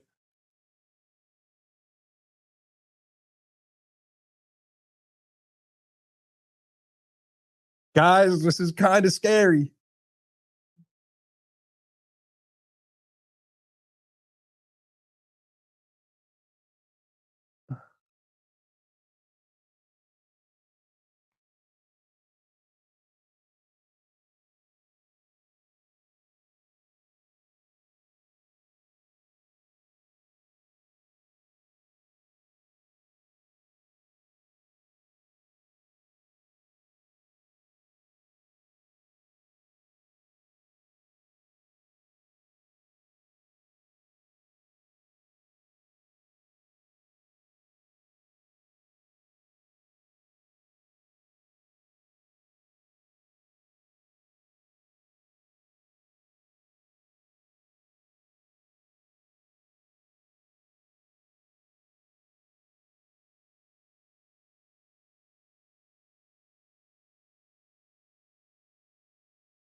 All right, everyone.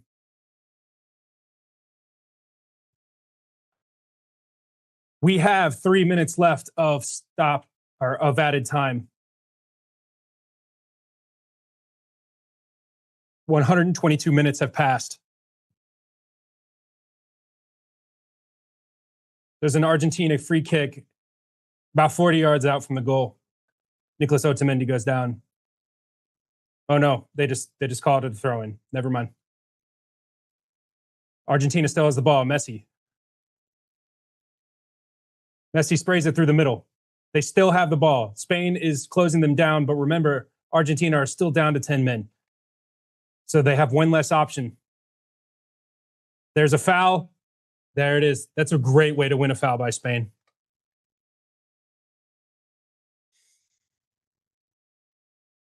Argentina trying to place the ball down like they're not always the ones kicking it away. Oof. Simeone really almost put one in there.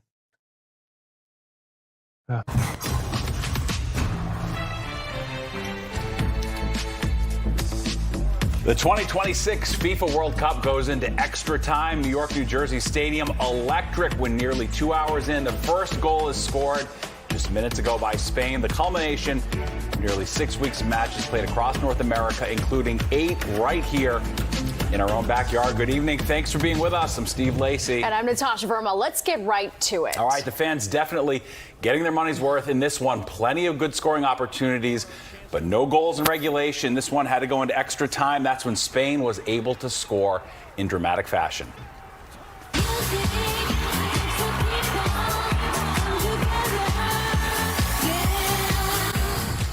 All right, excitement on the pitch and during halftime. Madonna, Shakira, and Justin Bieber, just to name a few of the performers entertaining the massive crowd at New York, New Jersey Stadium. And a military flyover before the game. President Trump catching the action from one of the skyboxes. Mayor Mamdani and Governor Hochul, along with New Jersey Governor Cheryl, also in attendance. And of course, plenty of watch parties across the area. We're going to break it down all over the next hour. We have Fox 5 live team coverage for you. Francis Wang at the mega watch party in Central Park. Kendall Green is with fans of Spain and Queens. All right, we're going to start, though, with Jennifer Williams, just a stone's throw away from the stadium at the American Dream watch party. Jen, wow. Yeah, it's been absolutely electric here. There is easily 3,000 fans, and it is a heavy Argentina crowd. I've been saying, look, Spain's dominated this match, and every time that Spain has had an opportunity that Argentina stopped their goalie standing on their head, this crowd was actually more about like relief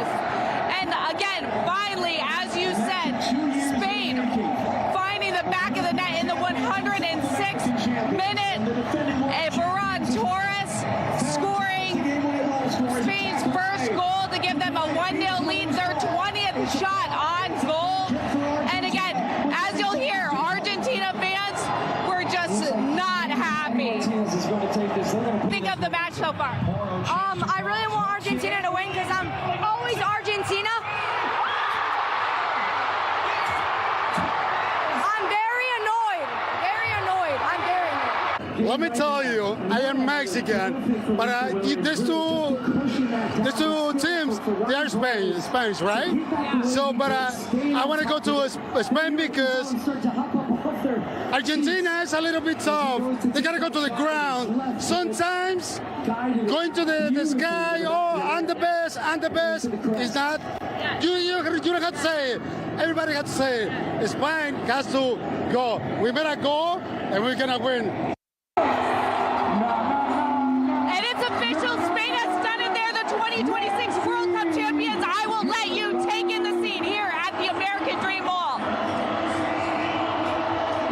A lot of disappointed Argentina fans, and Spain, the few but faithful, waving their flags. Their first World Cup championship since 2010 and the second ever in the country's history. This scrappy, young, talented Spain squad shut out the defending champs 1-0. They only conceded one goal throughout the entire tournament against Belgium, and now they are the 2026 champs. I'll let you guys take this scene in a little bit, and then we will throw it back to the studio. What an amazing game, Argentina. It was an awesome game, but ultimately Spain took. Yeah, okay, as you can see, the Spain fans so happy, Argentina fans rightfully so disappointed. We'll hear from them coming up at 6:30. I'll send it back to you in the studio. All right, very well, Jen. We appreciate it. Yeah, during your live shot, Spain officially winning the World Cup final 1-0. And you are surrounded by all these disappointed Argentina fans. Some of those fans were not happy at all, but Spain coming out the champion. All right, very well. We appreciate it. Thanks, Jen. And if you could not snag a ticket to the final, the next best place to be was in Central Park. And tens of thousands of fans packing the Great Lawn to catch the match along with the first ever halftime show. Fox Eye's Francis Wang has been in the thick of it all and joins us live from the park. Hey, Francis, we now have a winner. Yeah, I'm going to tell you, it's a similar vibe to where Jen is. It was mostly Argentinian fans here at Central Park. It was tense, it was stressful, and yes, the results we're just getting since right before you came to me. It was a struggle to even get fans to talk in those final minutes because, as you can imagine, the tension was just palpable here in Central Park. But we have some people who are excited, as you can see, a little more neutral or Spain fans. I do want to bring in here and her mom, Jasenia. By the way, this is her mother. I was shocked because you guys are not wearing jerseys, but you guys are also rooting for different teams. Yes, we are. How are you feeling now that Spain has won? Amazing. And are you sad about Argentina? Yeah. Yeah, so we're still letting people process. As you can see, people are starting to trickle out of here. A lot of disappointed fans. But up until that moment, it was a very exciting watch party here at Central Park with all of these screens, over 50,000 people in attendance. We're still looking for those excited Spain fans, but as you can see, everyone so far walking out of the park, mostly in Argentina jerseys, disappointed or neutral here just to enjoy the free party here on the Great Lawn. Steve, Natasha. That's so fun. All right, Francis, thank you so much. Fans also filling the streets of Elmhurst, Queens today. All right, business is there. Yeah, holding a big watch party. And it looks like we're going to Kendall Green now. He is with the Spanish fans who have a big watch party and a big victory to celebrate. Kendall. Hey, Steve and Natasha, these fans are going crazy because we have champions of the FIFA World Cup in Spain. I've been talking to Melissa for most of the day, and you got this trophy in your hand. It feels like you almost manifested this thing. Talk to me about how it feels. Absolutely. Somos campeones. We won it right. It's an incredible feeling I can't even explain. To live it twice in my life, to get another the start, our jersey. It's amazing. Que viva España, de verdad. Wow. You were here in '94 when they won. Talk to me about that element of it. It's got to feel like nostalgia. It's got to feel like a full circle moment. It definitely is a full circle moment. Honestly, like football has increased with the pace of the game and all that, and just getting the U.S. to tag along with it, and everybody getting into it. This is an amazing atmosphere. There's no better place to be at than here. Círculo Español, de verdad. The sole goal. Relive that moment. What did that feel like when you saw that ball hit the net? Talk to me. It's amazing. There's no words to describe it, honestly. Like, I think it happened in the game, but España took control of the game, and like, here we are. But I'm here to celebrate for the next couple of weeks, honestly. Gotcha. It's crazy. Hey, Jim, just show up. One more time? Yeah, we come. Jim, just show them the party. Jim. It feels good out here. These winners, they have stuck it out. They felt like Argentina had the advantage coming in, and so they're about to pop some champagne. They're about to enjoy this big win. What a moment. These fans have believed this entire FIFA tournament, and looks like they're going to celebrate right here with some champagne popping, because it seems appropriate with the manner that they won. We're about to pop champagne. We're going to celebrate 10 at a time. You're going to get a drink with us. Your camera boy going to get a drink with us. It is, I can't believe it. Estoy sin palabras. And look at the energy in this room. The energy, honestly, like, since 2010, like, we've been here for a while. We've been waiting for it, and like, we're all true soccer fans up in here. Everybody here is all true soccer fans. And it's real now. We're gonna miss this moment. Here it comes. They're gonna wrap it. But maybe we got some time. I'm gonna see. They're gonna pop this. And we're gonna send this back to you, Stephen and Tasha. She really wants to talk. She has so much to say. Give her our own show. This is great. It's Spain's second World Cup title since 2010, and obviously very excited fans there. Before the final, there was a star-studded closing ceremony at the New York, New Jersey Stadium. Take a look at this. Okay, we probably don't have the video. Jennifer Hudson wowing the crowd with a performance of the Star Spangled Banner. Tom Cruise also made a special appearance. That's right, talking about unity and how the tourney helped bring the world together. There were lots of other celebrities, of course, taking part, including Nicole Scherzinger, Robbie Williams, and Post Malone. All right, and now to our question of the day. How would you rate the World Cup final halftime show? Scan the QR code on your screen to go to the free Fox Local app to weigh in. We're going to recap the halftime show coming up in just a few minutes. So far, a lot of you are saying 3.6. I don't know. I think I have to agree with that. I really loved Shakira, though. She was great. Our coverage of the World Cup final is just getting started. We're going to have much more throughout the next hour and on Newsroom Live streaming at Fox Local at 8 p.m. All right, lots more to get to, including other stories making headlines this World Cup final Sunday. The latest on the war with Iran and what we're learning about a third U.S. service member killed. And a terrifying situation for Saquon Barkley, what police are saying after his house is broken into while he and his family were inside. And Nick has your forecast. Boy, Nick, the weather could not have been any more beautiful today. What a perfect day. I mean, low humidity, warm temperatures, sunshine, and we've got more of that for tomorrow. Then a couple of issues will be coming our way, and I'll tell you about it when the 6 o'clock news returns. Tonight on After Hours, we unpack the World Cup final between Spain and Argentina. Plus, the Duke of Sussex is going to be here. That's why we're in black tie. Only on Fox.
don't find a way, I guarantee you going to penalties, they will feel like it's Argentina's momentum.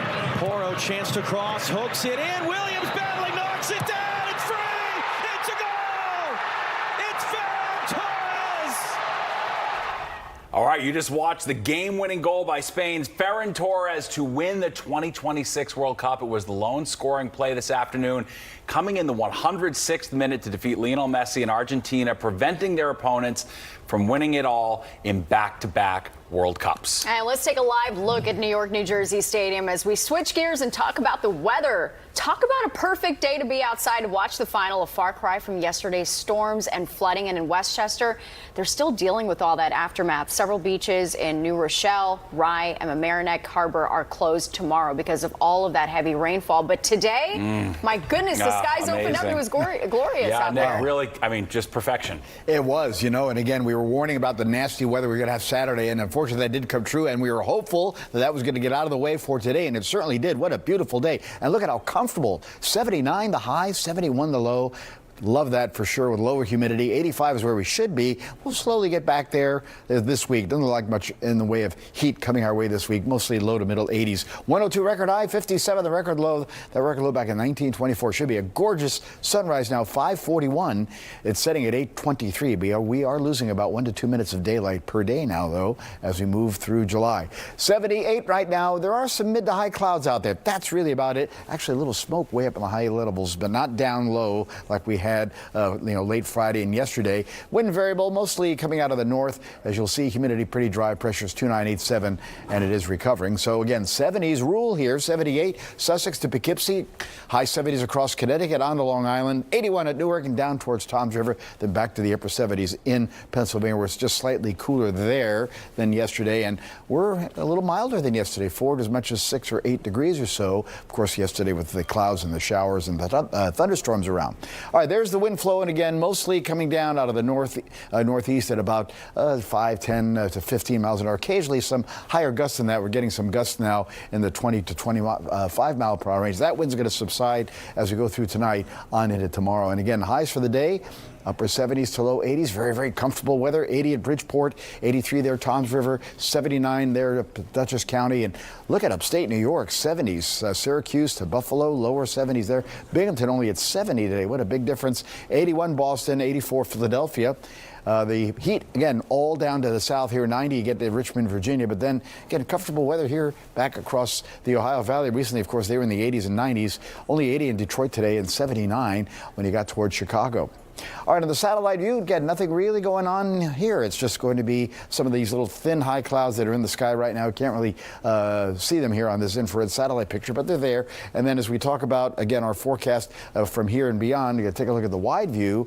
And this is big ridge of high pressure that's building right on down here. So that's going to give us nice weather tonight, nice weather tomorrow. The front that caused all the trouble yesterday off to the south here with the showers and thunderstorms. But this eventually is going to start turning back towards us, and the problem will start arriving on Tuesday. By mid to late morning, showers and some thunderstorms will move into the picture. It's going to be more humid on Tuesday, and it looks like that threat of showers is going to carry over into Wednesday. Then after that, we're going to set ourselves up for some really nice weather in the upcoming forecast. All right, let's go and take a look at our temperatures here. Again, the futurecast temperatures kind of showing dropping into the lower 60s for tonight. And you'll see again our Jersey Shore forecast. This shouldn't have been popping up. We'll just jump right to the 7-day here because that's going to show some pretty decent weather here as we talk about 66 tonight in the city. It's upper 40s to lower 50s in the northern and western suburbs as we have sunshine back here tomorrow at 82. Like I said, trouble's going to come in for Tuesday. Showers, thunderstorms, humid day, 81. And we'll get to that about 83 on Wednesday, but there'll be more showers, maybe even an isolated thunderstorm around. But then a great stretch of weather. 80 Thursday, comfortable weather Friday, 82, mid-60s at night. Next weekend, from this standpoint, right now, Steve and Natasha, is looking very nice. All right, looking good. Nick, thanks so much. All right, now some other stories making headlines this Sunday, developing in the Middle East tonight. The U.S. military says a service member was killed in Iraq yesterday during a controlled detonation of a downed Iranian drone. The death comes just a day after 2 U.S. soldiers were killed during an Iranian attack on a base in Jordan. 17 U.S. service members have died since the war with Iran began, and more than 400 have been wounded. In developing news, the New York City Health Department says a second person has died from Legionnaire's disease linked to the cluster on the Upper East Side. The first death was announced on Friday. So far, 72 people have been diagnosed with this disease. 9 people are currently in the hospital. 76 buildings in the area have finished cleaning and disinfecting their cooling towers that had tested positive for Legionella bacteria. Health officials have yet to pinpoint the source for the current outbreak, but new cases are declining, which officials say likely indicates the source has been eliminated. Scary situation for former Giants star and current Eagles running back Saquon Barkley. Police in Pennsylvania say his home was burglarized early yesterday morning. Now, according to multiple reports, Barkley and his family were home at the time, but were not harmed. Fox News is reporting the suspects left the scene before police arrived, and at this point, no arrests have been made. Back to the World Cup final, and apart from the plays themselves, there was the halftime show and some of the world's biggest stars. That's right. So who do you think stole the show? Madonna, Shakira, the Biebs? Maybe the Muppets? We're going to break it all down next. And you can tell us what you think by answering our question of the day. How would you rate the halftime show? Scan the QR code on your screen or go to fox5ny.com.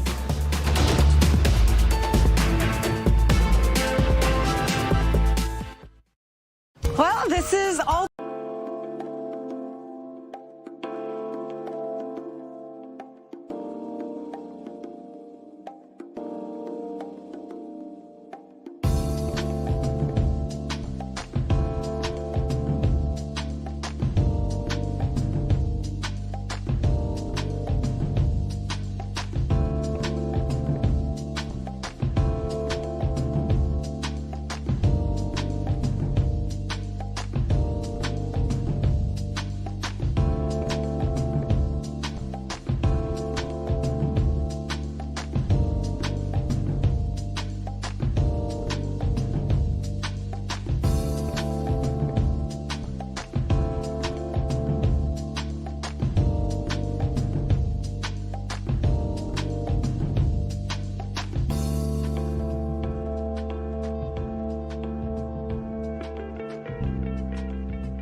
The queen herself, Madonna, joined by Brazilian soccer legends Ronaldinho and Ronaldo for a Super Bowl-style halftime show. The Muppets were also there. They made an appearance, and the show was curated by Chris Martin. K-pop sensation BTS also getting in on the act. Pretty amazing, and there were concerns that the halftime show would be too long and end up being too much of a break for the players, but the performances were short. Good morning, curtains dancing in the sunrise. All right, plenty of international musicians on hand. Justin Bieber, also part of that 11-minute show. Then Colombian sensation Shakira took center stage to dazzle the crowd. This marked the first musical performance during a halftime of a World Cup final. I love Shakira. She always does such a great job, and her song, the song that she had was the theme song for the World Cup, and it was fantastic. Yeah, was they really did a good job keeping it tight because, they didn't want the players getting too cold to break. This was a new element to the show, so seemed to all go well, although I got to say, you viewers are tough. You're tough at home. We've been asking you to rate the World Cup final halftime show. Scan the QR code or go on the Free Fox local app to weigh in. Right now, you're only giving it 3.5 stars. Okay, you know what? I agree with that. Madonna could have done a better job with lip sync. Listen, I can't do any of what she does, but here I am just critiquing Madonna. Yeah. But, if we have to critique it, I think 3.5 is where I would put Kind it. of in the ballpark. Yeah, I think you made a good point there. All right, well, today's final marked 32 years since the last time and the first time a World Cup final was ever played here in the U.S. From 2026 to 1994, this Fox 5 flashback gives us a glimpse at the excitement back then.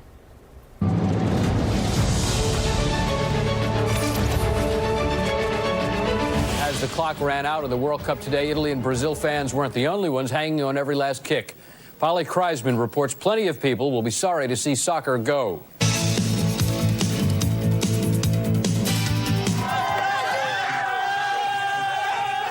The iron-bound section of Newark erupted into a street celebration no doubt echoed in cities around the world. Usually, I sell for $20, and here, but Brazil wins, I make you $10, okay? 24 years, Brazil don't win the soccer play. This time is we time. You understand? Time is your time. Yeah. It was a big victory for Brazil over Italy during that tournament. It was also the first time the U.S. ever hosted a World Cup, with 52 matches held at stadiums across the country, including at what was then referred to as Giant Stadium in New Jersey. And more of the must-see moments from the World Cup final straight ahead. All right, we're going to check back in with our reporters, with fans across the area, plus our own Tina Savasio.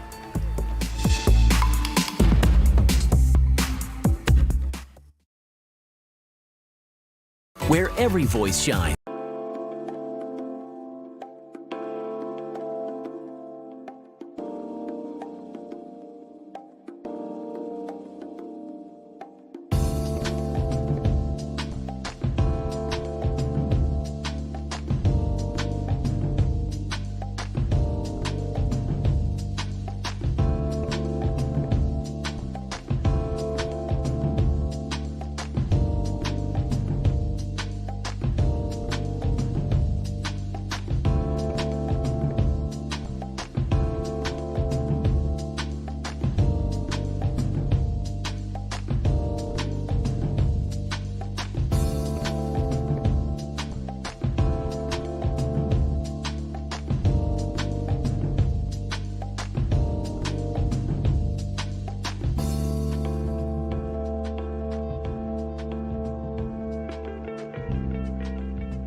Six o'clock news.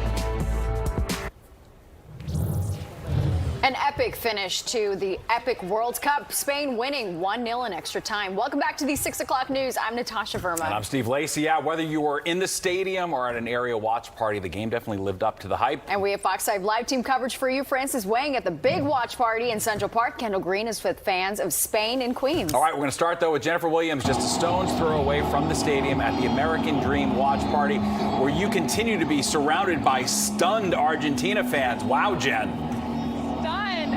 Yeah, and look, Spain was undeniable in their quest to sit atop the mountain as the best in the world, shutting down and shutting out the defending champs Argentina with a 1-0 effort to win their first World Cup since 2010 and just the second in their country's history. Now, Spain, this is a talented young squad.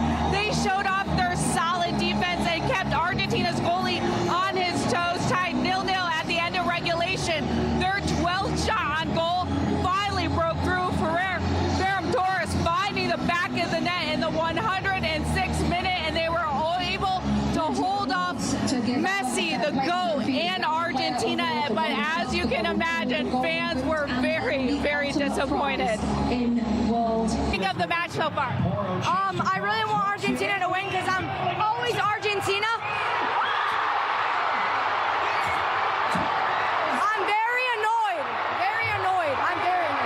Let me tell you, I am Mexican, but these two teams, they are Spanish, right? Yeah. So, but I want to go to Spain because Argentina is a little bit tough. They got to go to the ground. Sometimes going to the sky, oh, I'm the best, is not.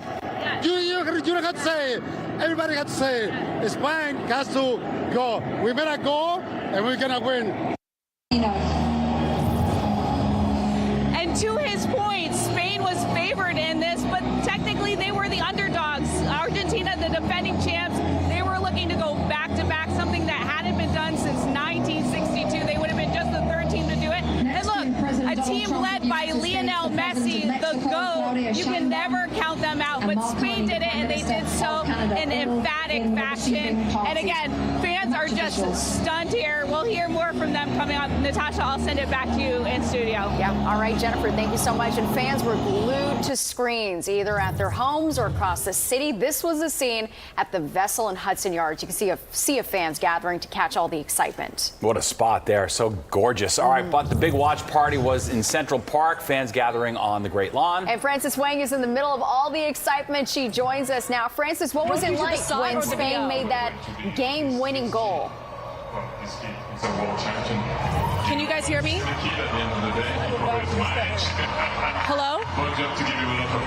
Hey guys, all right, yes, we are at the the Central Park watch party, excuse me there. There's a lot going on, as you can tell, but we are here live. You see behind me, people are watching the post-game ceremony. A lot of disappointed Argentinian fans did trickle out of here in the last 30 minutes. We talked to them before, we talked to them after. We talked to fans of all teams who were excited to be here, trying to take in the community vibe, but those moments leading up to the final whistle, definitely very tense. We did get our hands on some Spain fans as they were leaving and Argentinian fans who were a little disappointed, of course. Here's what they had to say. It was really electric. You could feel whenever, what was his name who scored? Ferran Torres. Yeah, whenever he scored, you could feel everyone come alive. All the Argentine fans get kind of sad. Yeah, it was really electric. Do you guys feel outnumbered here? Everyone I'm looking is just sad, disappointed Argentina fans.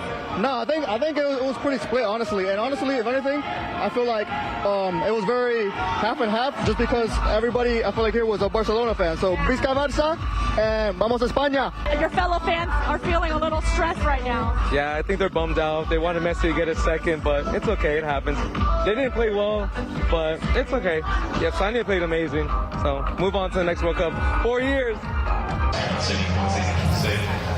And we want to thank that Argentinian fan for speaking to us, because a lot of them just wanted to get out of here, as you can imagine, after that loss. But one thing, Steve and Natasha, that was really great about this watch party, over 50,000 in attendance. It was free. There was a lottery ticketed system.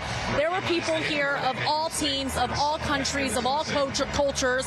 So again, disappointed Argentinian fans, excited Spanish fans, but then just a lot of soccer fans who were excited to be here at Central Park, soaking in all of the action on a beautiful Sunday afternoon. Steve, Natasha? Yeah, and it was free, too. It was a really lovely event there, and they obviously had a perfect day for it. Yeah, we appreciate it. Amazing. Thanks, Francis. And fans of Spain made their way to Queens for a watch party. Spain was hoping to win its first title since 2010, and it has today. Yeah, amazing. Let's get back to Kendall Green, who is in Astoria. Kendall, how's it going? Hey, what's going on, Steve and Natasha? I'm wrapped in love right here with Spanish fans. These fans here are wrapped in history. They're watching this ceremony after the game. Everybody's been electric, super excited about the result of this. They knew that they had a match with Argentina that wasn't going to be easy, but coming back to these fans who believed all along, I found Spanish Luke. He's been a believer all this time. Talk to me about that moment when you guys won, what it felt like for you. Well, like I was going to tell you, 4 days ago when Spain win against France, I was walking in Whitestone where I live in the street, and I find this coin, this beautiful coin. I found it in the street from an African country, and I look and it says Ghana. Ghana in Spanish means win. So we win with France and we win today. And another thing, the entire tournament, we only received 1 goal. So that defense held up. Oh my God. Oh my God. Got you. What did that feel like for you as well? Oh my gosh. To see it a second time for Spain to win a second World Cup in my lifetime, it means everything to me. It means absolutely everything to me. And for him to tell me that story about that coin, I was like, there's no way you found that coin. He was like, yo, if I found this coin, we've got it, the whole thing. And he did. He was right. Yeah, so it's the best. It's the best sign you can have. Yeah, so we call him Spanish Lou because he's like our guy, Lou Albany's there. But just take a look one more time at this crowd taking in the victory, taking in the history. I don't think there's any better place to be. I mean, aside from seeing them do it in person at NYNJ Stadium. But I'm going to send things back to you, Steve and Natasha. This has been an incredible moment for these fans here.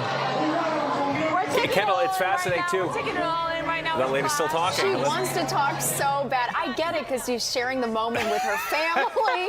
She's got the World Cup trophy. Go on, girl. This is her moment. You go, Queen. I think this is her show now, honestly. That's right. I'm going to hand the reins over to this woman in Astoria. There we go. Lovely. Fun stuff. Listen. It's been a great, ecstatic day for Spanish fans. And plenty of celebrities on hand to catch the big event today. You saw Matt Damon there, Mick Jagger, who's more famous and cool than him. Actor Adrian Brody also making an appearance along with several other big-name entertainers. Obviously, this was the hottest ticket in a long time, for sure. Yep. And a perfect weather day, too. We've got a lot more World Cup coverage to come here on the 6 o'clock news. All right, in other news, a new e-bike law taking effect in New Jersey starting today. Why it's being called one of the toughest laws of its kind in the country.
Police say 9 people were arrested and 12 cars impounded after a street takeover in Suffolk County. It happened just after 11:30 Friday night on Central Ave in East Farmingdale. Police say they were tipped off after seeing posts about the gathering on social media. When officers arrived on scene, they found people driving recklessly, doing donuts and burnouts, effectively closing down the road.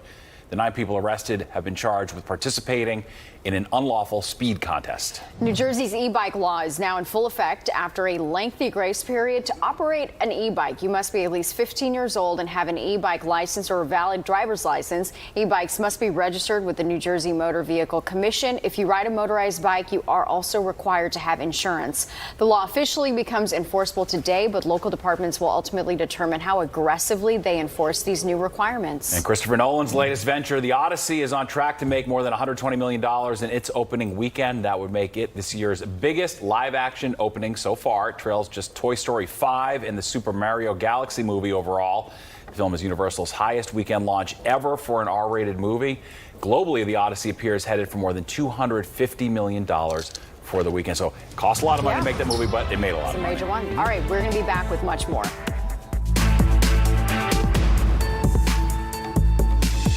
Fighting for justice.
All right, let's break down the World Cup final. That's right, Spain scoring that winning goal after 2 hours of play. Tina, we were watching it together with Lou. We were watching it at some point. You're glued to the screen. They're unbelievable. This was an exciting 1-0 game. Was it the most exciting one you've seen? You could say that because Spain played exactly to their culture. Spain's style is all possession. It's almost like keep away. They kept the ball away from Argentina. So all of their possession, while a lot of their shots on goal, they had 20 shots, by the way, to Argentina's 2 shots when you're looking at the entire match with the extra time. All of their shots on goal, of course, they did not finish in the first half and really in regulation when you talk about that. But that's what made it so exciting, the fact that you were waiting just to see if Argentina was ever going to go on the attack. And, of course, we had to wait until the 106th minute, and it was a player who was subbed in that came in and scored, Ferran Torres. And that goal, while it was started, while he didn't get the assist, it was Nico Williams who basically basically had the assist on that Ferran Torres goal. It was the young 19-year-old Yamal, who started the attack. And they had great ball movement. I said, just like the New York Knicks, the championship New York Knicks, they moved the ball into the place that created that chance for Torres to be there and finish. It was the one magic moment. It was all that Spain needed. However, what also kept it exciting, Argentina never went away in the second half of that extra time. And they were getting chances on their corner kicks, which was their set pieces. That's where Lionel Messi stepped in. Really the first time we got to see him get chances. But still, Spain prevailed. It was their defense, their goalkeeping, and it all ended in a 1-0 championship game. Yeah, and you mentioned Messi. He's not, if this is indeed his last World Cup, he's not going out on top. Obviously, he had other plans. Let's talk about his legacy.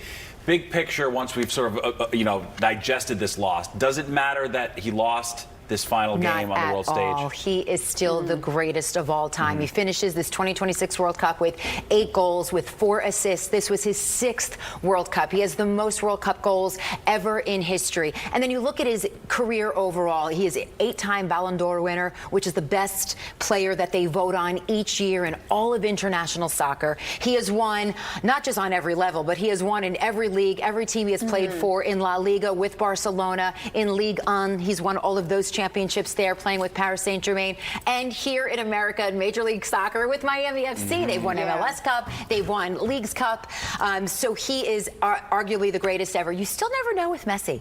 I mean, we are calling it his last World Cup. He did turn 39 years old last week, but you just never know. He could continue on a little more with international play with Argentina. They are still the defending Copa America champions, so you never know. I'm not saying his career's over, and we could watch him here on USA soil, the rest of the way here with Major League Soccer. On the pitch, we had 39-year-old Messi and then 19-year-old Lamine Yamal, who turned 19 during this tournament. Unbelievable, this phenom.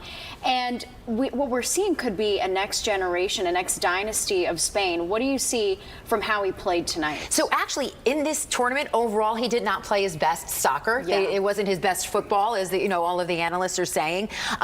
Spain dominates, like we've been talking about, with this ball possession. And that's the way Yamal played, though. He played to the culture. He started the attack when needed. He's known as an explosive midfielder. So while he didn't stand out scoring goals and having these great assists, he did have some great chances in this match, actually, early on in the first half. But he is definitely just one of the great ones to come. He stood, his breakout was during the European Championships. So he had a phenomenal tournament back in March of 2024, which is what put him on the map. And everyone's, Yamal coming into this World Cup. So, but he is a world champion now. He helped his team win. He fit in. He played his role. We're going to see him so many more years to 19, come. just 19. 20 plus years, hopefully. All right, let's talk about, despite the loss, Argentina's goalkeeper, Emiliano Martinez, had an amazing run. 11 saves, which is a World Cup final record. He kept Argentina in this game. Like I said, Spain had 20 shots on goal to Argentina's 2, which were in the extra time. He was pummeled constantly. He made incredible saves, guessed the right way so many times. You have to give him credit. Simone, though, however, the goalkeeper for Spain, he did get the Golden Glove because he conceded just 1 goal the entire tournament for Spain. Spain only allowed 1 goal, and it was to Belgium in their 2-1 win right after Belgium, of course, beat the U.S. They went on to play Spain.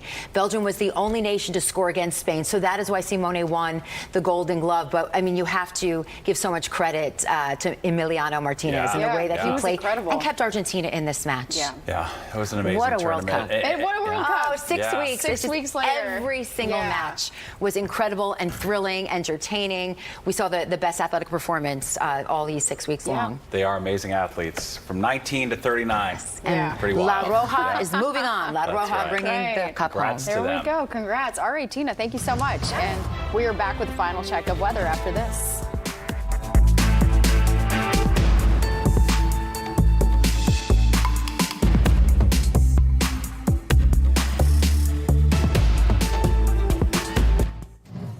Well, this is all the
find a way. I guarantee you, going to penalties, they will feel like it's Argentina's momentum. Porro chance to cross, hooks it in. Williams battling, knocks it down. It's free. It's a goal. It's Ferran Torres. You just watched the game-winning goal by Spain's Ferran Torres to win the 2026 World Cup. It was the lone scoring play in the afternoon, coming in the 106th minute to defeat Lionel Messi and Argentina, preventing their opponents from winning it all in back-to-back World Cups. All right, and before the final, there was a star-studded closing ceremony at New York, New Jersey Stadium.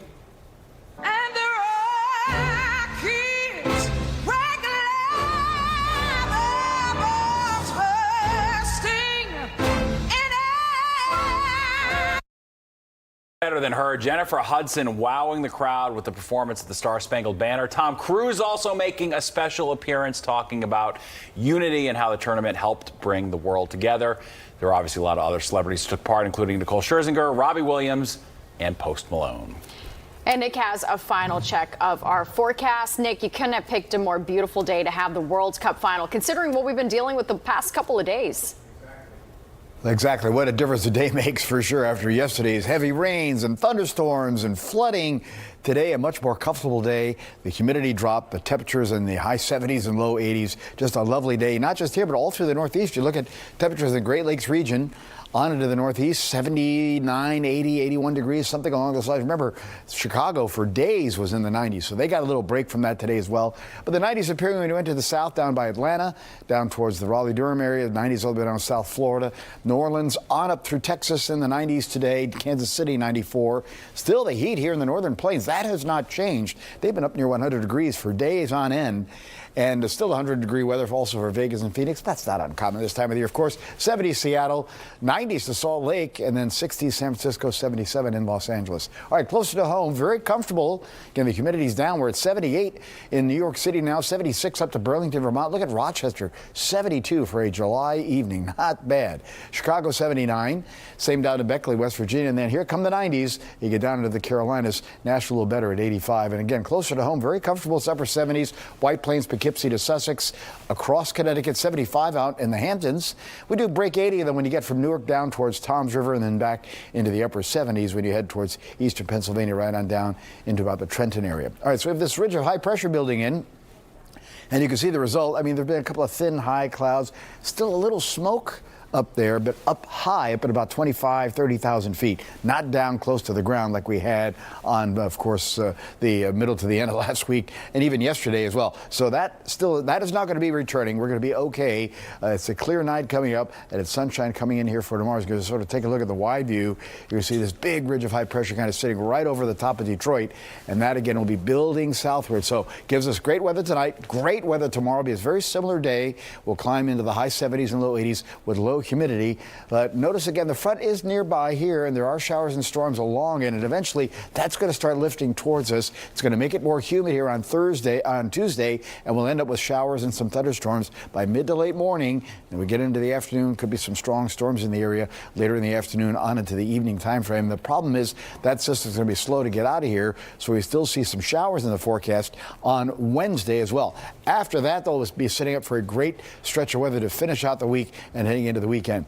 This, by the way, is a potential developing tropical system. If it does get named, it'll be Bertha, and we're looking at about 80% probability that that is going to happen. So that's something that we're going to watch very, very closely as time goes along. All right, let's take a look at our futurecast here. No worrying about any storms tonight. In fact, our futurecast is going to show some temperatures that haven't happened in a while. Look at the 40s. Monticello 48, 50 Poughkeepsie to Sussex, 62 or 65 or so in the city. I think it'd be more mid-60s. This computer model a little bit cooler than I think what's really going to happen. But 60 down towards the shore, and even some upper 50s out towards the Hamptons. It's a very comfortable night coming up. Still not too humid. Turn off the AC. Save a little bit of money if you can. All right, tomorrow, beautiful day, sunny, and we again return to the upper 70s to the low 80s. So very, very comfortable weather continues as we go into tomorrow. Then we go into tomorrow night. Here comes some cloud cover, and the problem is, again, as we start Tuesday, sort of a cloudy start to the day, or increasing clouds anyway, 60s to about 70 in most of the area. Now you can see some showers appearing as I move into the morning time frame, and we get into the afternoon, here come those thunderstorms, and like I said, some of those could be rather strong. We'll be on the lookout for that. Temperatures will return once again to the low and middle 80 or upper 70s to lower 80s, but it will be a more humid day as well, as these thunderstorms could produce some locally heavy downpours and damaging wind gusts as they roll through. As we head beyond that, again, we'll still see some issues coming up for Tuesday night on into Wednesday. All right, boaters, winds northeast to southeast about 5 to 10 knots tomorrow, so pretty good day for boating. Not too bad, about 2 to 3 waves on the ocean, one or less on the sound. Low rip current risk, so great day at the beach. Careful, the UVI is a very high at a 9. You'll burn very quickly, and the water temperature is holding in the low 70s. We're going down to 66 tonight in Midtown, but much cooler in the suburbs, upper 40s to middle 50s there. Tomorrow, beautiful day, 82, low humidity. Gotta love that for July. All right, here comes the 7-day, and you're going to see the showers and storms arriving for Tuesday, more humid at 83. Same deal for Wednesday, still around 82, 83 with showers, maybe a thunderstorm. And there's that great stretch of weather. Here we go. Thursday, 80, Friday, 82, Saturday, 84. Sunday, 86. All will feature a good amount of sunshine. Love that. All right, thanks, Nick. And recapping the big story today, Spain winning the World Cup, beating Argentina 1-0 in extra time. Yeah, it was a tense game with no goals scored during regulation. Spain dominated throughout the entire match, taking 15 shots while Argentina had none in regulation. But Lionel Messi and Argentina found a way to hang on, forcing extra time, but it wasn't enough. Spain scoring the one and only goal of the game. And before we go, we want to take one last look at our question of the day. We asked you, how did you rate the World Cup final show? Most people said 3.4. Yeah, 3.5. We're a tough audience here in New York. Yeah. All right, thank you so much for joining us. All right, that's it for the 6 o'clock news on this World Cup final Sunday. Thanks for watching. And remember, the news is always streaming in the free Fox Local app, where you can get breaking live updates and watch our newscast anytime.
New York. We're now joining live now from Fox. A presidential election. Obviously, there have been some unexpected developments just in the last couple of weeks. The death of a longtime Senator Lindsey Graham, which was, expected to be, a slam dunk hold for Republicans in South Carolina, now is a bit of a question mark. Since his death, his sister has been appointed to temporarily serve out the remainder of his term. There's going to be a special election next month for that. How much in play is the Senate really right now, when a lot of people have kind of focused more attention on the House? Well, certainly for Democrats, the House, it looks much more like is a much stronger bet. Both historical trends favor them, also the mood in the country. There are seats in play. That does seem to be a strong likelihood. But there are enough Senate seats that are competitive that, you know, some Democrats do feel like this is a possibility. You know, obviously Maine is going through some mess right now that we can talk about, but you have Maine, Michigan. You also have Iowa has a very strong Democratic contender there. That's a state that's really frustrated with the president's tariffs. Texas has a very strong Democratic candidate. So there are some seats that are in play. Well, let's talk about Maine, because Susan Collins has, you know, become somewhat of a political Rasputin. You know, every time she comes up for re-election, people say, oh, she might be in trouble. This might be the year she's in trouble. And then, you know, she got re-elected. Graham Plattner was the Democratic nominee until he was, you know, exited the race on allegations of sexual misconduct. There is a bit of a free-for-all going on in Maine right now. So how likely is it that the Maine Democrats are going to be able to land on a candidate who would be a real threat to Susan Collins? That's a great question. And like, Maine is a mess. That's a fair way to characterize it right now. Yes, exactly. I think as we sit here today, you'd have to give Susan Collins the advantage in this race. She's just too good at this, and the Democratic Party is too much of a mess right now. But I do think a couple of things here.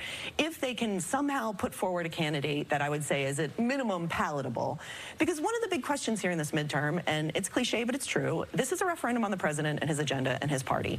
And in a state like Maine, Donald Trump is very unpopular. There was just a very controversial shooting in the town of Biddeford, Maine, that has spotlighted ICE and the immigration policy in that state. Susan Collins is an incumbent senator who has very low approval ratings. So the alchemy there still exists for Democrats to put it in play. Have they done everything possible to lose a very winnable race? Yes, but I don't think it is still very early. A tremendous amount of voters in this country don't even start thinking about this stuff until it's back to school season. Kamala Harris did easily win that state. So it is a state that the electorate, in theory, should be primed to elect a Democrat, but it's currently a mess. Yeah. But, you know, while all that's going on, there was a fascinating pair of confirmation hearings on the Hill this past week, both for United States Attorney General Todd Blanche and for Director of National Intelligence. Time and time again, these nominees have been brought before the Congress. They've been asked a simple question. Did Joe Biden win the 2020 election? And time again, the answer has come back, well, Joe Biden was certified. Joe Biden became the president. Nobody will actually say, yes, Joe Biden won the 2020 election. What's behind that? And is that by accident or design?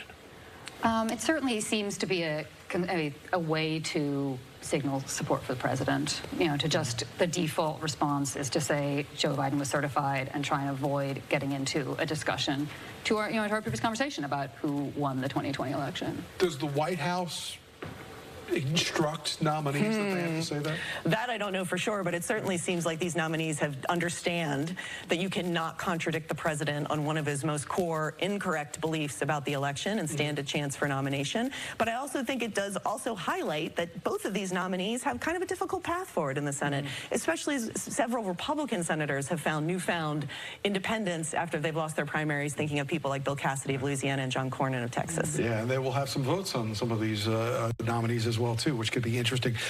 Catherine Lucy, Susan Davis, thank you so much for joining us this morning. We hope to talk to you again real soon. Thank you. As we continue this Sunday morning, we're going to take a deeper dive into that massive redevelopment plan for Washington, D.C.'s RFK Stadium redevelopment site. Fox 5 on the Hill continues right after this. Welcome back to Fox 5 on the Hill. The new plan for the RFK Stadium and surrounding area includes new housing and development on a riverfront district around the new Commanders Stadium. Now, the $3.7 billion stadium plan is set to open in 2030. And to talk more about it, find out more about it, we want to welcome in Anita Kozart. She is D.C.'s Director of Planning. Thank you so much for being with us. Good to be here, Tom. There's probably, I think it's safe to say, not been a bigger plan in the nation's capital history, the size and scope of this. But a lot of people are wondering who live here, is it for them? Will there be places for them to live there where they can afford, where they can shop? So how big of a component in planning for the NFL stadium was keeping D.C. neighborhoods intact? Certainly a big part of that. And one of the things, even as Mayor Bowser was announcing this really wonderful win for the city, the focus on having housing and affordable housing, having parks and open space, particularly because this is a place right on the waterfront.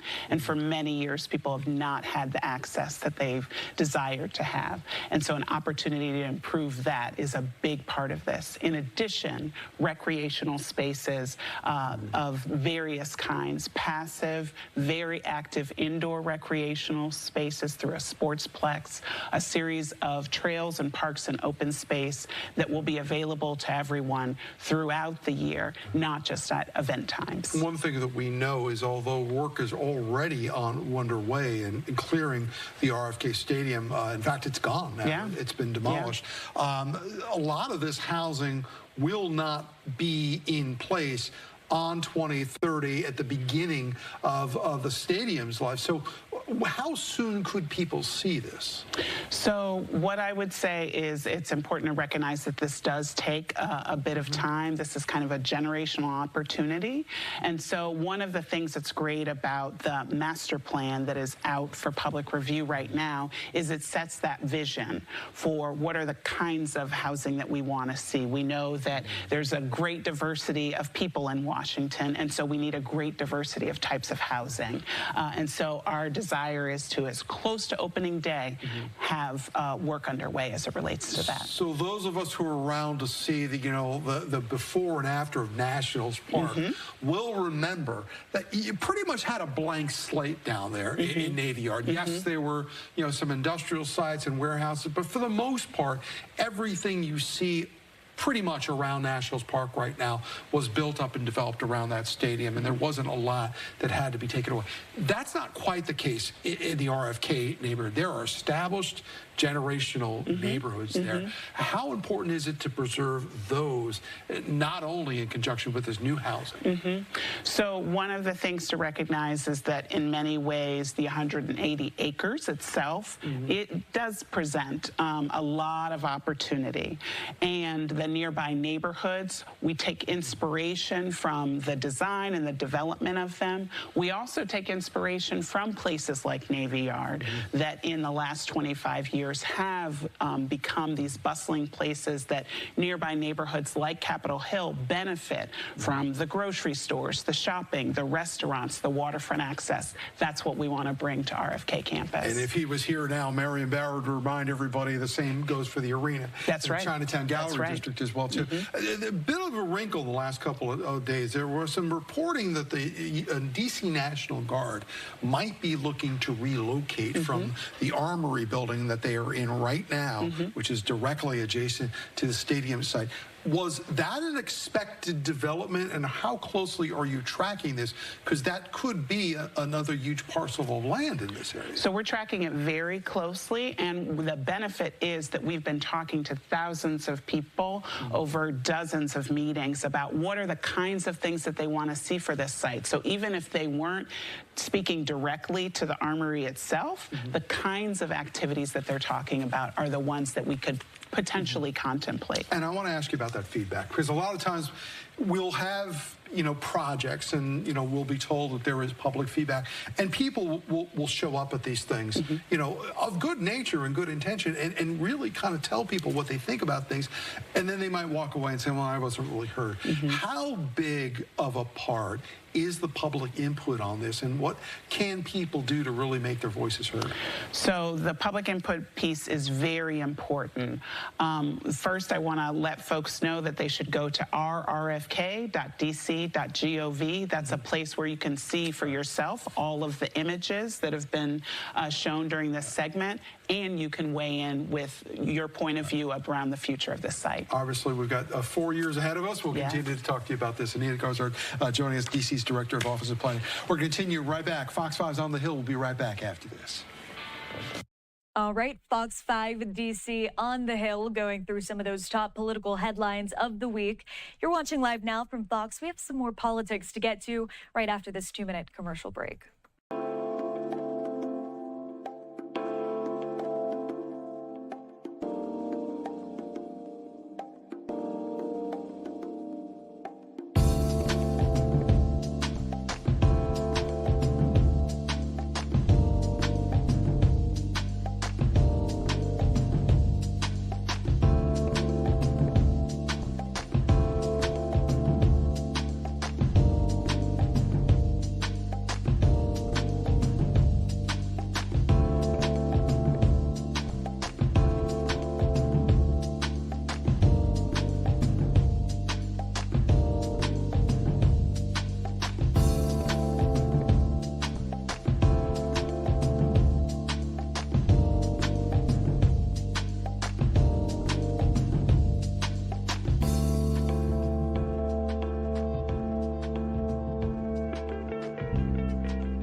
You're watching Live Now. My name is Alexandra Goldberg. It's a shakeup in the Wisconsin governor's race. David Crowley is back in, and Sarah Rodriguez abruptly dropped out. Take a look here at some more reporting we have for you. Over a week and a half after he suspended his campaign, Milwaukee County Executive David Crowley has re-entered the race for Wisconsin governor.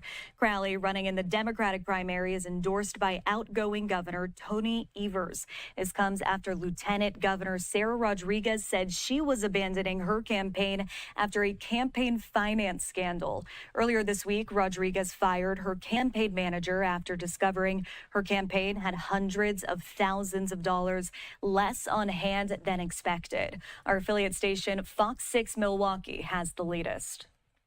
Wisconsin, you deserve a strong Democratic candidate. And that's exactly why I am re-entering this race to be the next Democratic governor.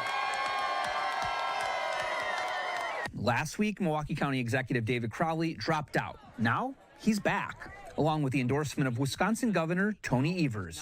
Could this backfire where Democrats on the ground see this as the establishment really trying to handpick the nominee? Well, I don't know who the establishment is. And when you think about the state of Wisconsin. Governor? Well, again, when you think about the state of Wisconsin, you look at a black kid from the city of Milwaukee, this is not what the establishment looks like. And so I am focused on what we need to do in order to win this race, to make sure that we can defeat Tom Tiffany in November. The Marquette poll in March found 86% of Democratic voters had a favorable view of Governor Evers. Though in May, Democratic legislators turned against Evers' budget surplus deal reached with Republicans. Last week, Crowley endorsed Lieutenant Governor Sarah Rodriguez, who then faced a campaign finance scandal and on Friday dropped out. Did the lieutenant governor deceive you? Listen, you'll have to talk to the governor, lieutenant governor, about what her campaign But is. I'm asking about what she said to you about the $1 million ad buy. What I will tell you is that, was I upset? Absolutely. Was I disappointed? Absolutely. And I had talked to the lieutenant governor, and I was still backing her until she decided to drop out of this race. Some polls of the primary have shown Democratic Socialist Francesca Hong leading. As the Democratic primary heats up, Republicans are up with ads saying Hong is, quote, too liberal for Wisconsin. But Crowley says it's actually trying to boost her. This election is too important to gamble on. And that's why today I am re-entering this race. The last Marquette poll back in March found 3% of Democratic primary voters backing David Crowley. At the same time, it found 65% of Democratic primary voters were undecided. An internal poll shared with me from April found about 14% of those Democratic primary voters were undecided. So keep your eyes on the undecided to find out who's going to win this nomination. In Milwaukee, Jason Calvi, Fox 6 News. Well, Milwaukee Journal Centennial Politics reporter Jesse Opoyan joins us now to discuss. Hello, good evening to you. Hello, thank you for having me. Of course. Well, you just spoke to David Crowley about his candidacy. What were your main takeaways? Well, it has been a whirlwind week here for sure. David Crowley got out, about a week ago. He said, I think the main takeaways from my conversation with him would be, he said he got a lot of calls after everything happened with Sarah Rodriguez, this big shakeup. It seemed like there was an effort within Democrats to start consolidating toward a candidate who isn't in that Democratic socialist mold. A lot of Democrats thought they had that in Sarah Rodriguez. I think they think that they may have that with David Crowley. He says he's concerned about this RGA ad by, calling Francesca Hong too liberal for Wisconsin, but it's airing on stations like MS Now. It's airing in liberal markets. So I think Democrats are saying this is the RGA trying to get involved in the race, trying to push Democratic voters toward the candidate that they would like to face in November. And David Crowley is going to make an effort to push against that. Does he see the governor's endorsement as a pretty significant boost?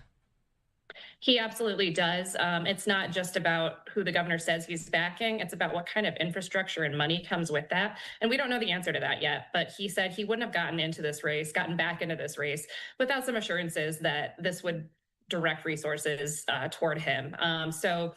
Whether that looks like labor union spending for him, big dollar donors going his way, we're going to see how that plays out in the next few days. But We should also mention Governor Evers is a popular elected official here in Wisconsin. I think Jason's report noted his popularity among Democratic voters is high, but it's also just high overall across the general public. He's been at an over 50% approval rate throughout most of his time as 2 terms in office, across the board voters of both parties. So, whether that carries weight in the primary, we'll obviously still have to find out, but I think it's a signal of where the money is going to go. And tell us more about Sarah Rodriguez's campaign and why she abruptly dropped out of the race. This happened really fast. Sarah Rodriguez was starting to pick up momentum. She had another Democratic candidate had already dropped out and endorsed her. David Crowley was the second candidate to do that. And her campaign had just announced shortly before this a $1.2 million ad buy. They were planning to go up on air throughout the state. And in this pretty large Democratic primary, 5-person race, $1 million ad buy would have been really decisive. It would have gotten her a lot of attention. And I think it signaled that the strength was going in her direction, and at least in terms of the effort to choose a candidate who's not a Democratic socialist.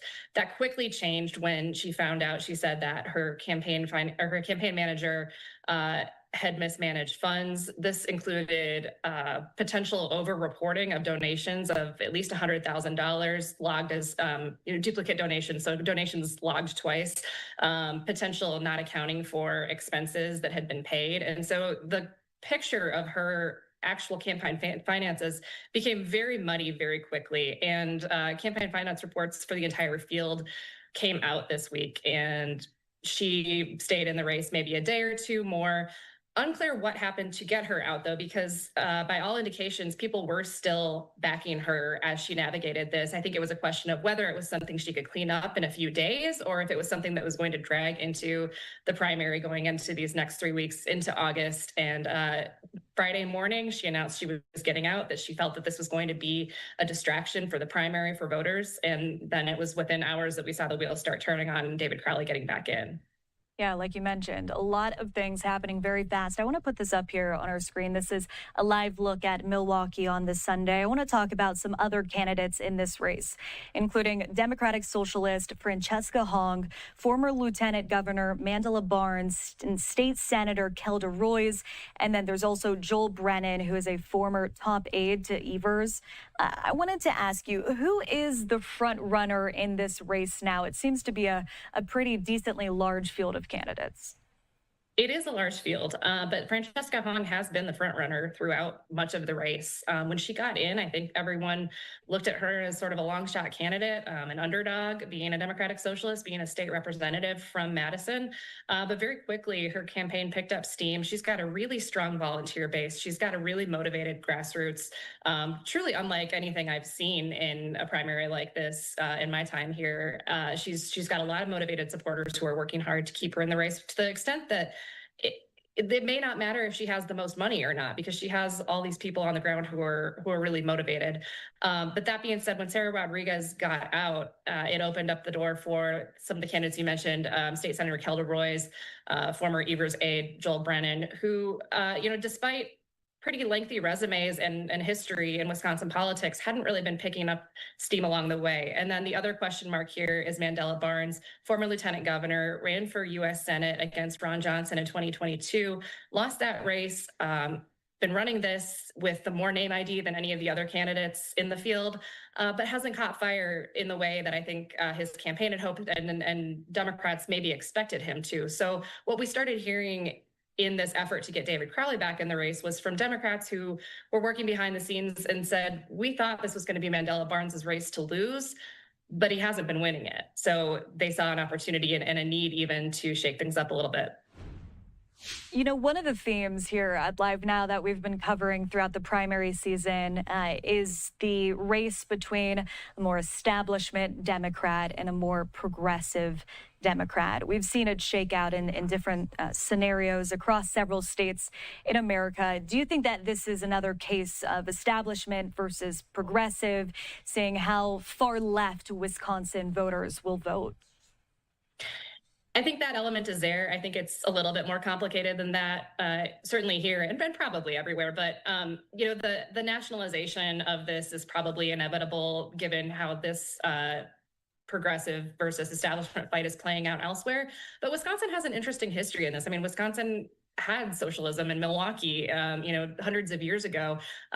Wisconsin went for Bernie Sanders in the 2016 Democratic primary against Hillary Clinton. So Wisconsin has a really progressive history, but we are just such a purple state. We're such a, razor's edge election margin state that I think Democrats are concerned that while that attitude, that spirit is there in the primary, that maybe it doesn't play through into the general election in November, where Democrats are not just trying to pick up or to hold on to the governor's office, but they're also trying to pick up seats in the state legislature that's been controlled by Republicans for about 15 years. So Democrats see this as an opportunity not just to hold on to the governor's seat, but to really reshape the state of state government here. I'm glad you brought up the history of the legislature and the governor's mansion. That was the question I was going to ask you. But I do want to talk about the Republican primary for governor. Who's on the Republican ticket? Congressman Tom Tiffany has Donald Trump's endorsement. There were a few other Republicans who had the resumes to get through on this, potentially in a primary early on. But once Donald Trump weighed in, we saw the serious competition step out of the way. So Tom Tiffany is the presumed nominee. There is another candidate. His name is Andy Mansky, who's running, but not expected to be a serious threat to Tom Tiffany. All right. Of course, a lot to follow as this primary shakes out. Before I let you go, anything else that you're watching for in the next couple of weeks? Just given how quickly things turned around in these last few days, 3 weeks feels like a short amount of time, but a lot can happen. And I think the next thing to watch for is just to see whether that money does follow the Evers endorsement for Crowley and whether he can make up the ground. He wasn't polling well. That's why he got out of the race. So he's got a lot of ground to make up in a very short amount of time. All right, Jesse, sharp reporting. We appreciate you coming on Live Now and sharing it. Thank you so much. Of course. All right, here on Live Now from Fox, we are going to take another 2-minute commercial break. We do have remarks from David Crowley, about 9 minutes in length. We're going to play out right after this.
You're watching Live Now from Fox. My name is Alexandra Goldberg. Good to be with you tonight.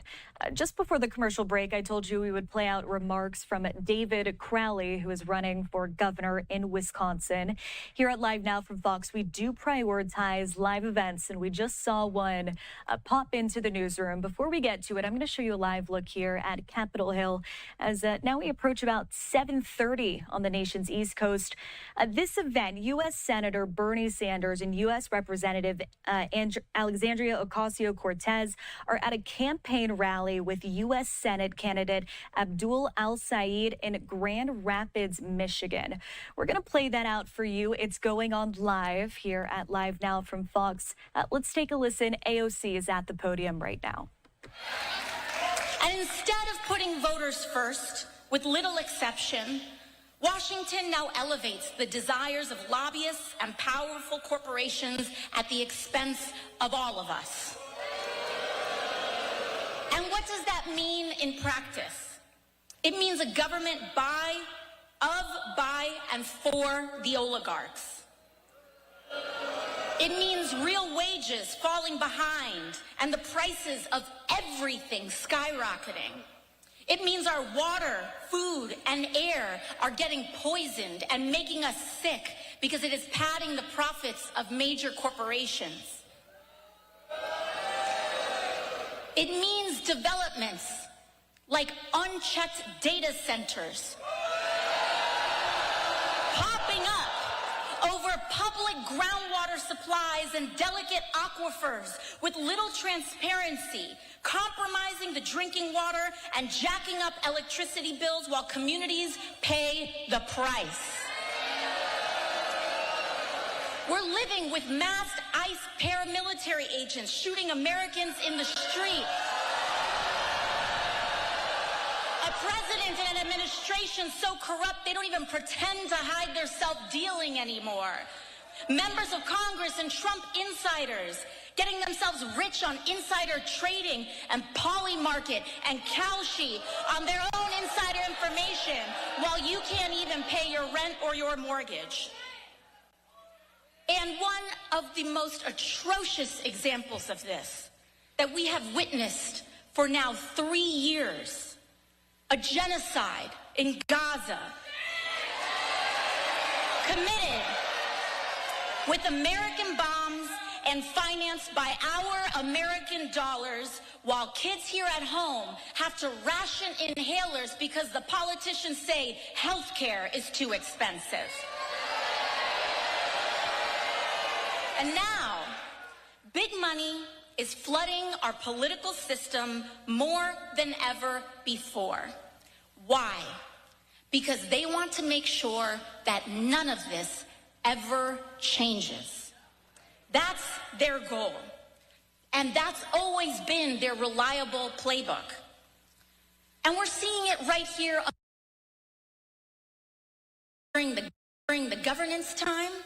They can do all of these things, and then they can just turn around to dump millions of dollars just a few weeks before an election, spamming your televisions and stuffing your mailboxes with glossy ads because they think you won't know the difference. But I've got to tell you something, Michigan. That $50 million isn't for free. They want a return on their investment. It's not charity. It's not for nothing. It's to keep your health care more expensive, your wages low, your housing continue to be unaffordable so that they can continue to pad their pockets. $50 million is chump change to maintain this system as it is. And that's what the price of it all is. And people think, genuine people, I see it all the time in Washington. They think that rejecting corporate money and big money is naive. They think that it is too pie in the sky, that there's no way you can win, and that it is foolish to reject big money in an election. That is genuinely the common logic in Washington. But I'm here to tell you something, Michigan. It's not foolish. It's not foolish at all. In fact, rejecting big money is the responsible and right thing to do. It's the only way that we can actually stand up and make the changes that we need to make once we get there. Because once you get to Washington, if you got there with their money, you're not going to turn around and change it. It is the most basic logic in the world. And I believe that Michiganders, Democrats, Republicans, and independents alike also believe that good leadership swings for the fences. Strong leadership gets big money out of our system. It takes on corruption that blocks common sense solutions to lift up working people. And it knows that in order to do that, it helps not to take their money in the first place. And while pundits dismiss this idea as naive, I want to give you some facts and some history. The last time Democrats won their largest majority since Watergate was in 2018. And the way that we did it was with 185 candidates across the country, rural and urban, from all over, that rejected corporate PAC money. It's not naive, Grand Rapids, it's how we win a general election. And it's what you deserve. It's what the people of this country deserve. A government that answers to you first, to voters first, not a dollar first. And yes, compared to how things work today, a government that listens to you more than it listens to a lobbyist is revolutionary. It does seem like a radical departure from what we are experiencing today, and I admit that that's true.